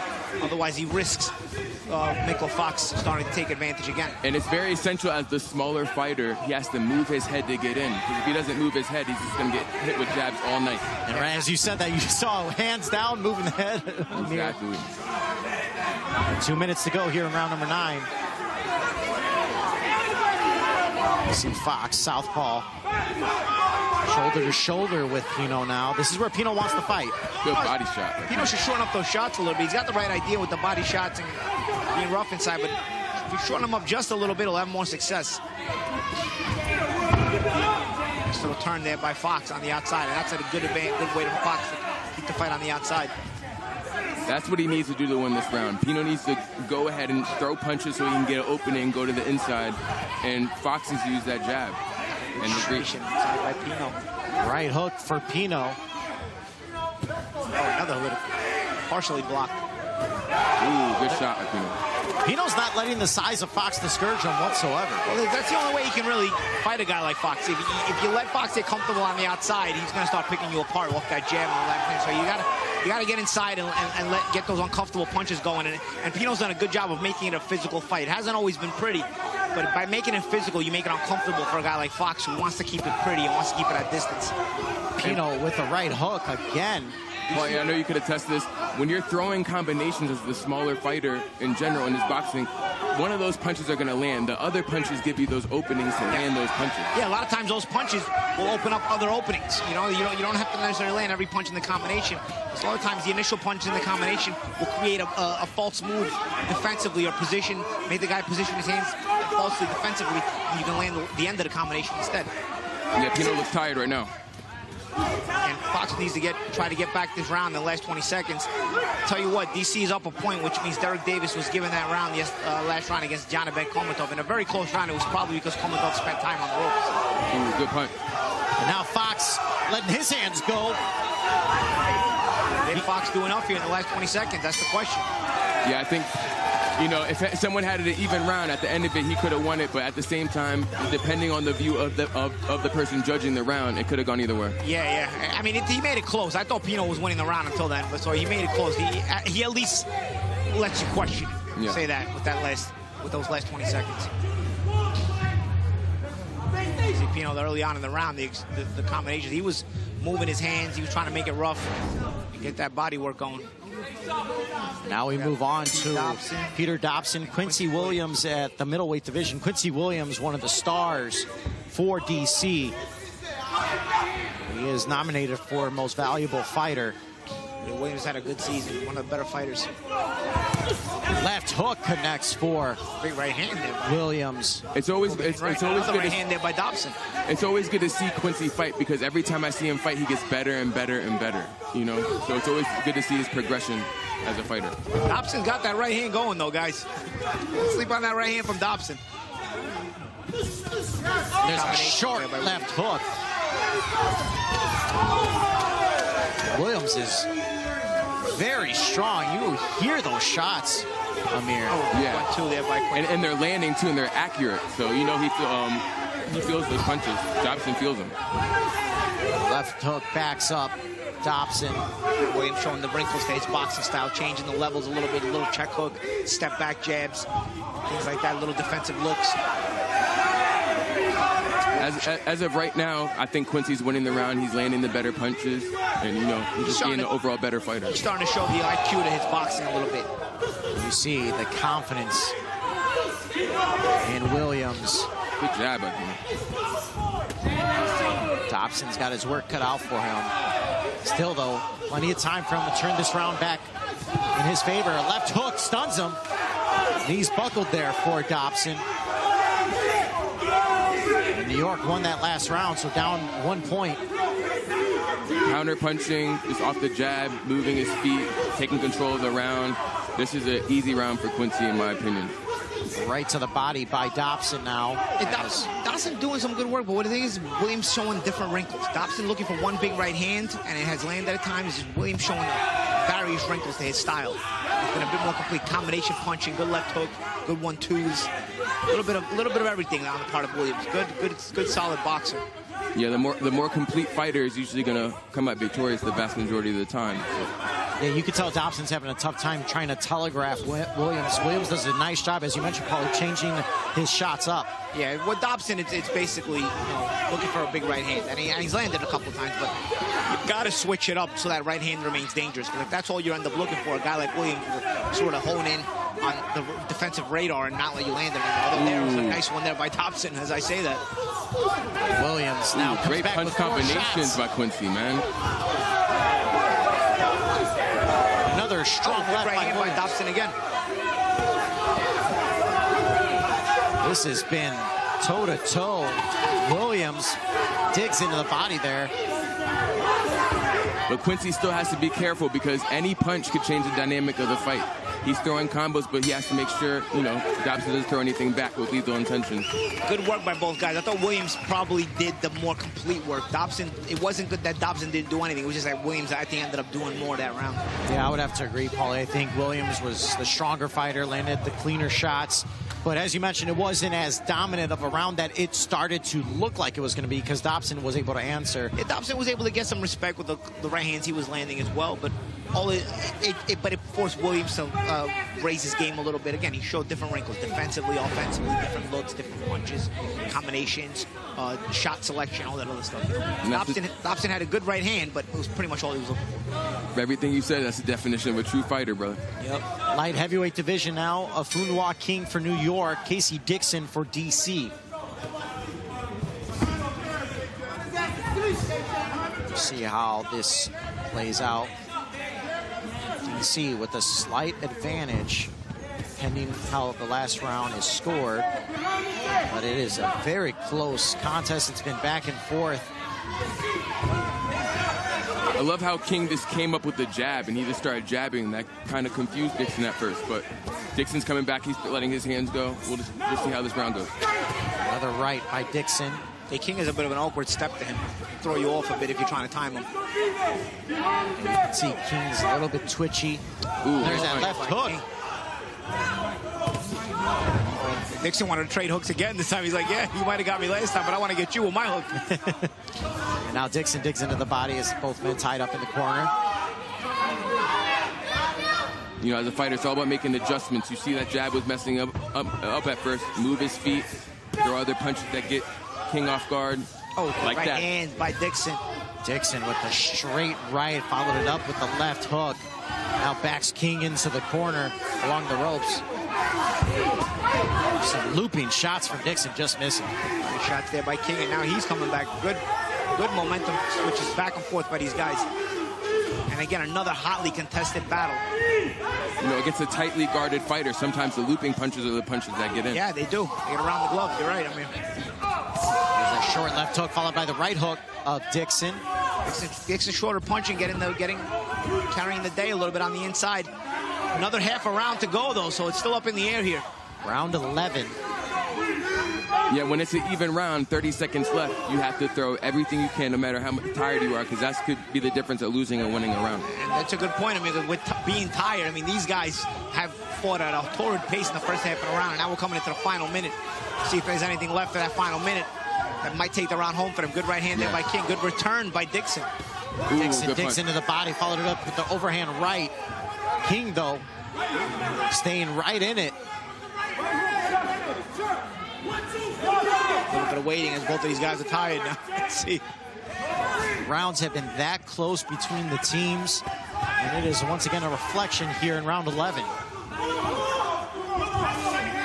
Ooh, huge left hook for Dixon. Oh, and a look by King. Oh. It's just back and forth. Anytime you think King is throwing something, Dixon's coming right back. It's a war. Paulie, I think when people ask what Team Combat League is, we show them this matchup. Yeah, New York versus DC, man, all the way. This has been outstanding. Hey, Paulie, do our cities have like a city rivalry or something? Like, what's going on? DC and New York, man. Every round, these guys are fighting like they don't like each other. Yeah. This is a great matchup. Exactly. But that's what you love to see. DC and New York trying to prove who's the best of the East Coast. Yeah. What a round that was between King and Dixon. How did you score that, Amir? I gave it to Dixon at the end because there was a couple punches that I feel like he landed that to seal the deal. Yeah, the shorter punches. If I had to pick somebody, I'd probably go to Dixon. But again, I've been wrong a couple of times now on these close ones, man. And these fights, this matchup has been had close ones every time. Like now we go to our heavyweights. Earl Newman, Dante White for DC, Newman for New York. At the same time, it's the scoring criteria for each judge. Each judge looks at fights different, you know, and that makes a person win a round and lose a round. So yeah, Newman and White. New York might be a little bit behind here. Our TV score is about 3-4 rounds behind. So guys at home, you know, we'll catch you up soon. White pressing forward, trying to back Newman up a bit. Round 12. Still 6 rounds to go, the money rounds. Overhand right connects for Newman, but White walks right through that. He got White. He got White to stop coming forward, though. I'll tell you that. So overhand right. I like Newman's backs up. I like Newman's punches and how he's like delivering his punches and he's moving his feet. He's big, but he's still agile.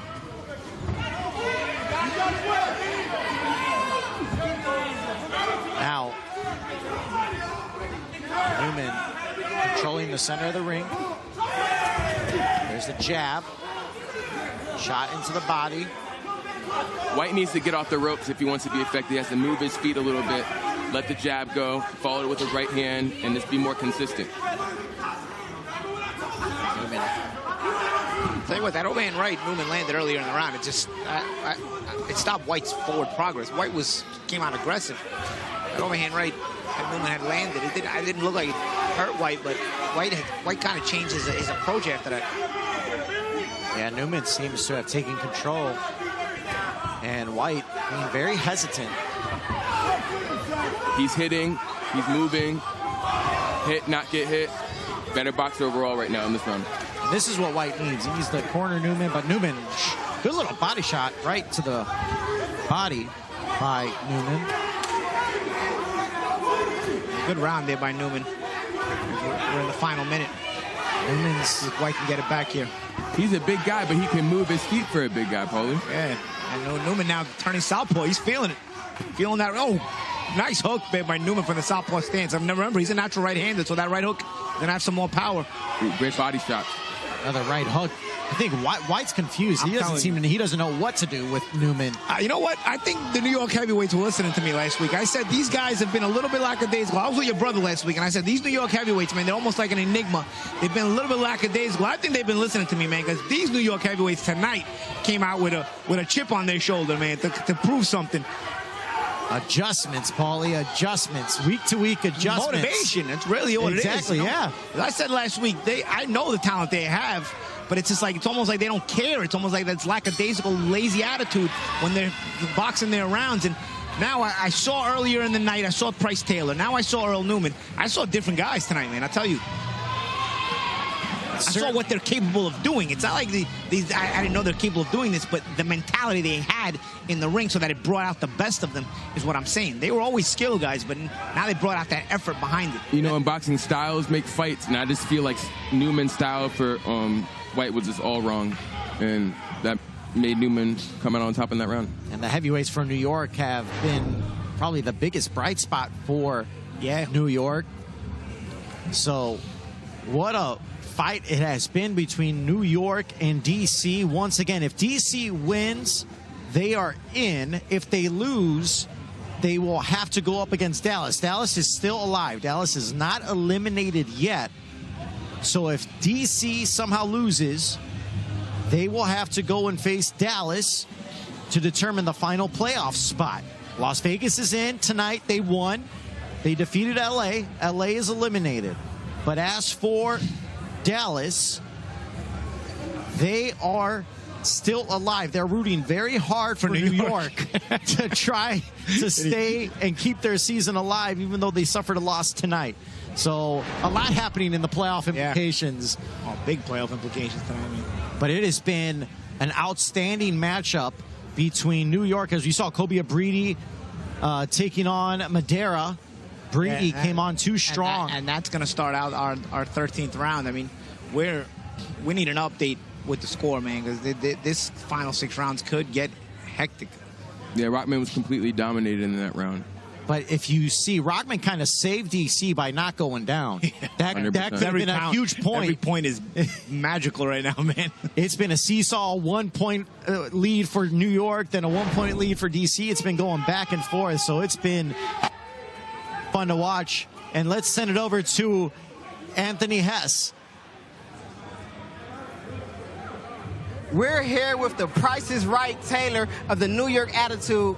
Now, Price, I noticed that you guys were setting, or you were setting a lot of feints early on. Is that something that you knew would lead to the big shots later on? That's a chess match. You always got to lead with the feints, and you got to think 10 steps ahead. And that's great, and you did just that. And when you noticed that you hurt him, what was your coaches and what was your team kind of telling you to keep the pressure on? They wanted me to go to the body, but I felt like the body wasn't going to hurt him as much as the head would. And you also have one more fight to do tonight. What do you feel like your performance, what statement did you put on for your next opponent? He's scared. And lastly, what else can your team do to continue having success in this competitive fight? Keep up the punch count and dominate. Easy. Yes, sir. Back to you guys. Thank you so much, Anthony. And you saw the attitude in Price's Price face. Taylor means business, man. It's been outstanding to watch. What's the key in these money rounds, Amir, for both New York and DC? It's the money rounds. You really have to give it all you have, because in even fights or people, you don't know who's winning. It can go back and forth. These are like instrumental rounds that could decide who wins and who goes home. This is major. Key. Absolutely. And once again, New York has clinched their playoff spot. Nothing is on the line here except for maybe seeding along with Atlanta. Atlanta won. So if they want to maintain a tie at the top of the league, they're going to need a victory to maintain pace at 6-1 if they get a victory. But nonetheless, they're in the playoffs. But DC is fighting for their playoff lives right now. Well, again, win and they're in. If they lose, they're still alive, but they'll have to go up against Dallas to determine that final playoff spot. Yeah, I know Coach Hunter's giving them the talk right now. Do whatever you can to win. It's a great motivator. So it has been an outstanding matchup, back and forth. As we said, every round has been so close to score. It's been very tightly contested, and you would expect nothing less, as we mentioned, from the East Coast. You've got D.C. and New York, typically both cities with blue bloods, very tough people. And that East Coast energy, man. Yeah, they got the East Coast energy. They got the attitudes. They're hardworking, and they're showing it here tonight. Yeah, nobody wants to give in. You know, absolutely. When I have the bragging rights. Who's going to be the king of the East Coast? We shall find out tonight. Taking a look at our money rounds matchup, Price Taylor obviously showed it himself. He's taking on Dante White a little bit later. We're going to be starting off with Kobe Abridi and William Madera for round 13 in our lightweights. And this was a round where Madera, he started off the first half of that round very strong, came out, kind of surprised Kobe Abridi, but then Bridi was able to overtake him in that second half of that round. Yeah, and that's the thing. Be careful what you wish for when you get in with Bridi. If you start a pace like that, see if Madera tries to keep it on the outside this time. Oh, good hook there by Madera. Madera had some success with that left hook last time. It was just that Bridi then started to consistently get close. Bridi with an uppercut. I think Bridi was a little bit better prepared, knowing how Madera was probably going to approach this round. And there's Bridi swinging again with violent intentions as he pushes Madera off into the corner. Harvey Dock had almost calm him down, get him off Madera a bit. But Bridi has almost a street fight mentality. Like, no, you're not getting away from me. Now let's get down and dirty. He likes to be in the trenches. And Madera has slowed up now along the ropes as Bridi is teeing off to the body now. Again, Brady's the kind of guy you got outskilled. You can't make it an effort fight because he's got a gas tank and he'll go and go and go. Again, I'll mention Rock Mataliev again, the guy New York is missing. You know, that was the guy that gave Bridi the problems, the most problems out of any of the teams, and he was forcing Bridi to go skill, not effort. So we see DC up 106-103. We're in round 13. Shot to the body from Bridi, and then an uppercut now. I believe we're missing a round still. Still waiting on round 12. Oh, okay. Yeah, that would probably be a Newman round, I would think. And now Bridi in the trenches with Madera, and he is overwhelming Madera right now as he attacks the body. Madera's trying to figure out a way to combat Bridi's aggression and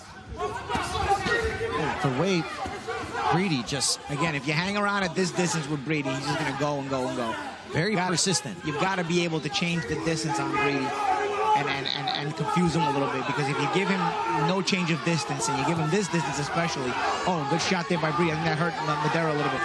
He is going to be in his wheelhouse and he's going to work. I mean, there's still 50 seconds left in this round. I mean, Madera must feel like it's a 10-minute round, but...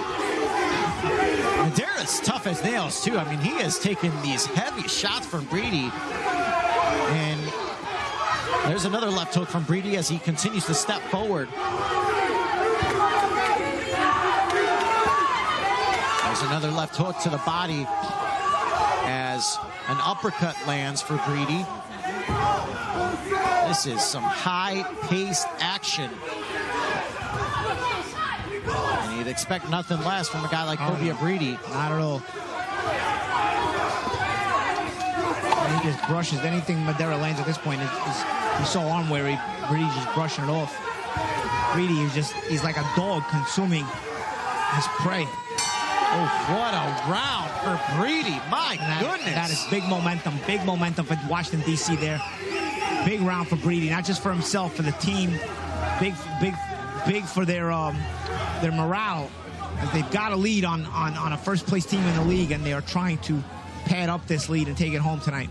You want to talk about setting a high bar. That's exactly what Kobe Breedy did for his team there to give him a little bit of a boost of momentum there. Breedy just outworked Madera, and I don't think it was for lack of trying on Madera's part. I just think it was just Breedy's is a different type of fighter to handle. And we got Julan now. Again, he gets inside. Julan is the one that will outwork if you let him. Frederick Julan and Nasheed Smith out of D.C. Julan for New York. This is Nasheed Smith's first appearance here tonight. Yeah, Julan was up against Lontes Fox the first time around. Yeah, Smith wants him to come in. He wants to make his opponent have a mistake so he could just counter effectively from there. Solid jab from Smith. You saw Julan gave Fox a lot of problems. Oh, yeah. With his energy. Yeah, they gave Fox the round. I had thought Julan had won it, but Fox ended up winning it. But yes, Julan can, if you give him the entrance into the pocket, I mean, Julan can give you problems. Smith has to be consistent with that southpaw jab, as we hear with a southpaw versus southpaw matchup here, which can also be awkward. Round 14. Oh, they're smiling at each other now. So now we have an updated score, 125-122, DC on top of New York. Left hook. Now a straight left by Smith as he backs Julan up a bit. Yeah, it's getting to the point where New York has to take these rounds. Otherwise, it's going to become problematic. We'll get to the second half of the round here with Julan and Smith. Let's see who carries it home. You see they have to focus on the body shots. They have to focus on the body so they can stay where they're at, and they could just be more effective from there. But, you know, if they don't do that, they're just going to be all over the ring. Well, it looks like DC's focusing on the body, Amir, as that was some really good body work from Smith. Yeah.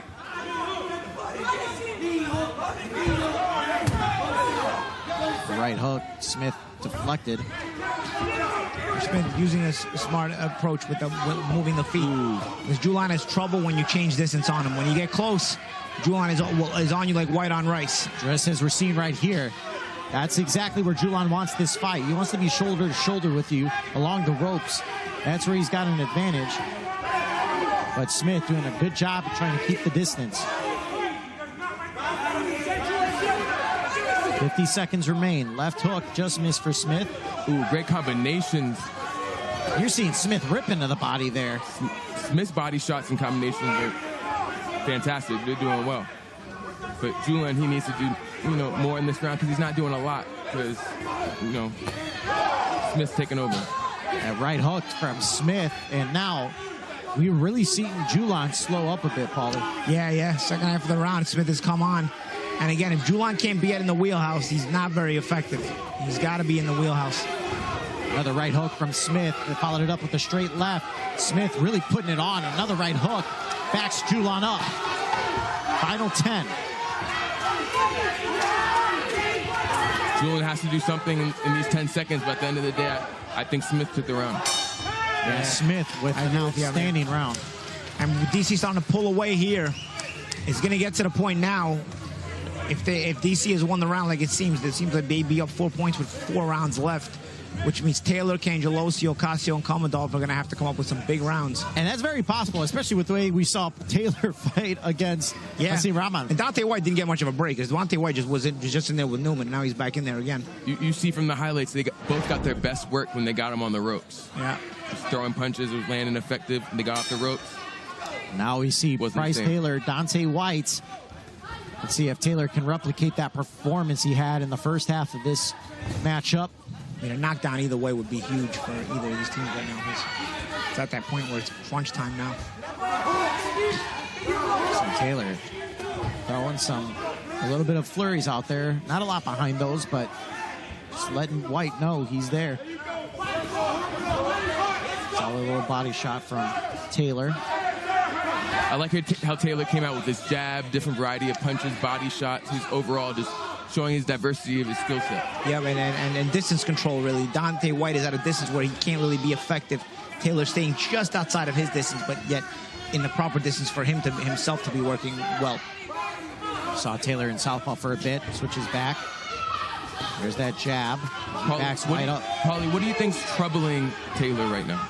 No, troubling White. Troubling White. I mean, what do you think's troubling White? I think White needs to use his own jab. Like there, right there. He got to use his own jab, try to enter the pocket with his own jab. He's not really doing that. He's trying to force his way in. And of course, Taylor can just put those little shots in together and mix up the power and mix up the speed on those shots and keep him at distance. And then he's trying to rush his way in because he's not jabbing. And what happens? He ends up smothering himself. And at what point, too, as well, if you're White, you may know, like, hey, we're up several rounds. Not take too many risks. Just even if I lose the round, we're still in good shape. Good body shots there by Good Taylor. shots by Taylor. And we saw Taylor really starting to turn it up a bit. There's the jab. I remember White didn't get a lot of rounds of rest. He was just in there with Newman getting beat up, too. So, you know, he only got a couple of rounds of rest. Usually you get more. Both of Taylor's fights today, he's just dominating his opponents in variety. He's just walking them down, throwing different punches. No, absolutely. The heavyweights for New York have been the bright spot. There's an overhand right, just missed for White. Taylor popping the jab out there, and a short left hook there. Yeah, White is more and more trouble. He's trying to lay on the ropes. Again, you might be right if we're talking about as long as White doesn't give him a 2-point round, it might be good enough for him. And of course, Bryce Taylor wants that 2-point round. He wants to get those hands moving. 35 seconds remain. DC with the lead, but still within distance for New York. Good body shot there by Taylor. Very impressive Taylor, he's tough. He walks him down, throwing different punches. He's resilient, and that's what you need to win a fight. Taylor has looked very sharp, and if New York gets this version of Taylor for the rest of the season, they might be in good shape. And they need it because they've had some injury losses, you know. I'll tell you, good combination punching there by Taylor. He's trying to get the stoppage here. Shot to the body, head. That was the easiest round to call for the night. Yeah. Outside of the other Taylor round against Rahman. It lets you know, it's dominant. He's the most dominant performer of the night. Now this is a matchup as we take a look at some of the highlights where Taylor was just popping White to the body and didn't overwhelm him like he did Rahman earlier, but he was still very effective and dominant. Yeah, he made White put his hands in his pocket. He would have said made him keep his hands home. Good matchup here with Cangelosi and Williams. And again, going to come down to New York needing these rounds. Cangelosi with only 1 round loss in the entire season for Team Combat League. Williams undefeated, so pound for pound, great fight right now. This is an outstanding matchup. Huge right from Cangelosi. Well, Williams rolled a little bit with it, but it grazed him. Cangelosi for New York, Williams with DC. They're being cautious, but they're both have fast hands and they're accurate. They're just letting their hands go, but they're also being by Cangelosi. No, they're being smart fighters at the same time. Speed versus speed. It's a good matchup, and as you guys said, you know, the resume of these guys both speaks for itself. Left hook by Williams. Trying to feint. Cangelosi comes over the top with the right, but Williams there. Good hooks there by Williams on the inside. Both implementing a shoulder roll to an extent, Paulie. Yeah, both using that speed, shoulder roll, counter punching on both sides. Good skill. There's been some matchups tonight with, good combination on the inside. Good uppercut there by Cangelosi. Cangelosi tries to reach with the jab. And now both men tied up.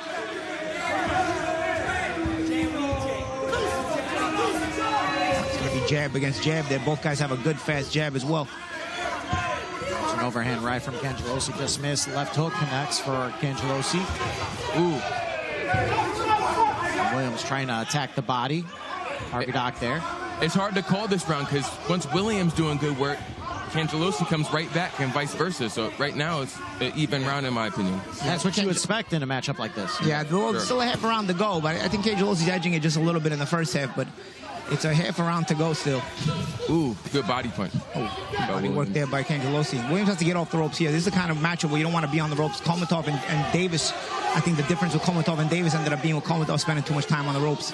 Cangelosi connected with the jab there on the ropes as Williams now tries to back Cangelosi out. Ooh, good left hook by Williams. And good shot back by Cangelosi. Right connects for Williams in tight. Less than a minute to go. Oh, good hook there by Cangelosi. That left hook has landed several times for Cangelosi. Yeah, and I think that's been a slight difference in this matchup here. The consistency of the way Cangelosi's landed his hook. Another left hook connects for Williams now. They're not backing down, I'll say that. They're bringing it all. Let's see here, 30 seconds left, could still be. Now, it's a nice little matchup. This is the kind of matchup you'd like to see them even go more rounds. Yeah. I was thinking the same thing as Williams with the right back, Cangelosi up. Williams trying to boss it late. Let's see. That ends up being, good shot again by Cangelosi. It's a back and forth fight, and they're both landing great now. punches. There you see Cangelosi feeling himself. The confidence is growing. Giving Williams his toughest round of his season. Ooh. Right hand connects for Williams now. Great punch at the end by Williams. Ooh, another great punch by Williams. Great left hook. Good, bro. Good work, man. Good work, both guys. By both fighters. Did Williams take it with that last big shot, though? Again, it's one of those. That was a good big shot at the bell by Williams.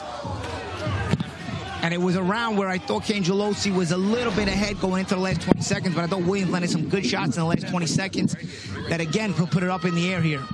And you know how much those judges love the last work, right? And we've seen it already in the matchups where the final 20 seconds have determined the winner of the round. So we're wondering how that round will be scored. Now Ocasio taking on Tyresha Douglas again. They've met earlier on. This was a good matchup earlier as well. And Ocasio won the first round against Douglas.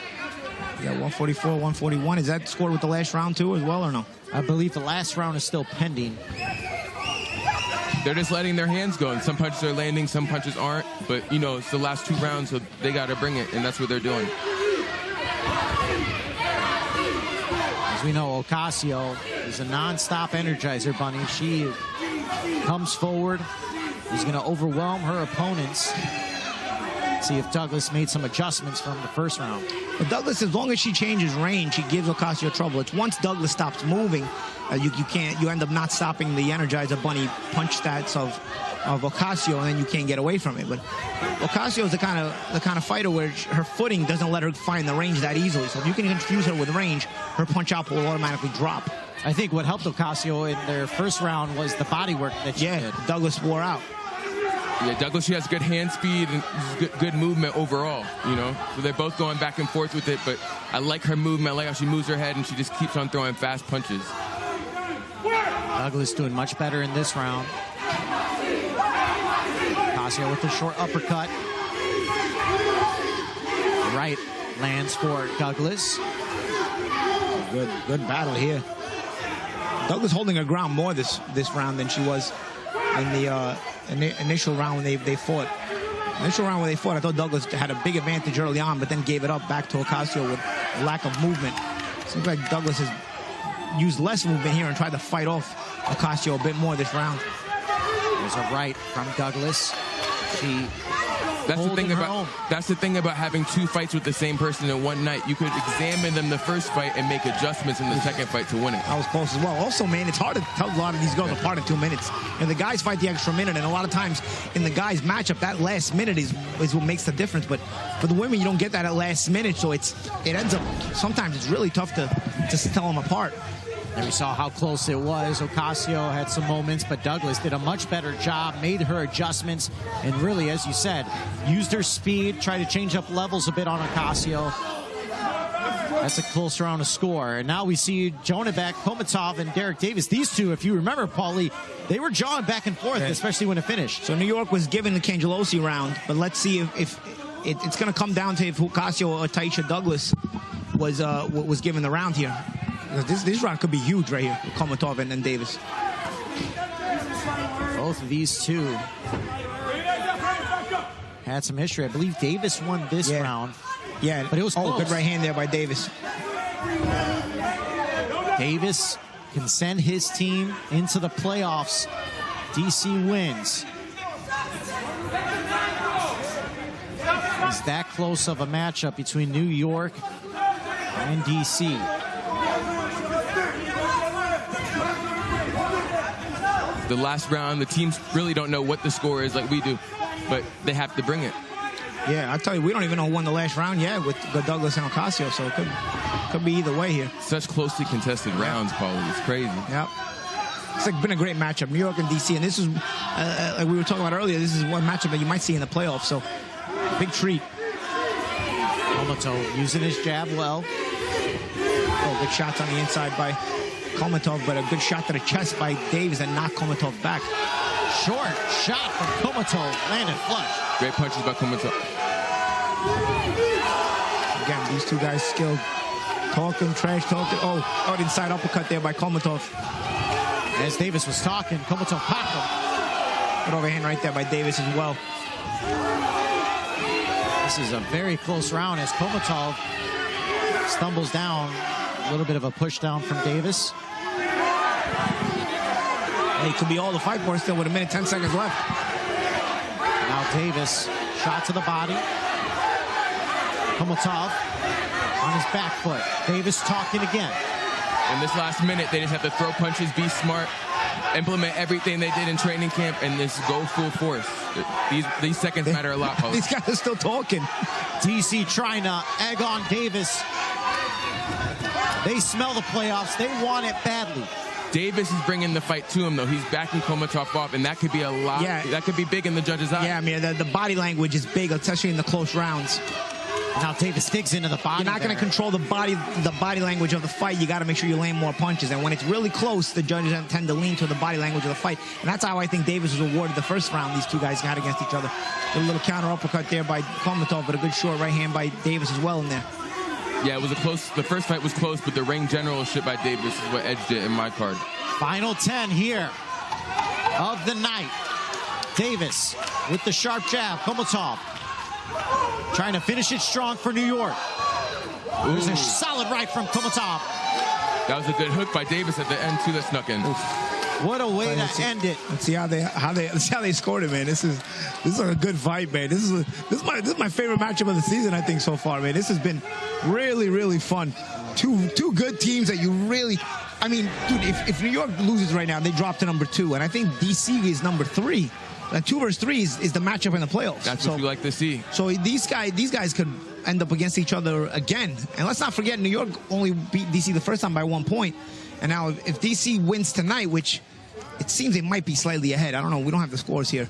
They're both great teams, Paulie. They brought it all. They brought their best to the table, and they shouldn't have any regrets because they fought 100% each and every one. But I'll tell you, I know the New York team, man. Rakhmataliev missing is big because Cumbria, the crazy lightweight that DC has, ends up getting the 2 rounds that he lost last time, but he didn't have to face Rakhmataliev. So really a big, and also Ralph Clemente was missing tonight as well, and that also is a big loss for New York, as Clemente had a very, very consistent season. Kobia Breedy was a monster tonight. Right, just letting his hands go. He was fast, smart, but again, timing his opponent. But again, his punches coming in. The last matchup, Rakhmataliev beat him twice, and New York ended up winning by 1 point. So that could be the difference here tonight. As DC, I think, is only up by a point or 2 maybe tonight, and that difference could be again in the fact that Breedy ends up winning the rounds tonight instead of losing them. Let's see. It's that East Coast pride. Oh yeah. These guys will see each other again. It's going to be even better in the playoffs. I love it. Ladies and gentlemen, we now will go to our judges' scorecards for our final matchup of our triple header for Team Combat League. Let's go to the scorecards. The judges scored it, New York 170. And now the judges scored DC 172. Your winners, the DC Destroyers. Came down to the last round. Came down to that last round. Davis ended up just edging that last round. Otherwise, it would have been a draw, man. Yeah. You know, but again, it's always good to see my home team do well. Yeah, but it's also coming down to that 1 or 2 points each matchup. Each time these guys have matched up against one another, and this is why a playoff matchup between these two teams is so mouthwatering.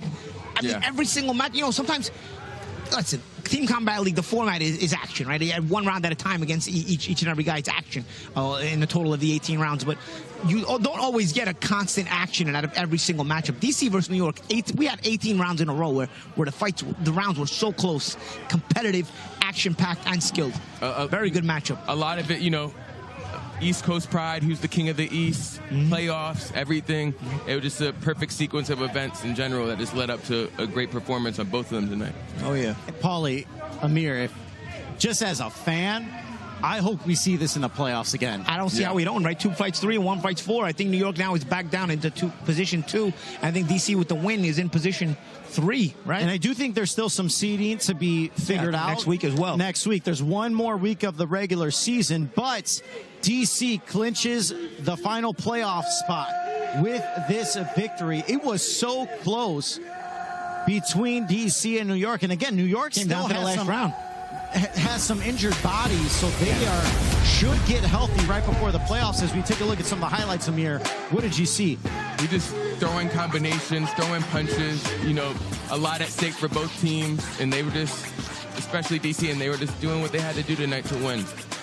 Throwing punches. This was the best, skill-wise, pound for pound, this was the best fight for the night. Williams and Pengelosi. Davis and Komatov weren't bad either, skill-wise. Yeah. I'm telling you, they were fun to watch as well. I think the top 2 for the night skill-wise were those two. It was an outstanding victory, and you just saw how much this victory meant to DC. They were cheering each other on. They were standing up between rounds and cheering every single fighter. They wanted it badly. All this hard work that leads up to it, everything, you know, once they win, once they're victorious, it's just a bunch of elation when it comes out. They worked a lot. They worked a lot to get to that point. And that matchup, New York and DC, that's what Team Combat League is all about. Yeah. I mean, just every round so close and tight. But you know what that means, unfinished business. These teams can't wait to get to each other in the playoffs now. You know what I'm saying? I mean, they've got 1-1 against each other in the regular season. Playoff matchup pending. Both were super close, super competitive, both matchups against one another. I mean, dude, again, mouth-watering, as I said earlier. This is one you got to check on the calendar if they draw each other in the playoffs. In my opinion, it's the most anticipated fight, in my eyes, as a fan in the playoffs. I really want to see that matchup as quick as we can. And what makes leagues great, guys? Rivalries. Yep. And I think we just had a rivalry be born here tonight between DC and New York. Because New York, if you're New York, we lost by this much, and we didn't even have a full healthy squad. Yeah. And they're probably going in like, we wanted the victory, but we're in the playoffs, and we are going to get back at DC. But while you were in the ring, I brought that out to Amir. Sherbrooke Rockmatalia is not coming back. You know what I mean? And he beat Kobia Breedy twice last time. And this time, Kobia Breedy was able to get those 2 rounds. And you're not going to see Sherbrooke Rockmatalia in the playoffs. He's out for the rest of the season. So it could be a key part of this matchup.